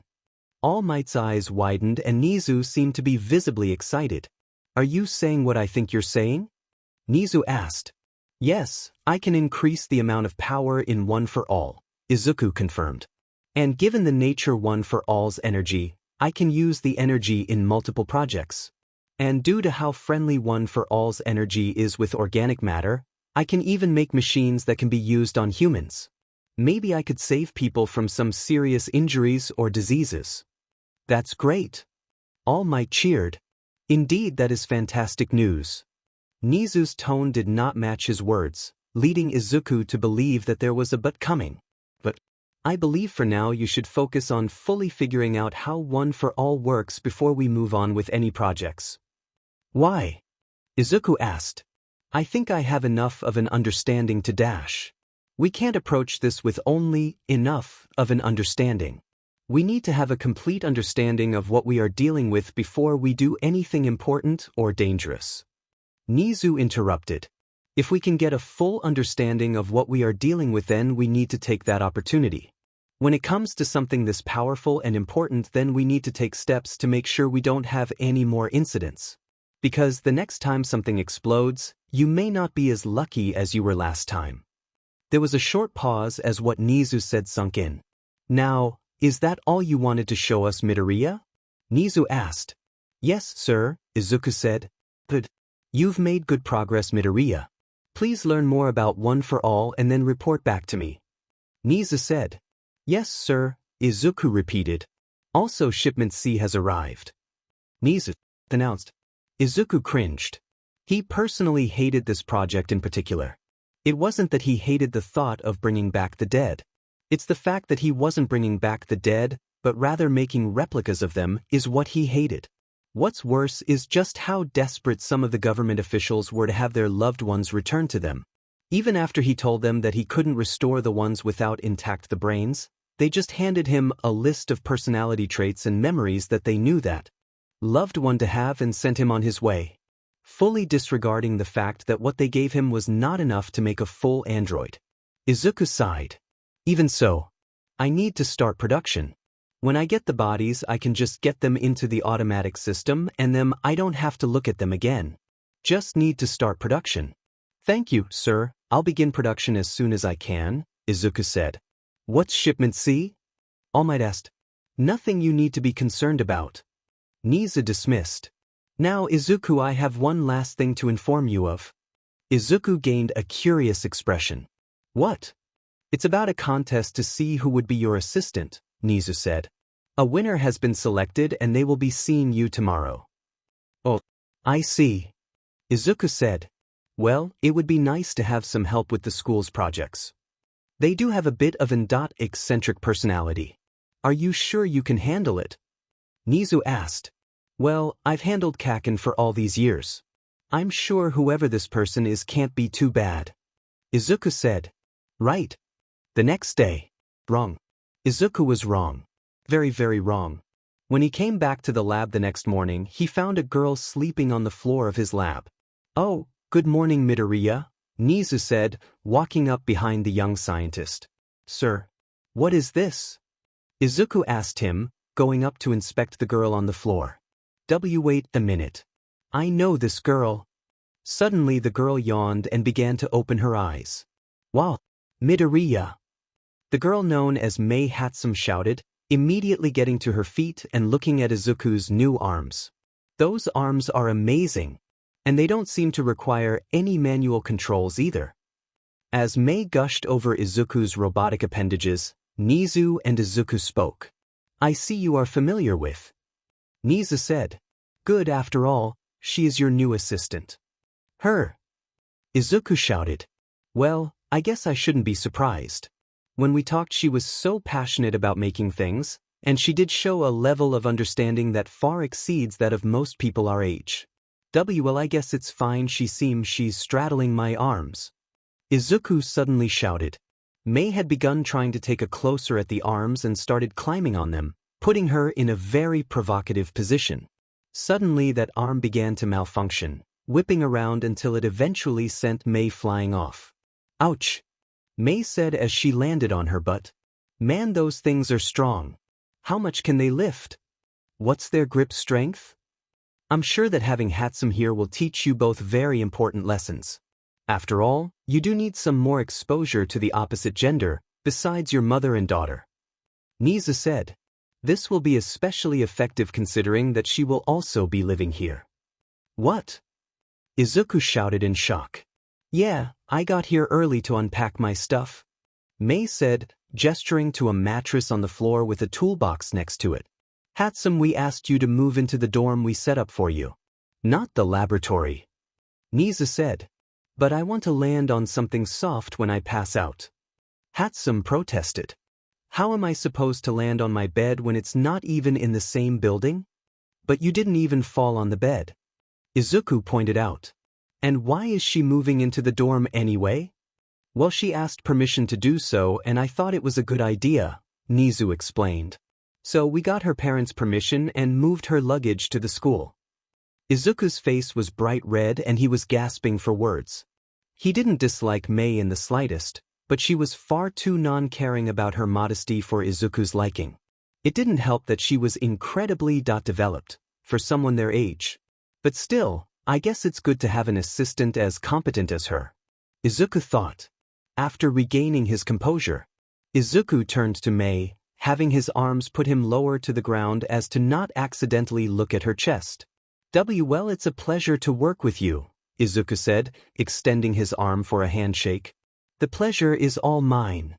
Mei said eagerly, shaking Izuku's hand. Also, can you take off your clothes? Izuku promptly regretted his existence. Nizu smiled as he watched Mei try to explain the purely scientific reason she wanted Izuku to strip, all while Izuku tried not to pass out from the sheer amount of blood rushing to his face. While on paper putting these two together may not seem like the best idea, Nizu knew better. Firstly, Izuku needed to learn to be around females that weren't related to him or robots. And Mei needed to learn modesty and restraint. After dealing with Mei, any other woman would be easy to handle, with the possible exception of Midnight. And Mei would eventually learn that if she wanted to get anything out of Izuku, then she would need to stop causing him to pass out, and thus would need to start changing her behavior. Secondly, both Izuku and Mei tend to neglect their health in favor of work. And while on paper it might sound bad to put those two together as they would only encourage their workaholic behavior, there was one factor that made this work. Izuku was a massive hypocrite. While he didn't care much about his own well-being most of the time, he did care immensely about others. If Mei kept overworking, Izuku would stop her. And if he wanted her to stop working, then he would need to stop working. Plus, Inko and Sukue would also help in that effort. All in all, Nizu was happy with this result. Who knows, maybe after learning from each other, these two could one day become something close to normal human beings. Nah, that will probably never happen. Entry 1. My name is Izuku Midoriya. I'm writing this down to catalog my research. The subject of my research is the quirk known as One for All. One for All is a quirk that can be passed from one user to the next, increasing in power through each user. I have managed to extract the quirk from his most recent user, Tashinori Yagi aka All Might. I still can't believe I did that. The energy from One for All is very unique, unlike anything else that exists on Earth, and it also appears to be at least somewhat sentient. One for All's energy has two states: a dormant state and an active state. Switching between the two requires some sort of input from the user. However, it seems that the semi-sentience of the quirk can bring it to an active state at any time. If One for All is inhabiting a vessel that either can't handle its power or a vessel that is incompatible with the energy, the vessel will explode. One for All requires a vessel in order to act. It much prefers to inhabit organic hosts, it seems, as metals have been very ineffective as hosts for the energy, typically exploding with even very little of the energy being contained within it. In light of this, I have constructed a metal that acts as a perfect host for the energy. I call it ultraninium. On its own, the metal is quite weak. When combined with One for All's energy, it becomes extremely strong. Depending on the amount of energy stored in it, it can become stronger than any other metal or even any other material on Earth. Also, I should probably call it something other than One for All energy. How about hyper-erratic reusable omnipurpose energy? Or HERO energy? Oh, I like that. Wait, that sounds like an energy drink. That okay, I looked it up and apparently hero energy isn't a drink, but mighty energy is. I'm gonna have to see if I can get some of that. Oh, back to the point at hand, One for All seems to drain energy from the user, probably over a long period of time normally. The evidence of this exists in both All Might's depowered state and my current state. Although I have no other wielders to use as examples, as all the other wielders died soon after passing over the quirk. Side note, it's possible that anything possessing HERO energy could be targeted by All for One and his people. Although I doubt All for One would do anything to harm or kill me. After all, if anything happens to his brother, I'm the only one who can fix him. Anyway, when a vessel for One for All is destroyed completely, the energy will disperse into the air and immediately fly into the closest living being. Note, this is only possible when the vessel is completely destroyed.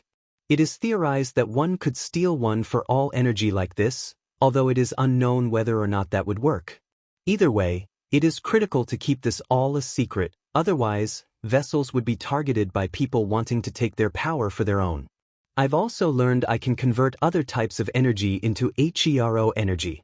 However, the conversion rate is very low. To put it simply, if you try to convert a battery's power into HERO energy, you'll get approximately 1/8 of the power that was in the battery. It's possible that converting power from organic materials or living beings would produce better results. That is all I know currently. I must learn more about this before I'm allowed to continue on with any projects using the energy. Right now, this is my top priority. Entry 2. So, after procuring some lab rats, and Nizu ensured that they were rats rather than mice, I've been able to further my test. Firstly, I can confirm the HERO energy sentience. When I was destroying some plus ultranium to release the energy, I put a rat in front of the PU and some ultraninium behind the rat. And when the PU was destroyed, rather than going into the rat, it went into the ultraninium. Rats make a poor host for HERO energy on their own, exploding if they receive above 2% energy. At first, I believed this was the reason it chose to go into the metal rather than the rat, despite it seeming to prefer living beings. However, even after destroying some PU that only contained 2%, it still went into ultraninium rather than the rat. My theory is that the energy decided that a rat would be a poor host in general, and choose the metal instead, meaning that the energy possesses a sentience complex enough to judge its user's suitability. If this is true, then maybe we won't need to worry about it being stolen after all. although I can't fully test this without having a human test subject. I've also constructed a device that can test how much HERO energy something can take before exploding. It should be a useful tool for the future. Lastly, I've also confirmed 2 more things about where One for All draws its power.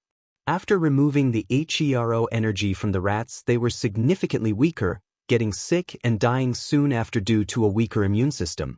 So it seems my theory about One for All drawing energy from its user is correct. Another thing that confirmed my theory, as well as confirming another theory I had, is my experiments on cadavers. You see, due to some of my other assignments, which I won't go into detail about, I have had to deal with a large number of dead bodies. Most of the bodies are sent back to where they came from after I'm done with them. However, there are some that we have been ordered to dispose of. My superiors have given me permission, rather, ordered me, to use the bodies in my experiments. So I converted their bodies into HERO energy, and found that after they were done, even the most recently dead corpses were reduced to skin and bone after the draining was finished, looking very similar to All Might's deflated form. These corpses have also provided a significant amount of energy. Overall, one body produces about a car battery's worth of energy, confirming that organic energy converts much better into HERO energy. I have now been ordered to turn all the bodies we've been asked to dispose of into HERO energy before disposing of them. This feels wrong. But this energy can be used to do so much. I'm sorry. Entry 3. So I've already completed the biomechanical HERO energy improvements. I've replaced some of the rats' body parts with cybernetics, made of plus ultraninium. This increased their capacity for HERO energy by 5%. While it's not much, I suspect that doing this to a human would increase their HERO energy capacity by a far more impressive number. I've also been attempting to use HERO energy on a purely robotic host, making small robots using plus ultraninium. The first few times I tried it, I couldn't get it to go into its active state. The next few times they exploded immediately. However, after a few more attempts, I managed to get it to work. Controlling it, on the other hand, was far more difficult. It seemed like it didn't want to exist, as it tried its best to destroy itself before eventually exploding. My guess is that the energy dislikes being inside artificial vessels. I think my next priority is to try and find a way to interact with the consciousness of One for All. Entry 6. I've had a breakthrough. I've finally managed to break into the inner consciousness of One for All, and it is amazing.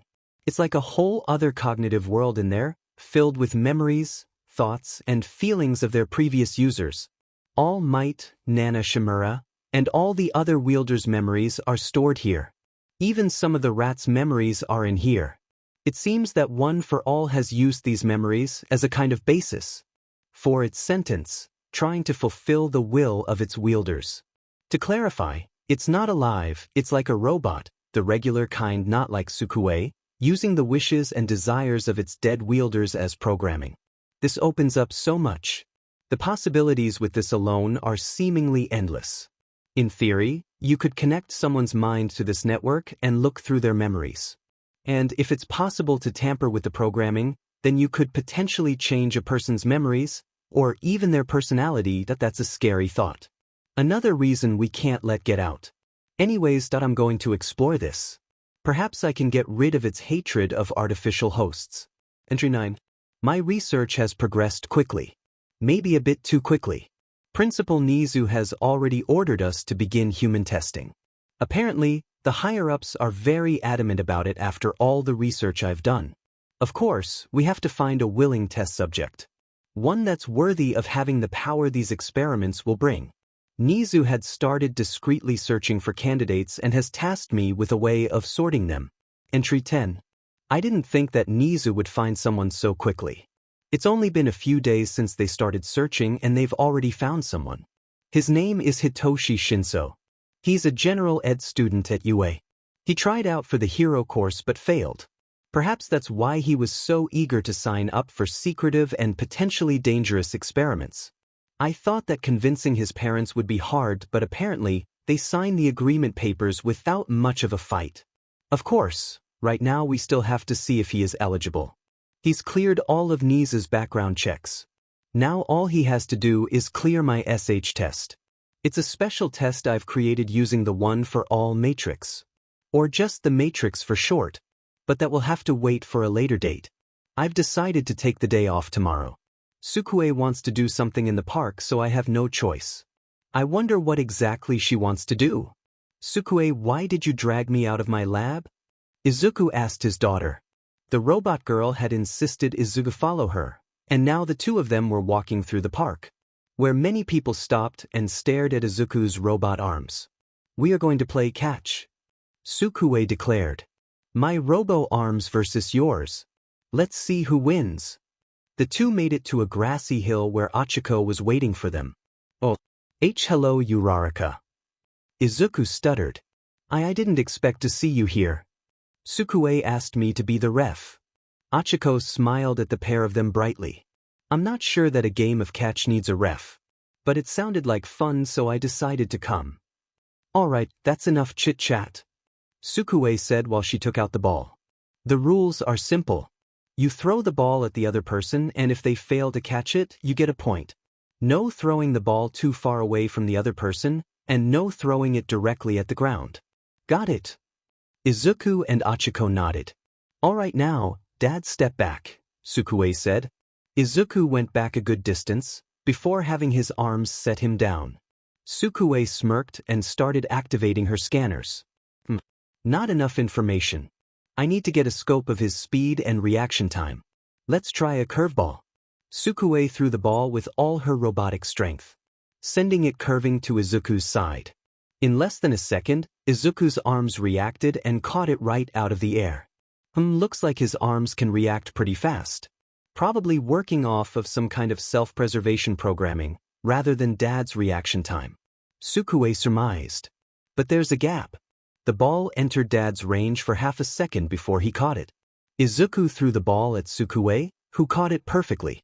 She is taking this way too seriously, isn't she? Izuku thought. Sukue threw a high ball, aiming a few feet over Izuku's head. Izuku's arms caught it, although the ball made it a bit farther into Izuku's range than last time. Okay, it looks like aiming above him is better than aiming at his sides, Sukue analyzed.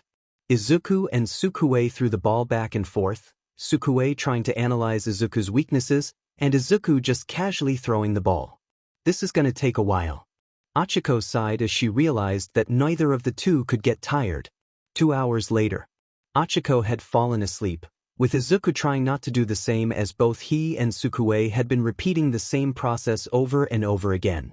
Then, Sukue threw the ball, and just as Izuku's arms were about to catch it, Sukue shot it with her laser vision, causing it to rocket past Izuku and fall into the dirt. Yes!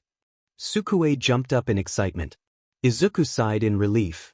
Finally it was over. He could have just let the ball go past him on purpose, but he knew Sukue wouldn't let him do that and would likely have given him an earful. Well, there wasn't any rule saying you couldn't do that, Izuku said. I guess you win. Izuku sent one of his arms to shake Achiko awake. Why is this over? Achiko jumped. Oh, thank goodness. Over? That was just the first point. Sukue readied herself to throw the ball again. We're going up to 10. Izuku and Achiko stared at her for a moment, before they looked at each other, and then back at her. Nope, they said in unison. Izuku picked Sukue up with his arms. Hey! Sukue protested. I'm so sorry about this, Uraraka. Izuku apologized. I swear I'll make it up to you. Uraraka was about to say don't worry about it when an idea entered her mind. Well, how about we all go for Machi? Achiko knew that the Midoriyas, excluding Inko, desperately needed social interaction.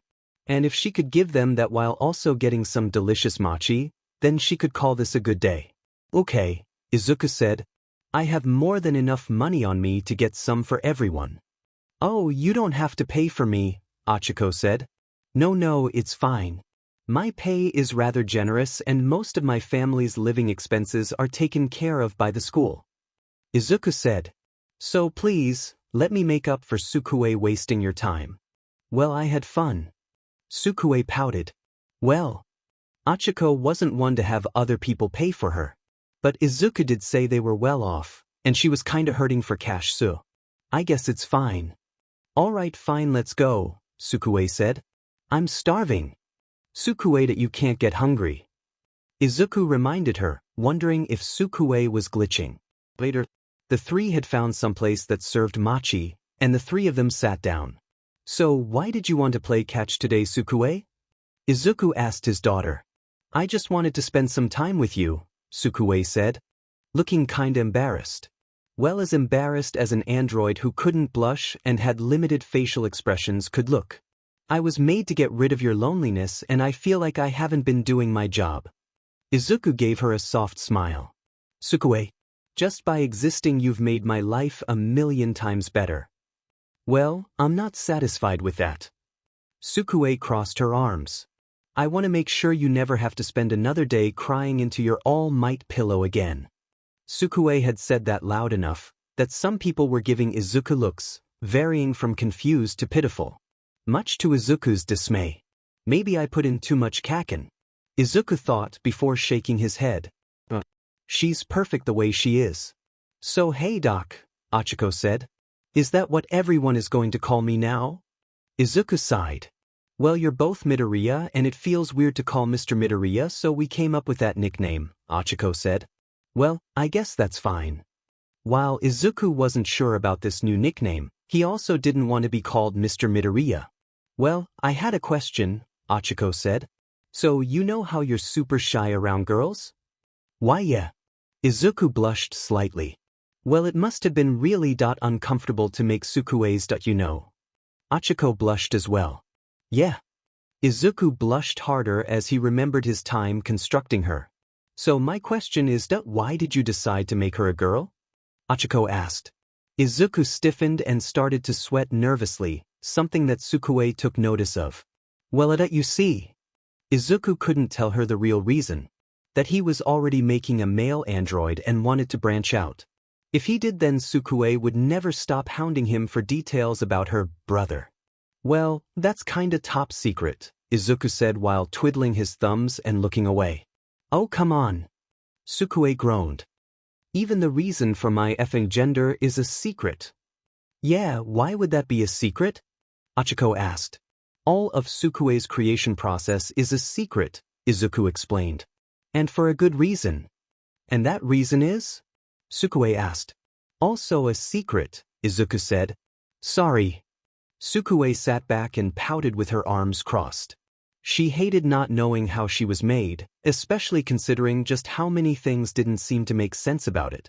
Namely where Izuku got the resources to do it. Let's talk about something else, Izuku said nervously. How has Sukue been acting during school? What a dad question to ask. Achiko thought with a slight smile. She's fine. She's always so bright and peppy. She makes you feel good, despite her ego.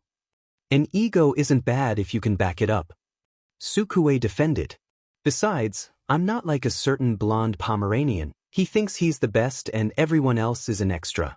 I know that everyone is great and that I'm just better. Yeah, I need to do something about that ego. Izuku thought to himself. It was good for her to have confidence, that's why he gave her Bakugo's brainwaves. But this was a bit much. Hey, Oka, I've been wondering, do you have any recommendations for any shows to watch? The only thing Dad recommended to me are all-might shows and Grandma just watches cooking shows and the news. Sukue said. I haven't really watched too much T.V, Achiko admitted. Honestly, we just never had the time or money. But I started watching this anime called Konosuba recently and it's really funny. Oh, I've watched that. Izuku said. I thought the characters were a bit mean-spirited at first, but they still seem to be really good friends. My favorite character is Yun Yun. Oh, Achiko said, giving Izuku a pitying look. That makes too much sense. My sensors indicate a 79% chance that I am missing a joke, Sukue said. And I didn't know you watched shows about things other than All Might. Well, I watched a lot of things. I read a lot of books too. I spent most of my time tinkering though. I didn't have a lot else to do. Izuku admitted. Although now I'm plenty busy. I've been working on my projects from the government, from Nizu, and I've been making a few things for your class. Like? Sukue and Achiko looked at him with interest. I can't say what it is, but I can say that it's going to be used to help you guys work on your weaknesses, Izuku revealed. What weaknesses? Sukue asked. Your lack of aerial mobility, your tendency to overdramatic, and your lack of stealth. Izuku pointed out. Sukue pouted, looking slightly offended. Well, I'm sure I can work around those. And besides, can't you just modify my body to adjust for those? Can you really just take Sukue apart and upgrade her? Achiko asked. Well, the only part of Sukue that can't be taken apart is a few parts in her head, Izuku revealed. All her other hardware is replaceable. So as long as my head is okay, then I can survive anything, is what you're telling me? Sukue asked. I have a feeling I shouldn't have said that. Izuku sighed before looking at Achiko. Thank you. Achiko gave him a confused look. For what? Doing this stuff, being friends with us. Izuku suddenly started sweating nervously. I assume we're friends. I'm sorry if I was too presumptuous. We're friends, Achiko confirmed. All of us are. I don't normally become friends with the dads of my other friends, but I'll make an exception this time. The three of them laughed, Izuku more awkwardly than anyone else, as he was simply unused to it. Overall, Izuku was happy he didn't have to be forced to take a day off this time. The class was on the bus heading towards the USJ facility, and the class decided now would be the best time to get to know each other. Hey, so if Kaminari's derping out after using his quirk, would he go back to normal if we turned him on and off again? Sukue asked. How do you turn someone on and off? Kaminari asked.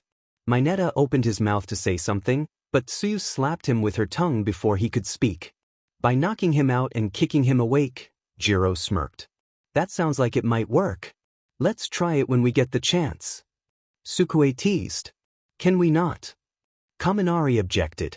Better question, if Kaminari absorbs too much electricity, does he explode, or does he get fat? Mina asked. A bunch of people laughed at the thought of Kaminari getting struck by lightning and suddenly gaining weight. Why is it suddenly pick on Kaminari Day? Kaminari objected. Because we got tired of picking on Mineta, Sukue said. For now. Come on guys, give the guy a break, Kirishima said.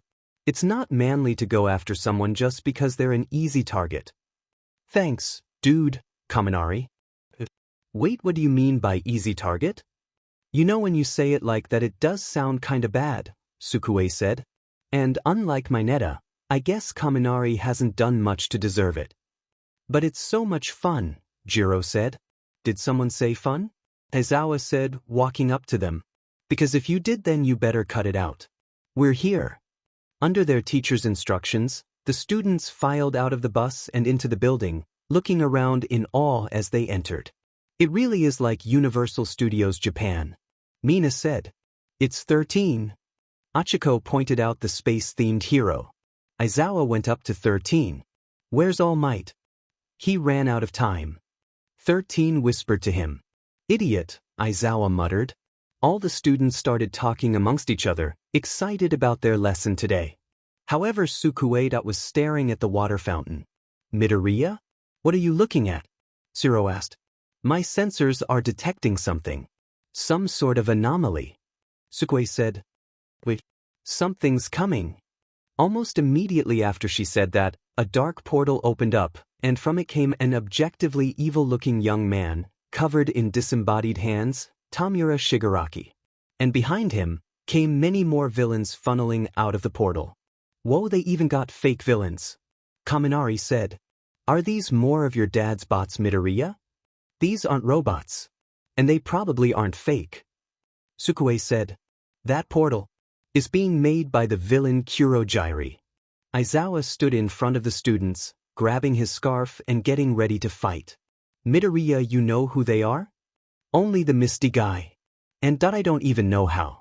I've never met him before, but it's like some kind of warning is going off in my head. Sukue explained. He's called Kurogyri. He can turn some parts of his body into mist that can open portals. Noted. 13, get everyone out of here. Aizawa ordered. Wait, are you going to try and take them on by yourself? Mineta freaked out. You can't take on that many by yourself. Shiro said. They are not a problem, Sukue said, a serious expression on her face. Duh. Intruder alert. Intruder alert. Engaging defenses.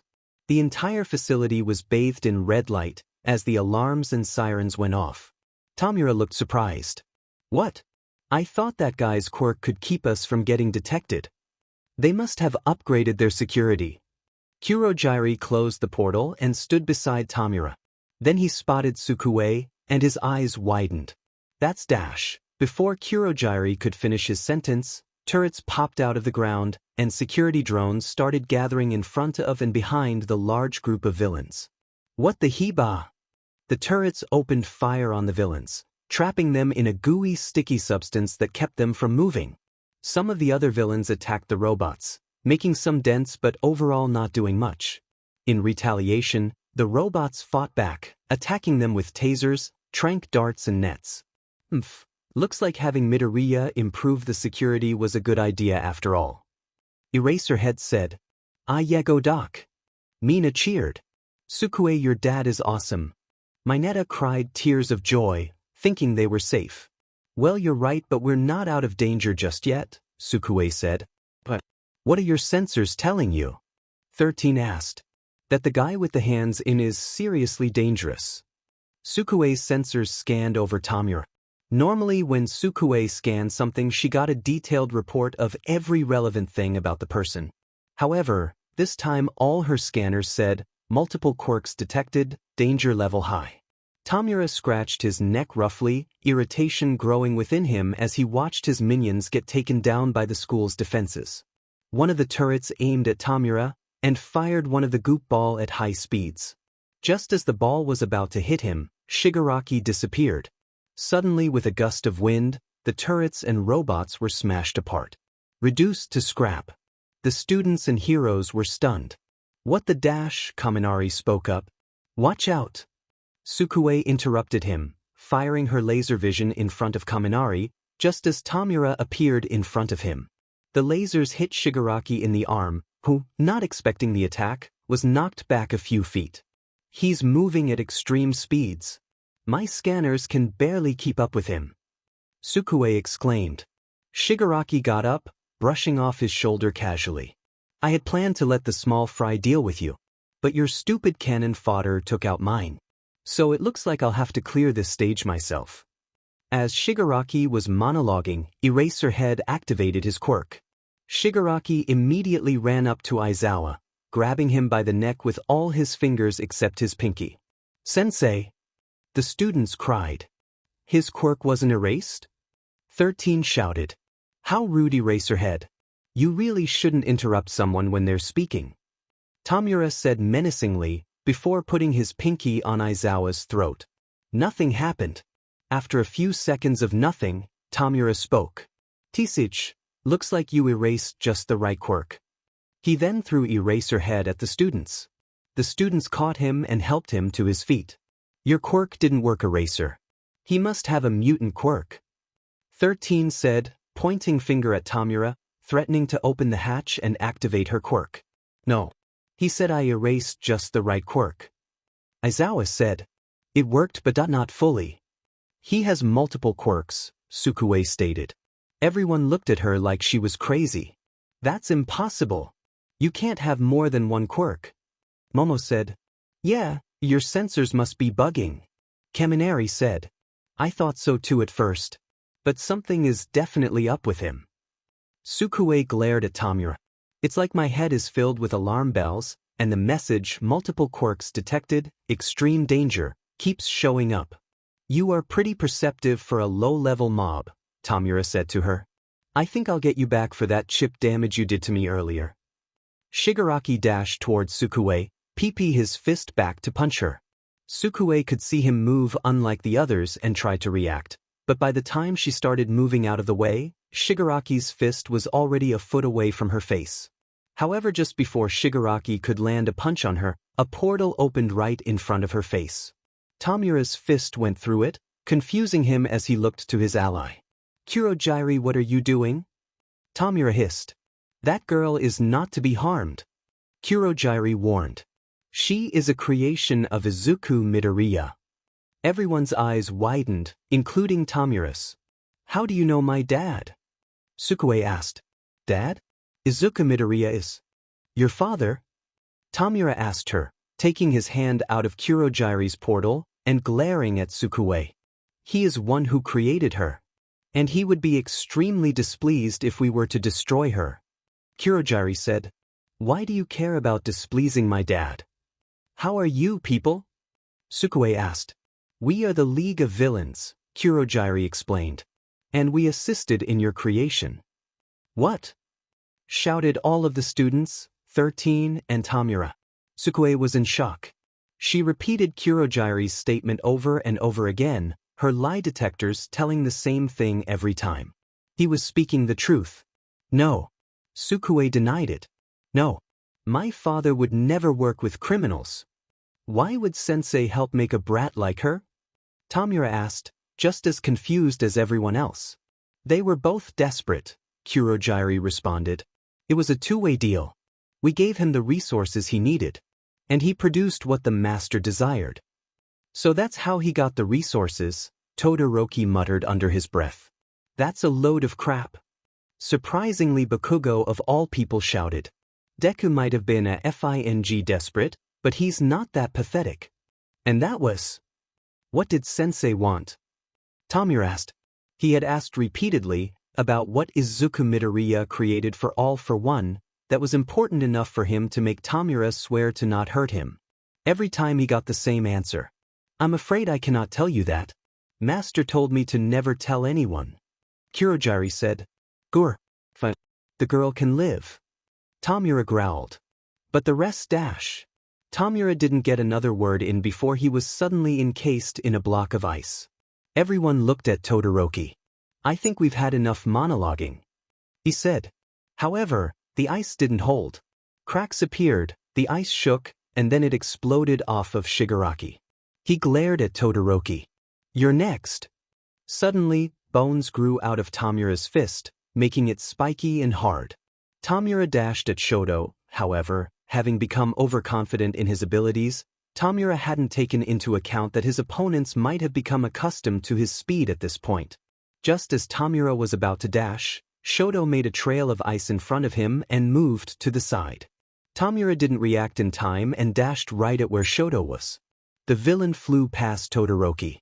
He smashed through the water fountain, and his body flayed against the floor, and soon he was completely out of sight. If I laughed at that, would it be inappropriate? Kaminari asked. Very, responded everyone. Kurojairi stayed on the sideline, unsure of what to do. All for One had ordered him to make sure Tamura didn't kill or harm Izuku or his android, otherwise, he may be less willing to repair his brother should it come to that. And while Tamura said he wasn't going to harm her, he was a rather fickle person, and his promise was not a guarantee. It looks like he hasn't mastered all his abilities, Aizawa noted. We'll need to take advantage of that if we want to win. Aizawa, you can't seriously be thinking of letting the children fight that monster? 13 objected. If we try and fight him ourselves, then we'll die before they can even get away. Aizawa reasoned. We need to do this together. Achiko dodge. Sukue shouted, shooting her lasers at Kaminari. Waga! Achiko got hit in the chest by Sukue's lasers, knocking him aside just in time to avoid Shigaraki's fist. Kurojairi, take care of the girl. Tamura ordered. Kurojairi appeared in front of Sukue, the robot girl glaring at him with red glowing eyes. I don't know how you managed to get past my lie detectors, but I'm not buying your sheet. Sukue fired more blasts from her eyes, using her targeting system to aim for Kurojairi's body. My dad would never work with pieces of sheet like you. You can ask your creator after I send you away from this place. Kurojairi opened a portal in front of him to redirect the lasers. This guy's gonna be annoying to fight. I need to find a way to attack him in a way he won't expect, Sukue thought. Sukue jumped back, avoiding a portal that was opening beneath her. Kurojairi opened a portal behind Sukue, hoping she wouldn't be able to dodge in the air. Unfortunately for him, she could. Sukue sent a high-power blast to her side, changing her trajectory away from the portal. Sukue took a look at the battle with Shigaraki. Her classmates and teachers currently had her hands full trying to fight off the multi-quirk villain. Bakugo of course rocketed towards him and exploded the ground where Shigaraki stood. The villain easily dodged the attack and was about to attack the still airborne Bakugo from the side, when he was forced to duck one of Ida's kicks.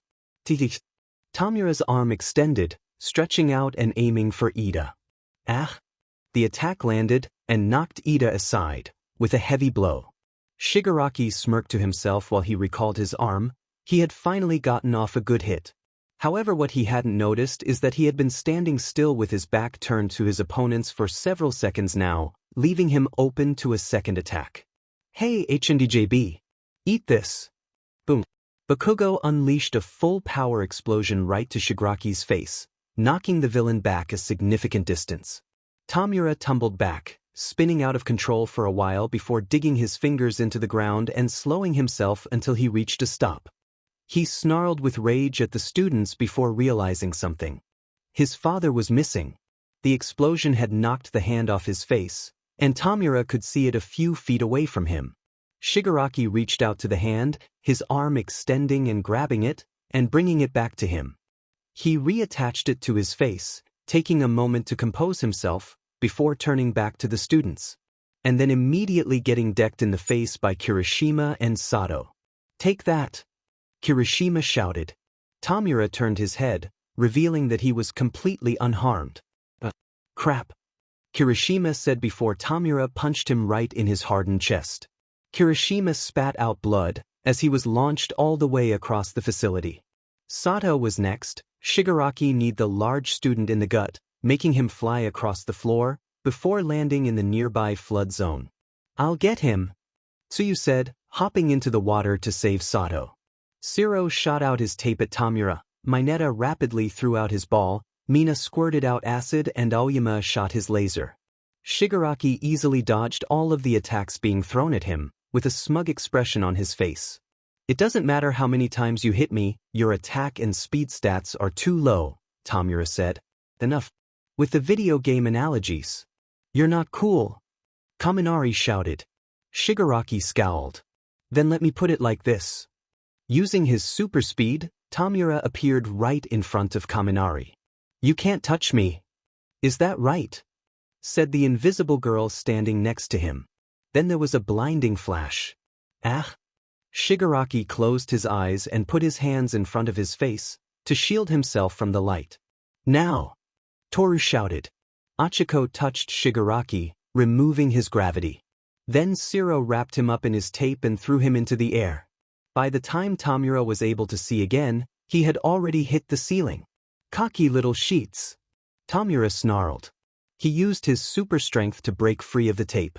He positioned himself against the roof, before pushing himself down towards the ground.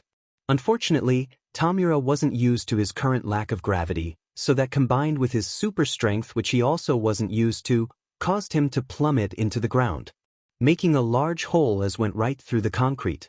God damn it! Shigaraki roared from inside the hole. He tried to crawl his way out of it, but again this only caused him to rocket out of the hole. Tamura made a hole through the ceiling and flew out into the sky. God damn it! Kurojairi stopped fighting Sukue for a moment, realizing that Tamura was now flying into the upper atmosphere with no way of stopping. He was about to create a portal to retrieve him when he was hit in the chest by Sukue's laser. The Misty Man recovered quickly. Getting up, Kurojairi realized that Sukue wasn't going to give him the time to collect Tamura. And the UA students probably wouldn't wait either. He needed to find a way to stall her without doing any sort of permanent harm to her. He saw the flood zone and got an idea. Kurojairi opened a large portal to the bottom of the floor zone, before opening another large portal above them all. Wah! Sukue was hit by a strong wave of water and was swept off her feet and pushed back the tide. The tide went towards the rest of the class, but 13 stood in front of the wave. Get behind me! 13 ordered. The students huddled behind the hero as they opened up their finger cover. The water was executed up by 13's quirk, leaving the students untouched but also unable to move from behind 13. Meanwhile, Kurojiri was also taken by the wave, but now since he wasn't being directly attacked, he was able to open a warp gate and get himself to the landslide zone, far away from everyone else. He didn't know exactly how high Tamura had gone at this point. He just opened the gate at the max altitude he could open, one above the spot where Tamura had been sent flying, and hoped that he hadn't already gone past it. Fortunately for him, after a few seconds, Tamura came out of the portal and smashed into the concrete. I should have gotten an anti-freeze quirk. Tamura shivered. The high altitudes he had been at caused parts of his body to freeze over. He was fine of course, but he was still very uncomfortable. Kurojiri. Kill that girl. I can't even move because she got rid of my gravity. Have you tried turning off your super strength? Kurojiri asked him. Of course I've tried to turn off my super strength. Tamura shouted at him. I can't. All for One had countless years to master not only his quirk but the quirks of others as well. Tamura has not had nearly as much time and as such had not properly adjusted to his new powers. For example, he had a difficult time turning off quirks once he's activated them with All for One. Which makes sense considering his original quirk was something that he was never able to turn off. Perhaps we should retreat, Kurojiri suggested. No! Tamura roared. I gathered all these quirks to kill All Might. I won't be stopped by a bunch of brats. Those noobs can't even hurt me. But they did almost send you to space. Kurojiri pointed out. Despite all your powers, you have yet to kill a single one of them, and All Might and the rest of the heroes are likely soon to arrive. Good. Tamura roared. I'll kill them. I'll kill them all. Kurojiri looked at his charge. All for One had given him a fool's errand. He had told him to keep Tamura safe and make sure he didn't harm Midoriya. To make Tamura into a respectable villain in his place. But Kurojiri knew a lie when he saw one.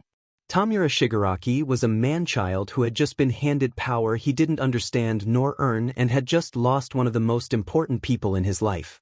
This could only end badly for everyone involved.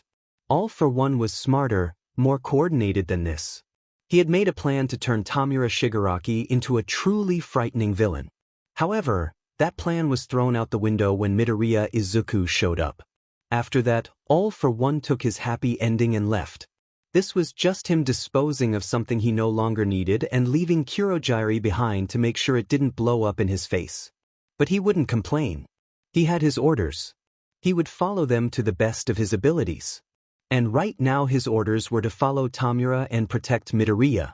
So the best way to do that in this situation would be to get out of here as soon as possible.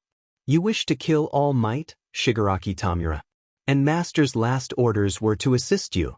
However, right now you are not ready. Kurojiri said. Shut up. I'll kill him. Tamura shouted.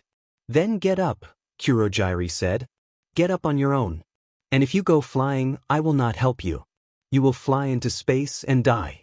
And Master's wish, his power, his legacy, will die with you. Tamura glared at Kurojiri as if he was trying to kill him with his eyes, before looking away. Thinking. Wondering how he could get out of this situation. After a moment, Tamura extended his arm towards a rock, wrapping his arm around it. He then pushed himself off the ground, as gently as he could, pushed himself off the ground.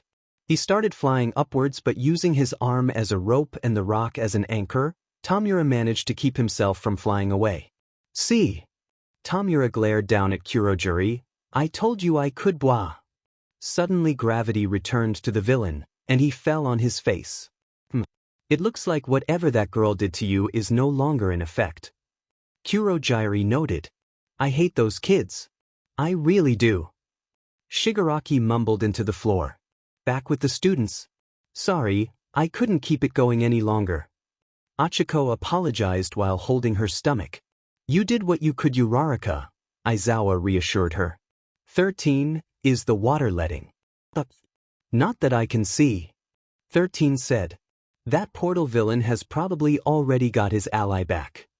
I doubt that trick will work twice. We need to come up with a plan. Zero said. Then the portal closed and the water stopped. It stopped. Mina pointed out. Then, Tamura zoomed in and glared furiously at the students. You brats! He snarled at them. I planned to come here, kill All Might, and leave you to my minions. But you screwed that all up. Now you have my attention and I am going to kill you all slowly and gahia.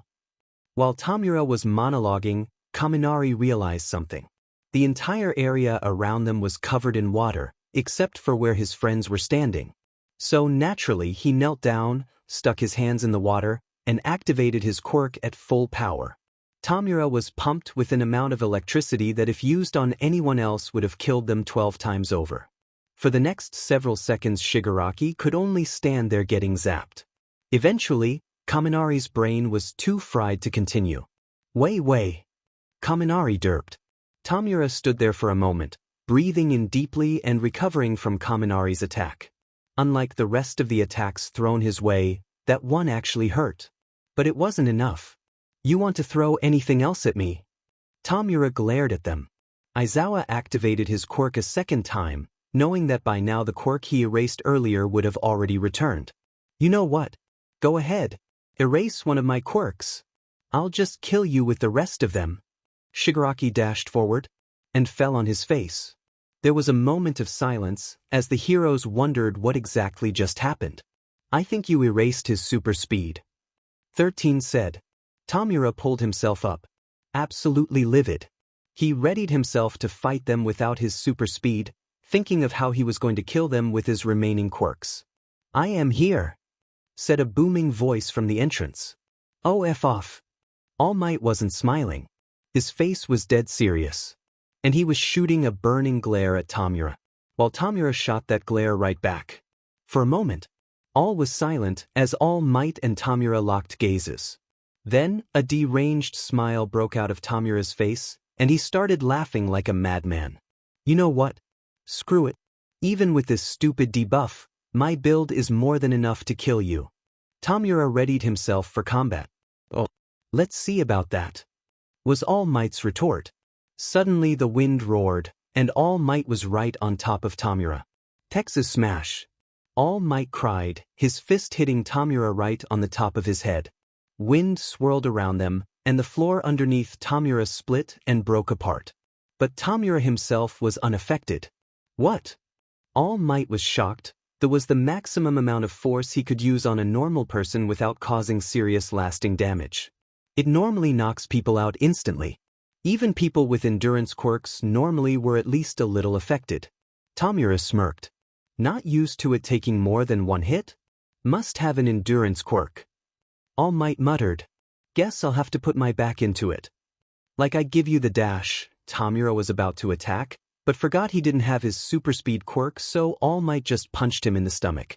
Tamura was sent flying by, the force and the wind knocking him through the concrete. Shigaraki used his stretchy arms to grab onto the ground to try and stop himself. However, his quirk decayed the rocks, meaning he just kept on flying until he hit the wall on the opposite side of the facility. He did it. There's no way he could take that kinda hit unscathed. Mineta cheered. The rest of the class started cheering, but some were more hesitant than others to celebrate just yet. Sure enough, seconds later a black misty portal opened up behind All Might, and Tamura came out of it with his arm held out, ready to decay the hero. All Might, look out. Aizawa shouted. Behind you. What? All Might looked behind him, but it was too late. Tamura's hand was a centimeter away from his face. Just as Tamura's hand touched All Might's face, his arm was shot off by a laser. Gah! Tamura cried out in pain, falling onto the floor in front of All Might. Everyone looked at where the laser had come from and saw Sukue crawling out of the flood zone. Her eyes were red and emitting steam, and she held a very serious expression on her face, and her fake skin was slightly torn. He has multiple quirks, she shouted as she got out of the water. And it seems he has some sort of shock nullification. Does not have any effect against energy-based attacks. It's shock absorption, you oversized toaster. Tamura corrected while his arm grew back. And it's not like it matters anyway. Because I can regenerate. As Tamura said this, he started growing back at a rapid pace, the muscle, the bone, the skin, all of it growing back until his arm was back, good as new. Or that's what he expected to happen. What actually happened was nothing. His arm stayed a steaming burning stump. Why isn't it growing back? Shigaraki's cocky facade now broken as he started to panic. Hey dipshit. You can't grow back carbonized cells.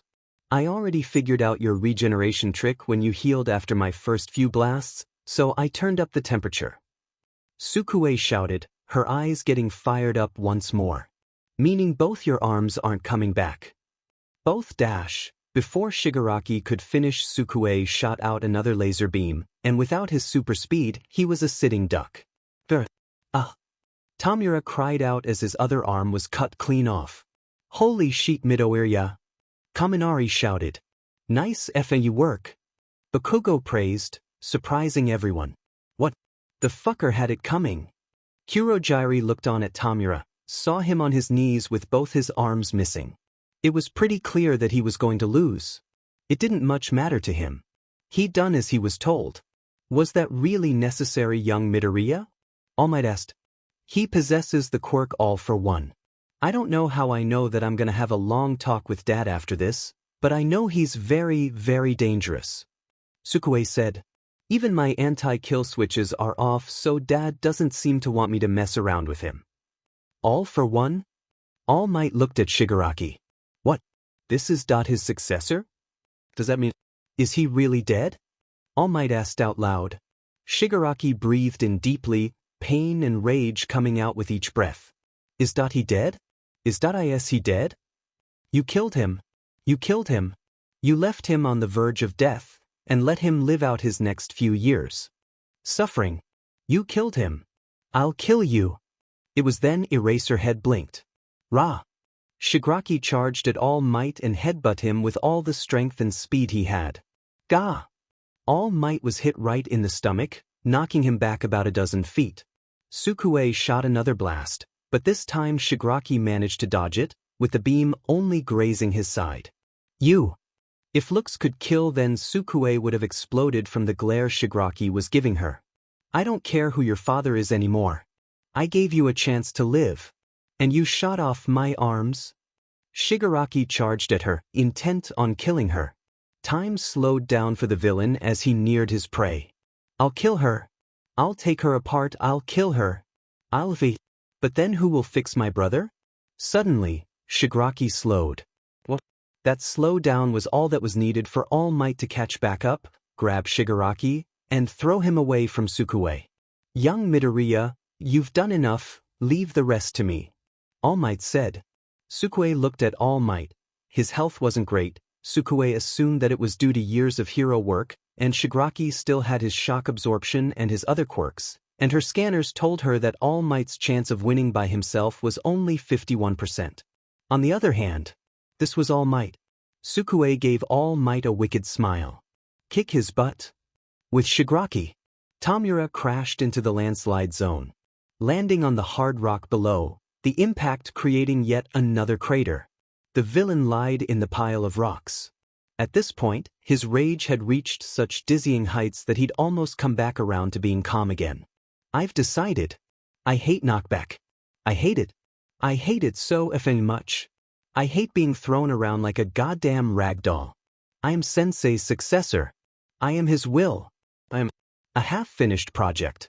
Tamura's eyes widened. There it was again. That voice. Sounded like, Sensei? Tamura asked. This is today an unexpected turn of events. It is rather unfortunate. What a mess you've gotten into, Tamura. Didn't I teach you not to rush things? Half these quirks don't work well together, and you didn't even take the time to figure out how they work, how they mesh, how they merge. Suddenly Tamura felt tired. Sensei? Tamura groaned. Rest now, Tamura, I have business to attend to. All Might landed a few feet away from Tamura, intent on finishing the villain. All right, villain, it's time to end. He looked at Shigaraki in the crater, his eyes closed and his body still.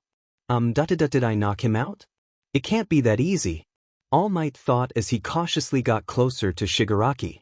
Slowly he got closer and closer to the seemingly unconscious villain until he was standing over him. Well, either he's out, or this is it. Suddenly Tamura's stubs where his arms were, extended out and rapidly wrapped around All Might. All Might struggled to try and break out of the arms, but they had the same shock absorption property as his body, so he wasn't making much progress. Good, that should take him a while. At least Tamura had the sense to get that shock absorption quirk. All for one? Thought. Now let's see. Yes, this one will do. Tamura, all for one. Bit his tongue. Blood started spitting from his mouth before his regeneration quirk patched the injury right up. Then using another quirk, all for one took control of the blood oozing from his mouth. The blood flew up into the air, before changing shape, becoming like that of a blade, and slicing down through the air and his arms. Once Tamura's arms were cut off, this time with no head applied, his regeneration quirk came into effect, and his arms grew back. Damn it. I have to get out of this. All Might struggled even harder, and the weird flesh cocoon he was trapped in started to loosen. That will not confine him for long. I need to get back to Kurogyari and escape before he frees himself.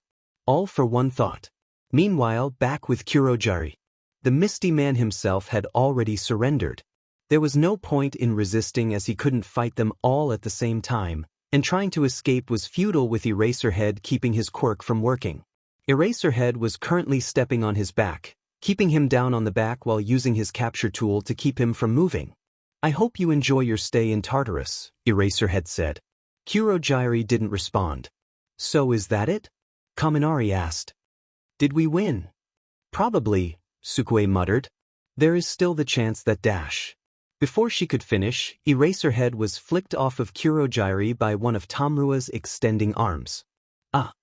Eraserhead shouted as he was knocked a few feet away, blinking accidentally due to the impact. All for one was instantly by Kurogyari's side, picking him up off the ground. It's time we left, he said. His speech it's different from before. Kurogyari figured something was off, but now was not the time to argue. There's still the chance that will happen. Sukue fired off a laser aimed at Kurogyari. However, before the beam could hit him, All for one picked up Kurogyari and the hands on Tamura's detached arms, and ran out of the facility, smashing through the wall and leaving the students and teachers in his dust. DMN it. Sukue cursed, before using her sensors. He's moving too fast. We don't stand a chance at catching them before he warps away. Where's All Might? Zero asked. Scanning. Sukue looked around until she found him. He's in the landslide zone. He's trapped by what looks to be the villain's discarded arms. He'll break out in about a minute, but they'll be long gone by then. As the information sunk in, everyone reacted differently. Some of the students revealed that everyone got out alive and relatively unharmed. Others, namely Bakugo, were said that the villains got away. Sukue, however. Midoriya, where are you going? 13 asked as Sukue started walking away. I tapped into the security system for the building. All the villains have been taken care of or have fled. The battle is over, Sukue said in a matter-of-fact tone. And I think I have some questions for Dad. Well, wait till class is dismissed first, Eraserhead said, pulling himself off the ground. And besides, we all have some questions for your father. Sometime later. It didn't take long after that for the police and other heroes to show up. They rounded up all the villains, and once everyone was sure it was safe, the class was dismissed and everyone was sent home. The minute Sukue stepped through the UA gates, she was immediately enveloped in a hug from Izuku. Oh my god, Sukue, I'm so glad you're okay. Izuku sobbed, hugging his soaking wet robot daughter as tight as he could, which wasn't much. All the cameras started getting interfered with, and then they started destroying the security system and Dad. Sukue interrupted him, her tone completely devoid of emotion. We were attacked by someone named Kurogyari and someone who had All for One. Izuku froze completely. What? Dad, how was I made? Sukue asked, her tone carrying a faint trace of desperation. Please tell me that villains didn't help make me. Izuku looked at her for a second. A million things going through his head at once as he tried to think of any possible excuse or lie he could give her. But in the end, was it worth it? Was it worth it to find 10,000 ways to lie to his creation about her creation? Izuku hated lying. And he especially hated lying to his family. And at this point, when she practically already knew. It just wasn't worth it. Let's go inside. This isn't something we should talk about in the open. Izuku told her. That unsurprisingly didn't make Sukue feel any better.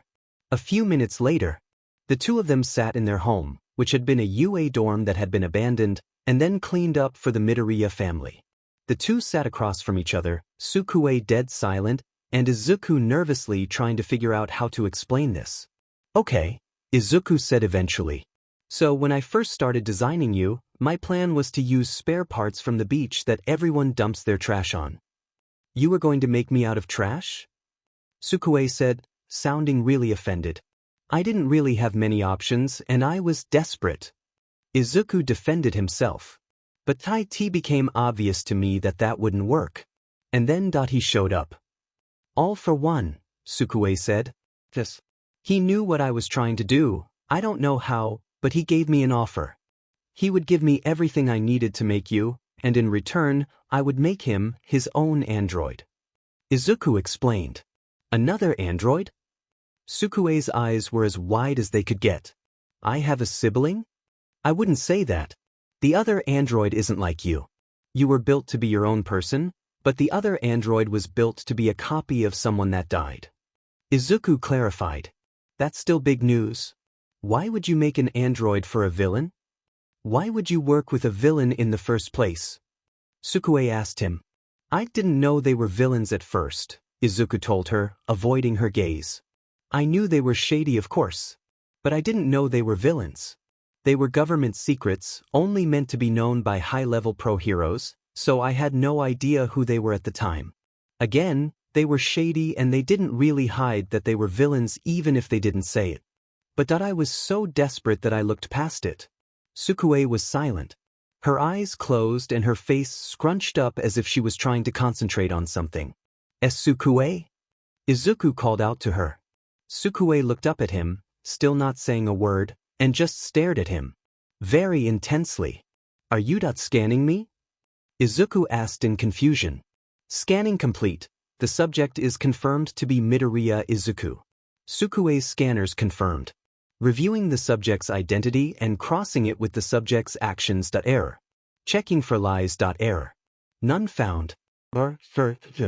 Sukue held her head. My head freaking hurts. Izuku's eyes widened. That shouldn't be happening. I didn't give the ability to feel pain. Numerous impossibilities and errors detected. Emergency shutdown initiated. Suddenly Sukue's body became limp, her head fell to the table and her eyes closed. Sukue. Meanwhile elsewhere. Another failure. The doctor said as he watched another one of his no-miss dies. Having trouble, old friend? Said a voice coming from behind him. The doctor jumped and quickly turned around, seeing none other than Tamura Shigaraki standing behind him. Shigaraki? The doctor asked, freaked out at first. I didn't know that All for One told you about this place. I didn't, Tamura said, confusing the doctor. It seems that something rather unexpected has happened. Wait, that way of speaking, your movements. The doctor started putting two and two together. All for One. Indeed. All for One said. It seems that my quirk has somehow duplicated my consciousness, and it has now supplanted Tamura's. Incredible. The doctor gasped. All for One has even more secrets than I could have imagined. Tamura is still here, of course. But his will cannot beat mine. All for One explained. I see. So, what will you do now? The doctor asked. Are you still planning on retiring? No. All for One answered. I don't know what it is. Perhaps something to do with my quirk or Tamura's presence in my mind, but the thought of retiring while that fool All Might still breathes irks me to no end. It seems like it's time to remake my plans once more. Meanwhile, with the original All for One.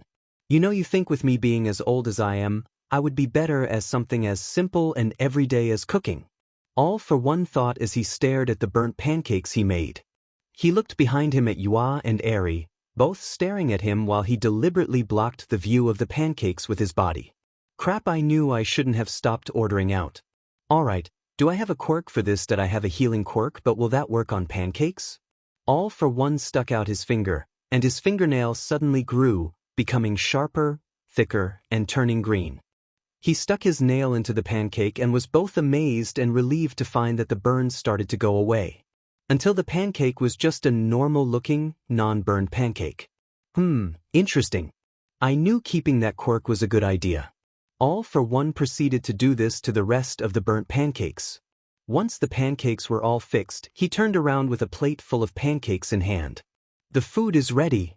All for one served all 3 of them. Thanks, Aku. Yua chirped as he scarfed down his food. His sensors tricked him into thinking he was hungry. Thank you, Eri said quietly, eating her pancakes very slowly and carefully. All for one looked at the 2 of them with a bit of pride swelling up within him. But here I am. All for one, nightmare of the underworld, slaughterer of countless heroes, that feeling pride at having failed to cook pancakes and then fixing them with a quirk. Like that required any skill. Still, perhaps with a bit of practice I can improve. And if I make a mistake, I'll just fix it with that quirk. It's not their complaint. These taste kind of bland, Yua commented. All for one paused for a moment, before sighing. You'll say my food is bland, and yet here you are devouring it as if it was your last meal. And here I had nearly forgotten how ungrateful you can be. I'm not ungrateful, Yua objected, pouting slightly. It's called constructive criticism. And Sensei says that it's a good thing. Well, let's see how she reacts when she's on the receiving end of that criticism. All for one deadpanned. I like the pancakes, Eri said in her meek, quiet voice. All for one smiled, patting her on the head. At least you're on my side. That's because Eri's an angel and wouldn't say a bad thing about anything, Yua said. Not an angel. Eri looked down at her feet. I'm a monster. Yua objected. Monsters are bad people that use their power to hurt people. And you don't hurt people, so you're not a monster. But Eri looked at him. My quirk dash. Oh, are you on about that again? Yua gave her an annoyed look. You can't control your quirk. That's not your fault. Yes, listen to him. All for one wasn't exactly good at comforting people. He was good at using people's grief to manipulate them, he was good at bringing people's worst qualities, he was good at manipulating people's egos. But comforting little girls, not so much.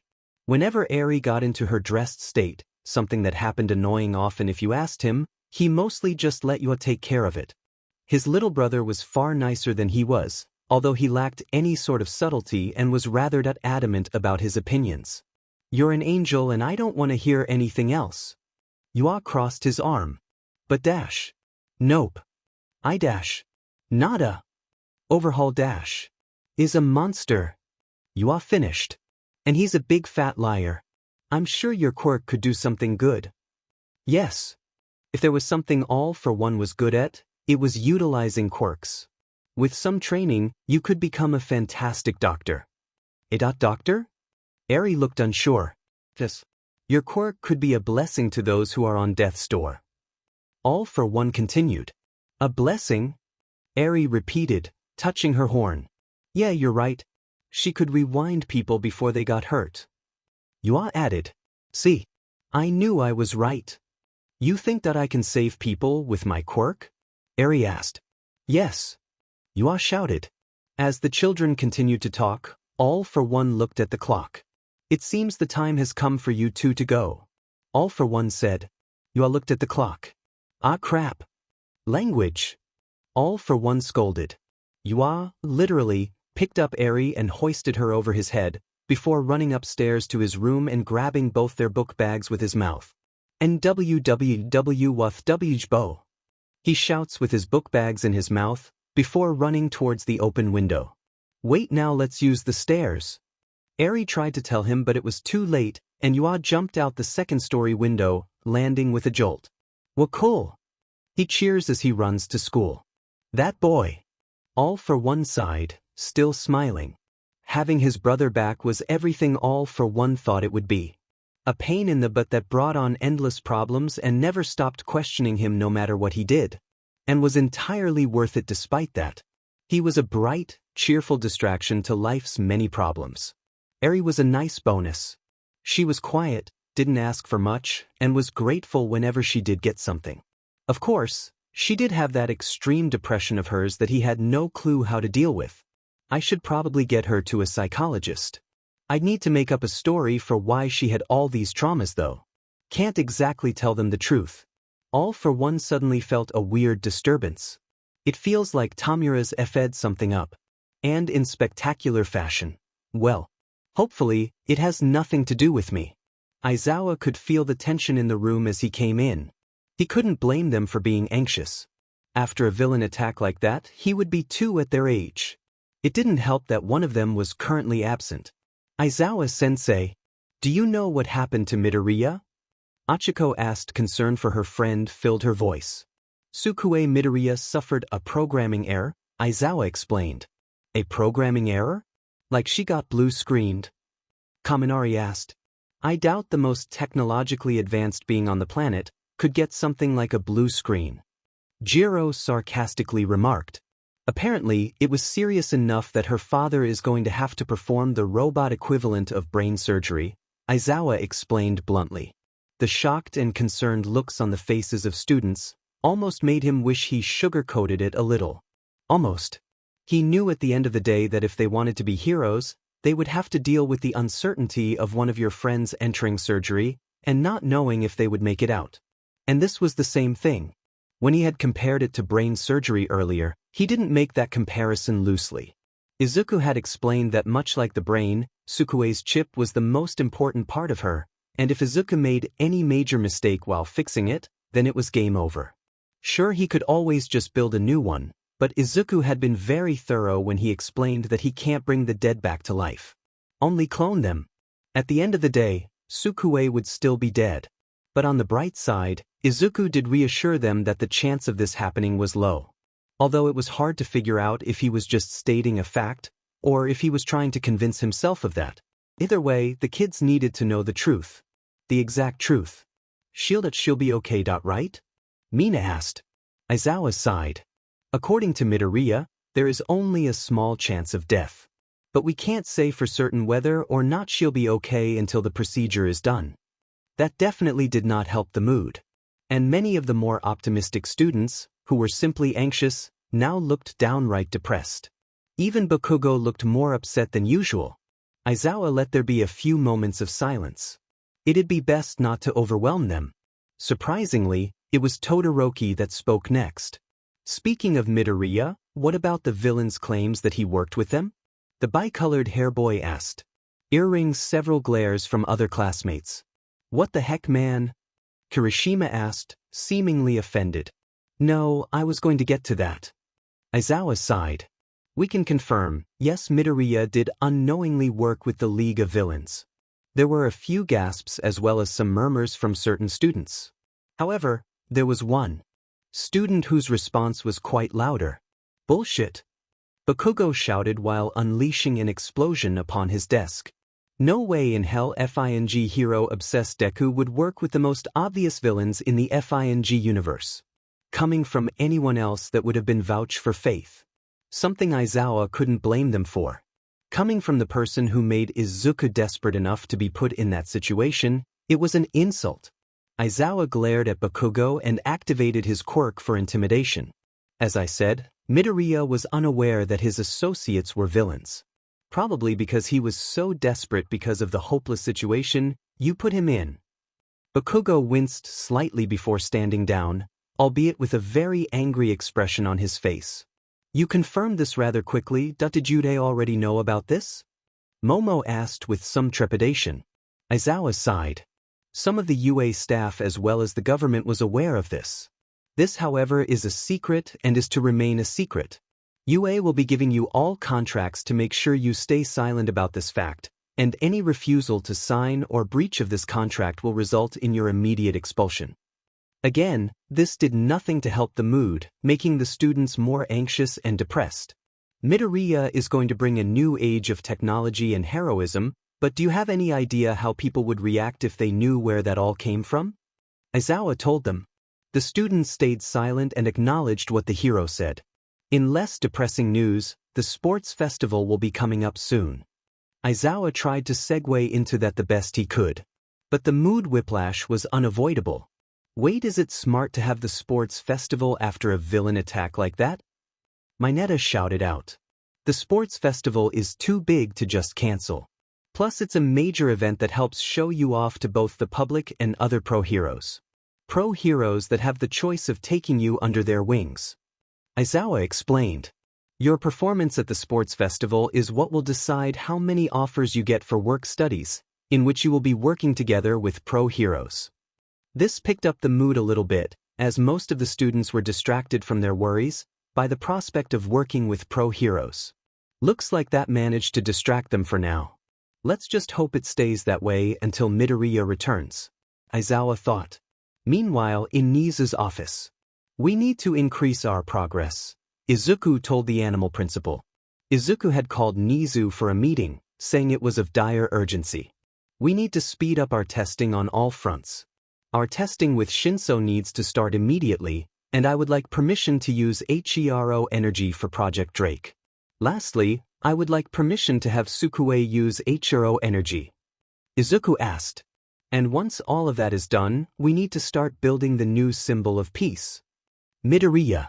While I do agree that we should speed up our pace, that is far too quick. Nizu shook his head. If something goes wrong, we could face an absolutely disastrous scenario. While I do agree we should proceed with caution, we can't afford to move slowly anymore. Izuku looked worried. As I've studied One for All, I've learned things about the very nature of quirks themselves. And in my studying, I've come up with a few theories. One that has very troubling implications. Nizu sat up and looked at Izuku with vested interest. The theory goes that quirks are more a part of a person's very being than originally thought. When I looked at the One for All matrix, it was a collective consciousness made up by other conscious. At first, I thought this was a trait unique to One for All. That it had constructed a consciousness inside itself made up of memories of its past users. But after looking into it some more, I think it's more complicated than that. Izuku said, it's possible that quirks themselves contain copies of the user's consciousness. All for One then in theory would contain all these consciousnesses. And as I was thinking about that, I remembered the story of how One for All came into existence. The initial quirk was the ability to pass on his quirk. However, without All for One's intervention, that would be a basically non-existent quirk. We thought that the first user's quirk fused with the power stockpiling quirk. However, given his direct relation of All for One, it's possible that first user's quirk allowed him to transfer his quirk ability to transfer quirks onto someone else, and that person would be able to transfer not only the transferability, but also their own quirk onto the next user, and so on and so on. So you theorize that One for All contains the quirks and consciousness of the past users. Nizu summed up. Yes, but the real issue is what that implies, Izuku said. Because if One for All has copies of its user's consciousness, then All for One is likely the same. Nizu started to put together what Izuku was hinting at, and his ever-present smile fell. Is it possible for these consciousnesses to take over the user? I don't know. Chances are if they can, then the past users of One for All wouldn't want to.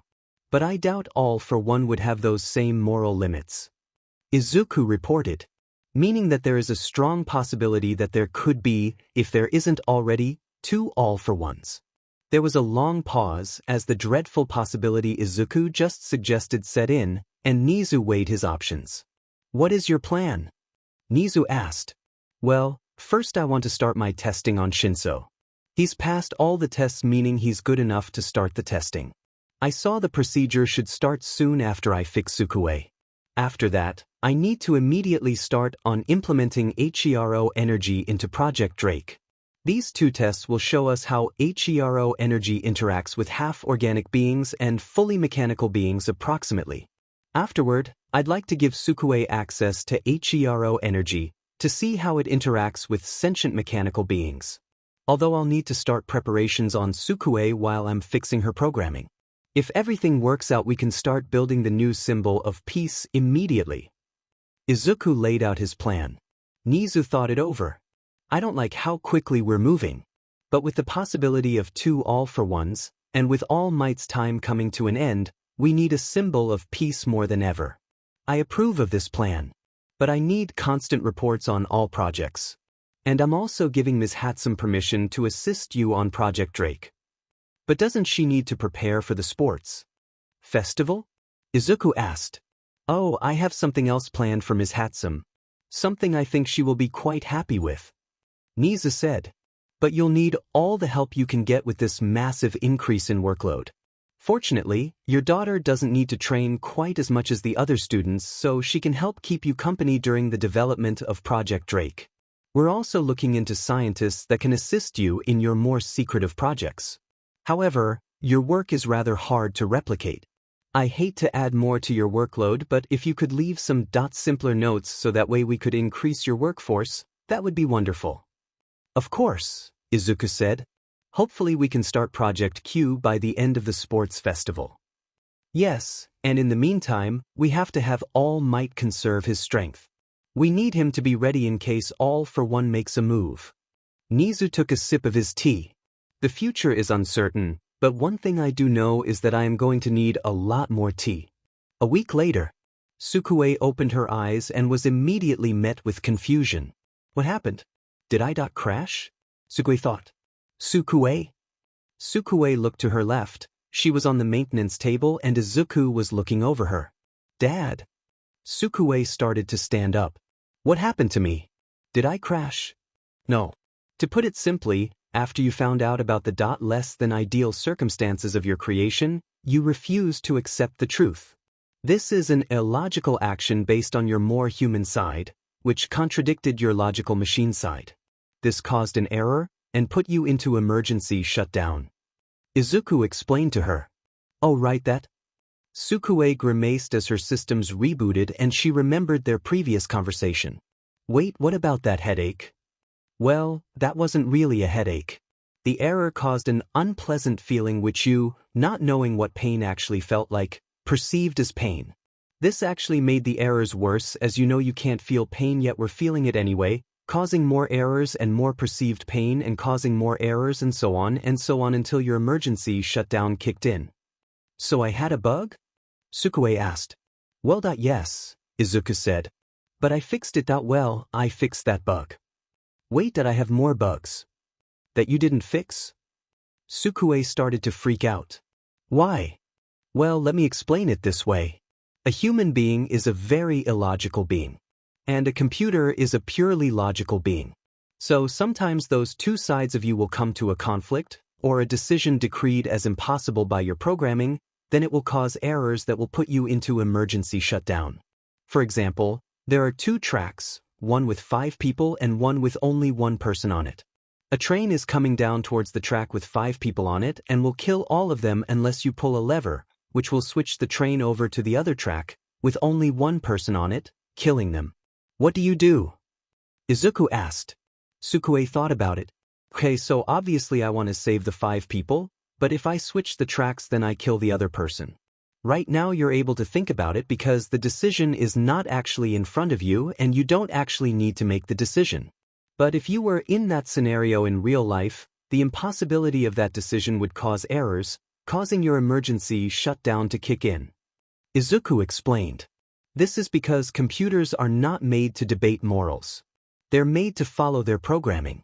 If a computer is programmed to save the biggest number of people possible, then it would push the lever. If it was programmed not to kill anyone, it would not pull the lever. If you're unable to make a decision because it's too hard, your logical systems will be working overtime to answer a question they're not programmed to answer, causing an error. So if I have to make any hard decisions, I just collapse? Sukue was more than a little dissatisfied with this. And you can't fix it? Well, that I can't fix it. If I tried then I would have to program my own thoughts and decisions into you. In a way removing some of your free will. And I swore that I would never do that to you. Izuku told her. I can't do anything about this, but you can. Huh. Sukue didn't like to admit it, but she had no idea how most of her systems actually worked, and she wasn't anywhere near as smart as Izuku. Like I said, the only thing that causes you to shut down is the pressure of actually having to make a decision. You can think about those decisions freely so long as you don't have to make them. And you can still make those decisions just so long as you don't think about it for any extended period of time. Meaning if you can make up your mind what decisions to make before you have to make them, then you could work around that bug. Izuku told her. It won't be easy, but I would suggest going through as many decision simulations as possible, that maybe not right now because speaking of hard decisions. And it all came back to that. Sukue stayed silent for once. Part of her still couldn't believe that her father had been desperate enough to work with such shady people. Most of her realized at this point that this was unfortunately the reality. And the rest of her blamed Bakugo. But she wanted to see what her father had to say. She didn't know how long she'd been out, but it probably took some time. She wanted to see what he'd say after thinking about it, like she knew he had been. I shouldn't have worked with him, but I don't regret working with them either. Izuku told her after gathering all his resolve. Sukue blinked, a look of shock on her face. That's not what I expected to hear. Okay, it was stupid to work with people that shady. Even if I didn't know they were villains, I should have known they were up to no good. Everything about what I did was completely irresponsible and I was putting myself in danger. Izuku said. But I can't bring myself to regret doing it. Not when the result was you. I can never regret creating you. Sukue's feeling of elation was pushed down by a feeling of doubt. She obviously knew he wasn't lying, she had lie detectors after all, but she wanted to know why. If this conversation had happened a month ago, she would have been confident about her own positives. But after finding out she was made using resources provided to her father by villains, and also she had a bunch of bugs in her, combined with some of her past failures, meant that her self-esteem wasn't the greatest right now. Why? Sukue asked. I haven't accomplished anything. Barely kept you company like I was built to do. I mean, I got you hired by Udate, but you probably could have done that with a lesser invention. One not funded by villains. Instead, you helped the bad guys and all you got out of it was a buggy bot that constantly questions you and doesn't do anything you tell her to. Izuku frowned at her response, before walking over and hugging his creation. No one's perfect. And you weren't made to be. Izuku told her. I made you to keep me from getting lonely. And since you've been made, I haven't felt lonely once. Izuku smiled brightly at her. That and that you're my daughter. My own creation. I love you. And I know all the good you'll do will outweigh whatever bad comes from your creation. Dad. Sukue paused for a moment before hugging her father back. But in it you know my weakness is praise. The two embraced for a while until eventually separating. So, do you forgive me? Izuku asked her nervously. To be honest, I was never really mad, Sukue admitted. I was more shocked, confused, and disappointed.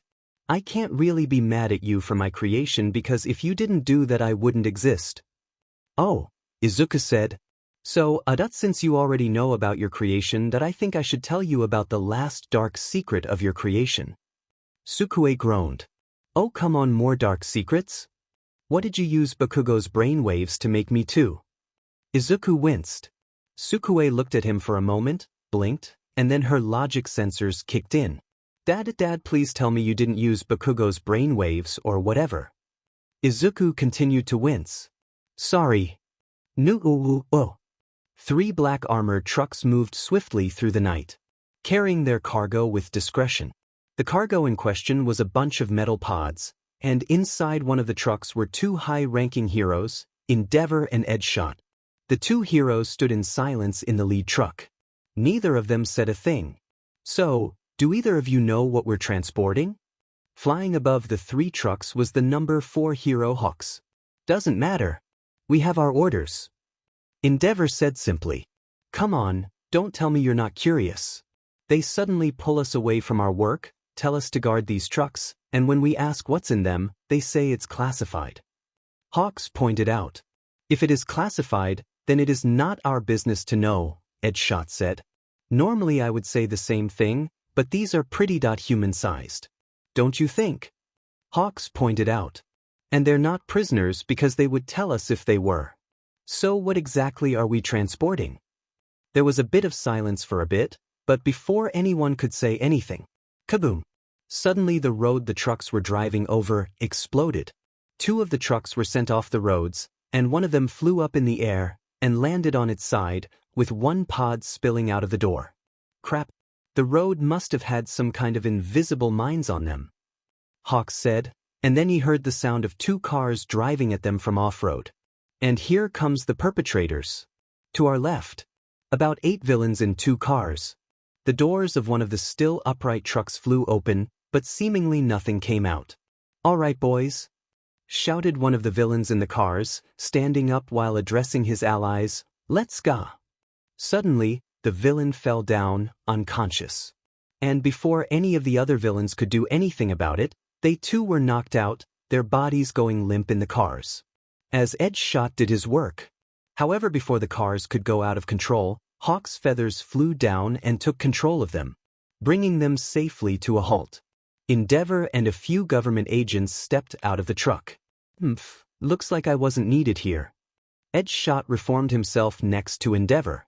They seemed to just be petty criminals. No one of impotence.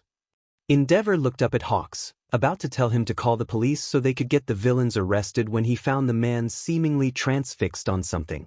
He followed the winged hero's gaze and looked down at the pod that had fallen out. It was open and inside was a now awake little girl. Edgeshot also noticed this and was just as shocked at what their cargo seemed to be. Hawks descended down, landing in front of the scared and confused girl as other agents surrounded her. "Where am I? Where's my daddy?" she asked with tears brimming in her eyes. Hawks looked back at Endeavor and the 2 heroes' community wordlessly. Hawks would comfort the girl, and Endeavor would ask what the hell was going on. "Don't worry, kid, just stay calm," Hawks told her. Meanwhile, the agents were freaking out, pulling out phones and calling their superiors to see what they should do. One of the agents was running past Endeavor when he was suddenly grabbed by the number 2 hero. "What the hell is going on? What exactly are we transporting? And why was there a little girl in one of the pods?" Endeavor wasn't normally one to question the government, but he would be mad if he would let himself be a pawn in some sort of child SLV transport ring or something of that sort. "I'd have to ask the higher-ups if we're allowed to tell you that, sir." The man said, his eyes full of fear as he was stared down by an annoyed Endeavor. Endeavor shoved the man away, causing him to fall on his butt. "Then ask them. And tell them that if I'm not given an answer, I'm going to find out myself." The agent scampered away and pulled out his phone as fast as he could. While Endeavor waited for the man to finish his call, he realized that Edgeshot had disappeared. "Edgeshot? Where the hell dash?" "I am here." Edgeshot reappeared next to him. "I went to check if the girl had any injuries. But what I found was she's not human." Endeavor raised a flaming brow. "What do you mean, not human?" "She's a machine," Edgeshot revealed. "An android." Endeavor's eyes went wide with shock, before looking back at the girl. She definitely didn't look or sound like a machine. She cried like a child and clung to Hawks like any scared little girl would. She seemed like any other child. The agent ran back to Endeavor. "Sir, we've been given permission to explain." Endeavor glared at the man. "Well then start talking." The next day, in Izuku's lab, Recovery Girl, Nizu, Izuku, and the boy known as Shinso Hitoshi were all riding in the elevator down to one of the levels of Izuku's lab. Nizu got off the phone, storing it away in his pocket. "Is something wrong?" Izuku asked. "It seems that there was an incident with the first transport," Nizu explains, making sure not to say anything Shinso shouldn't hear. "And they had to explain the cargo to the heroes there." "Was any of it damaged?" Izuku asked with concern. "No damage," Nizu said. Part of Shinso wanted to ask what that was about. But judging by how vague they were being, he had a feeling he wasn't supposed to know. And he didn't really care anyway. Ding. The elevator stopped, and then the door opened up. The 3 stepped out into the lab, and Shinso took a long, hard look around the laboratory. There were many machines, most of which he didn't recognize, tools he didn't recognize, and even robots he didn't recognize. There was also a metal table with different machines that looked like they belonged in a hospital, as well as tables containing more devices he didn't know the purpose of. The most attention-grabbing thing in the room was a large cylinder, filled with some kind of strange energy. The cylinder looked like it extended into multiple floors. "I'm guessing the table is for me?" Shinso asked. "That's right." Recovery girl said, moving over to the medical supply to pull out some gloves and a surgical mask. As I said, Mr. Shinso, you will be here for quite some time. If you have anything you need to do in the near future, I would suggest you speak up. Nizu told him. And of course, if you have any doubts or concerns about this process, then now would be the time to speak up. Shinso almost rolled his eyes. If I had any concerns, I probably would have mentioned them before going down the secret elevator into the faintly sinister secret lab. My lab isn't sinister, Izuku muttered as he too prepared for the operation. I'm ready, so let's get this over with, Shinso said, getting onto the table and laying down. Recovery girl brought a stool over the operating area, so she could do everything she needed to without her height being an issue. So eager, even when you'll be giving up part of your humanity. Shinso rolled his eyes.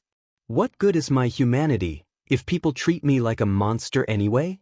The recovery girl sighed and brought over a face mask onto Shinso's mouth and nose area. This society.